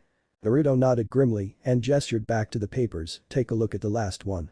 She did as instructed and revealed the last paper. A wanted poster for Captain Kuro. She took a sharp breath as the near-perfect image of Clahitter stared back at her, with a manic grin on his face and a clawed hand pushing up his glasses. Suddenly Nami's knees felt weak as she realized she had been within arm's reach of a dreaded pirate without even knowing. She had felt something off about the man, but she had just assumed it was his apparent hatred for Usopp that gave her that feeling. Now she knows it was more than that. She met Naruto's eyes and he gave her a small smile. "Relax, Nami. We're going to make sure he doesn't get to do as he pleases." She stared at him for a moment and gave a small nod. Surprisingly, his words had made her feel a lot better about the situation. She had to remember that she was with a group of powerful pirates. They could handle this. Her thoughts paused briefly as she realized just how outrageous such thoughts would have been to her just a few days ago. Had she really changed that much? Before, she would have been caught dead before even thinking about working with a pirate, and now she was placing her faith in them. It was crazy, but she found herself not minding the change. She met Naruto's gaze and nodded. "So? What's the plan?" He gave a fox-like smirk. Aya buried her face in her pillow as she coughed. She couldn't believe Clahitter. She knew he hated Usopp, but why? Why did he have to be so cruel to the only person in the village that didn't treat her like glass? Usopp was the only one who seemed to care how she felt. He was her one and only source of joy in this village, and yet he had to hide from her staff to see her. It wasn't right. Clahater had taken it too far this time. She knew Yusup's family was an extremely delicate subject from one of the only times she brought it up. When she had, he had clammed up instantly and left in the middle of one of his famous stories. She didn't see him for a few days after that. It made her sad. Yet Clahater must have known this, in fact, her butler seemed to know a lot about Yusup's family. But the butler didn't care, he stood there and openly insulted Yusup's pride in his family, in his father. She knew she should have stopped it before things escalated, but they escalated far too quickly. It got out of hand before she could do anything, and Yusup ended up resorting to violence. She knew it wasn't right, but a small part of her cheered when Yusup punched her servant. But a larger part of her saw one of her family's most trusted servants get attacked, and it broke her heart. How had things gotten so bad? She sent Yusup and his friends home and locked herself up in her room. Yep. She was supposed to be in charge here. But Clahater ignored her pleas. She knew she should be firmer with her caretaker. Good intentions or not, she was his boss. His employer. He shouldn't walk over her like that. Yep. But despite her frustrations, she knew it was her fault. She still saw Clahater as one of her best and most trusted servants. When she remembered all of the good times she had with him, it was hard to put her foot down. She had never been very assertive, and it was especially hard with him. Yep. Aya was brought out of her internal turmoil by the soft sound of a light bark. She looked around her room, but couldn't find the source of the sound. Just as she was about to chalk it up to her imagination, she heard it again. Yep. She turned to her window and gasped. There, sitting on the branch where Yusup would usually hide, was a small golden fox. It met her gaze and wagged its bushy tail happily. It yipped again at her, and she softly smiled at the sight. It was cute. She wondered what its fur would feel like. She gave the door a small glance, as if expecting Clahater to immediately burst in and scare the small animal away in his usual mother hen way. She pushed the thought from her mind and stood up off her bed, walking to her window, she opened it up to get a better look at the fox. It was cute. She had never seen anything like it before. She didn't know their little island even had foxes. Strange. The small creature stole her thoughts away from her butler, and she was grateful for it. "Hey there little guy," she spoke softly, trying not to scare it away, "how'd you get up in that tree?" The fox yipped in response, as if understanding her, and turned to face the trunk of the tree. With 2 quick hops, the fox was back on the ground. She frowned as she thought the fox was leaving, but it turned back to face her. Giving what she could have sworn was a smirk, it dashed forward, using its claws to grip the bark, and ran straight up the tree. She gasped in shock as it made its way back to the branch and settled in front of her. "Wow," she said, "you're pretty good." The fox raised its nose in the air smugly, and she let out a small giggle. "I wish I could keep you around," Kaya said softly, "I've always wanted a pet. It gets lonely around here." The fox tilted its head at her words. Its blue eyes watching her carefully. Were fox eyes normally blue? She didn't know. But Clahater says having animals around would just make my sickness worse. She frowned, placing her arms on the windowsill to lean on it. "He's always so overprotective. It's like he doesn't want me to have any fun." The fox let out a whine, and she gave a weak smile. "Sorry, I guess you don't want to hear me complain, huh?" The fox tilted its head again and looked at the window. Then at the branch and the window again. It backed up a few steps on the branch. It leaned down, as if preparing to. Aya jumped back with a shriek as the fox quickly dashed across the branch, leaving it with a leap. It cleared the distance between the branch and the window easily, flying into her room. She stumbled back and landed on her bed just as the fox touched down on her floor. She clutched her hand to her chest to slow her rising heartbeat and looked at the fox with disbelief. What had possessed it to do something like that? The fox sat down on the floor just before her bed and looked up at her. She paused in consideration, taking another glance at her door. If Clahater came in and saw a fox in her room, she didn't want to imagine what he'd do. But on the other hand, she looked down at the fox again. She had never really had any experience with animals before. And this one was far too cute for her to simply push away. The fox let out another small whine and stepped forward, prodding at her leg with his nose.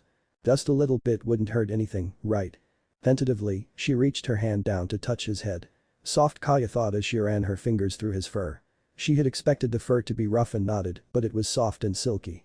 Honestly, it was softer than anything she had ever felt, and she was instantly enthralled with petting him. Before she knew it, the fox had leapt up to her bed and crawled into her lap. But she didn't mind. She didn't consider her bed getting dirty or her butler coming in. She was lost in her experience with the small animal. She cooed as he started to purr in her arms, and she scratched behind his ears. To her, it was something she hadn't known she needed. To simply forget everything for a moment and do something she wanted. But sadly, something had to come along and ruin her perfect moment. The loud knock nearly had Kaya jump out of her skin and the fox stiffened in her arms. "Miss Kaya. I heard you scream, is everything okay?" The voice of Clahater made her subconsciously grip the fox tighter. She didn't know why she felt so uneasy around him recently, but something felt wrong. "I'm fine," she answered in a clipped tone, making it clear she didn't want to talk. "It's time for your lunch, Miss Kaya." His voice carried through the door. "I'm not hungry," she replied. He sighed loud enough for her to hear it and spoke firmly, "I'm coming in." She froze in panic, realizing that her newest friend was about to be chased away. But luckily for her, the fox seemed to understand the danger and jumped out of her arms swiftly. Before she could even move, the small animal dashed under her bed, hidden from sight. "You know you'll upset the cook if you don't eat," Clahater said as he entered without permission. He works. The butler paused as he inspected the room, looking for anything amiss. "What were you doing, Miss Kaya?" he asked, noting her spot on the bed facing the open window. "Is that trespasser back? I'll have to call the guards." His voice was laced with distaste. "Yusuf is no trespasser." She shot at him. "He was always welcome until you." She broke off her sentence before she said something she couldn't take back. The butler sighed again, as if disappointed in her, and moved the food cart closer to her bed. He left it beside her bed and walked over to her. "You know that liar is no good for you, Miss Kaya." He and his good-for-nothing fath. Suddenly Clahater's speech was cut off as his foot was caught on a small box sticking out from beneath her bed. He tripped and fell forward, face planting rather ungracefully on the ground as he failed to catch himself. Kaya snuck a glance over at him but didn't say a thing. Normally she would have been rushing to his side, making sure he was okay. But today she didn't feel like it. Especially when he was bad-mouthing Yusuf in front of her. A small smile almost made its way onto her lips, but she concealed it quickly. No matter how upset she was with him, she wouldn't laugh at his expense. Clahater pushed himself off the ground and turned to look at the box that had tripped him. He was certain that box wasn't there a moment before. He was always careful about his movements. It was a byproduct of his fighting style. Had his senses gone dull? Impossible. He picked himself up and moved to push the box safely beneath the bed again. "You should really keep your room clean, Miss Kaya. It is unbefitting of a lady to leave her things about." She said nothing, not in the mood for a scolding from her caretaker. She was slightly curious about the box. Had she really left it out? She didn't remember touching anything under her bed in weeks at least. Her thought strayed to her small little guest. Could the fox have done that? Maybe it had moved something around while it was hiding. Clahater moved beside her and gestured to the bed. "May I sit?" "No." The butler frowned and pushed his glasses up with his palm. It seems his mistress was too upset to see reason. He would leave her to think for a while. He gave one last try. "I understand that you think that boy means well. But I assure you nothing good will come from associating with that boy." He froze as a soft noise reached his ears. It sounded low and rumbling, like a small animal growling. He caught Kaya stiffening out of the corner of his eye and he turned his gaze to the bed. His brow furrowed as he walked to the other side of the bed, beside the food cart. He quickly crouched down and peered beneath the bed. Kaya froze in worry as Clahater went to investigate the sound. What was the fox doing? Why was it growling at him? Wasn't it trying to hide? She was lost in her worry and nearly jumped out of her skin as she felt a weight suddenly land on the bed. She managed to conceal her squeak of surprise and looked over to see the fox had jumped up just as the butler looked beneath the bed. It gave her one short glance before burrowing beneath her mess of pillows, hidden from view. She couldn't contain a small smile and was glad her back was to her butler so he wouldn't see it. "What are you doing, Clahater?" The butler got to his feet with a huff. "I heard something. Must have been a mouse," he said curtly. "I think I would like to be alone," she said. A polite way of telling him he had overstayed his welcome. Not that she had welcomed him in the first place. The butler gave a small nod. "As you wish." He promptly left the room, closing the doors behind him. The moment the doors closed, a small fox peeked out between the pillows. She climbed up to lay down on the bed beside him. "You scared me. I thought he would have found you for sure. Why did you growl at him?" Her question was met by the fox crawling forward and nudging her hand. She lifted her hand to scratch behind his ears and the fox purred happily. She smiled softly as the fox once again took control of her thoughts, dragging her away from any unpleasant feelings she had. He nipped at her hand and jumped to his feet, running around on her bed. She watched him run around her on the bed. "You want to play?" The fox yipped in agreement. She bit her lip as she looked down at her freshly cleaned sheets. She knew she probably shouldn't. She should probably take the animal back outside. It was probably wild and she didn't want to cause trouble for her servants. But on the other hand it seemed nice enough. And she thought it felt clean when she was petting it. Maybe just a little bit. It wouldn't hurt anyone. Author's notes. I know the Buggy being 3x stronger than Alvida thing might be a bit of a stretch, but I figured it was a good rule in general. From what we've seen in the show, bounty price dictates strength pretty accurately. The only exceptions being the warlords. Just to clear up a few things. People have been a bit confused about the Impel Down situation. This is a quote from the wiki, referring to the final level of Impel Down. It is where prisoners who are insanely powerful, have caused crimes extremely atrocious, and/or whose mere existences have become a major threat to the world government itself are kept. This basically means that, in order to get tossed into eternal hell, Naruto only needs to check one of those boxes. So he doesn't necessarily need to be extremely well known and/or powerful. He simply needs to be viewed as a threat to the world government. Someone like Ace, the son of Roger, would likely get tossed into eternal hell or executed even if he didn't have a bounty. Simply because they view him as a threat. So yes, Naruto isn't necessarily on the level of some other Grand Line pirates like Crocodile. Is that realistic? Honestly, I think it is. He was inside Impel Down for a full year and then spent the year after recovering from the ordeal. So that's 2 years of training lost. Simply being on the Grand Line at one point in your life doesn't suddenly make you some superhuman fighting machine.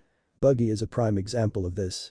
He was a member of the most powerful crew in the world, yet he gets his ass kicked immediately. Also, when considering his fight with Luffia. Both of them only used very basic stuff. I didn't want to reveal all of his abilities immediately because I thought that'd be boring. He still has tricks up his sleeve, don't worry. As for Naruto's sake, I figured it would be appropriate since pretty much everyone in the crew drinks in One Piece. The name Firebrand isn't original, but a ton of stories I've read on Naruto fanfics either call it Firebrand or Mount Myaboku's sake or something like that. I didn't really want to come up with some original name. What if Naruto Impel Down in One Piece end here, and thanks for watching my video till the end.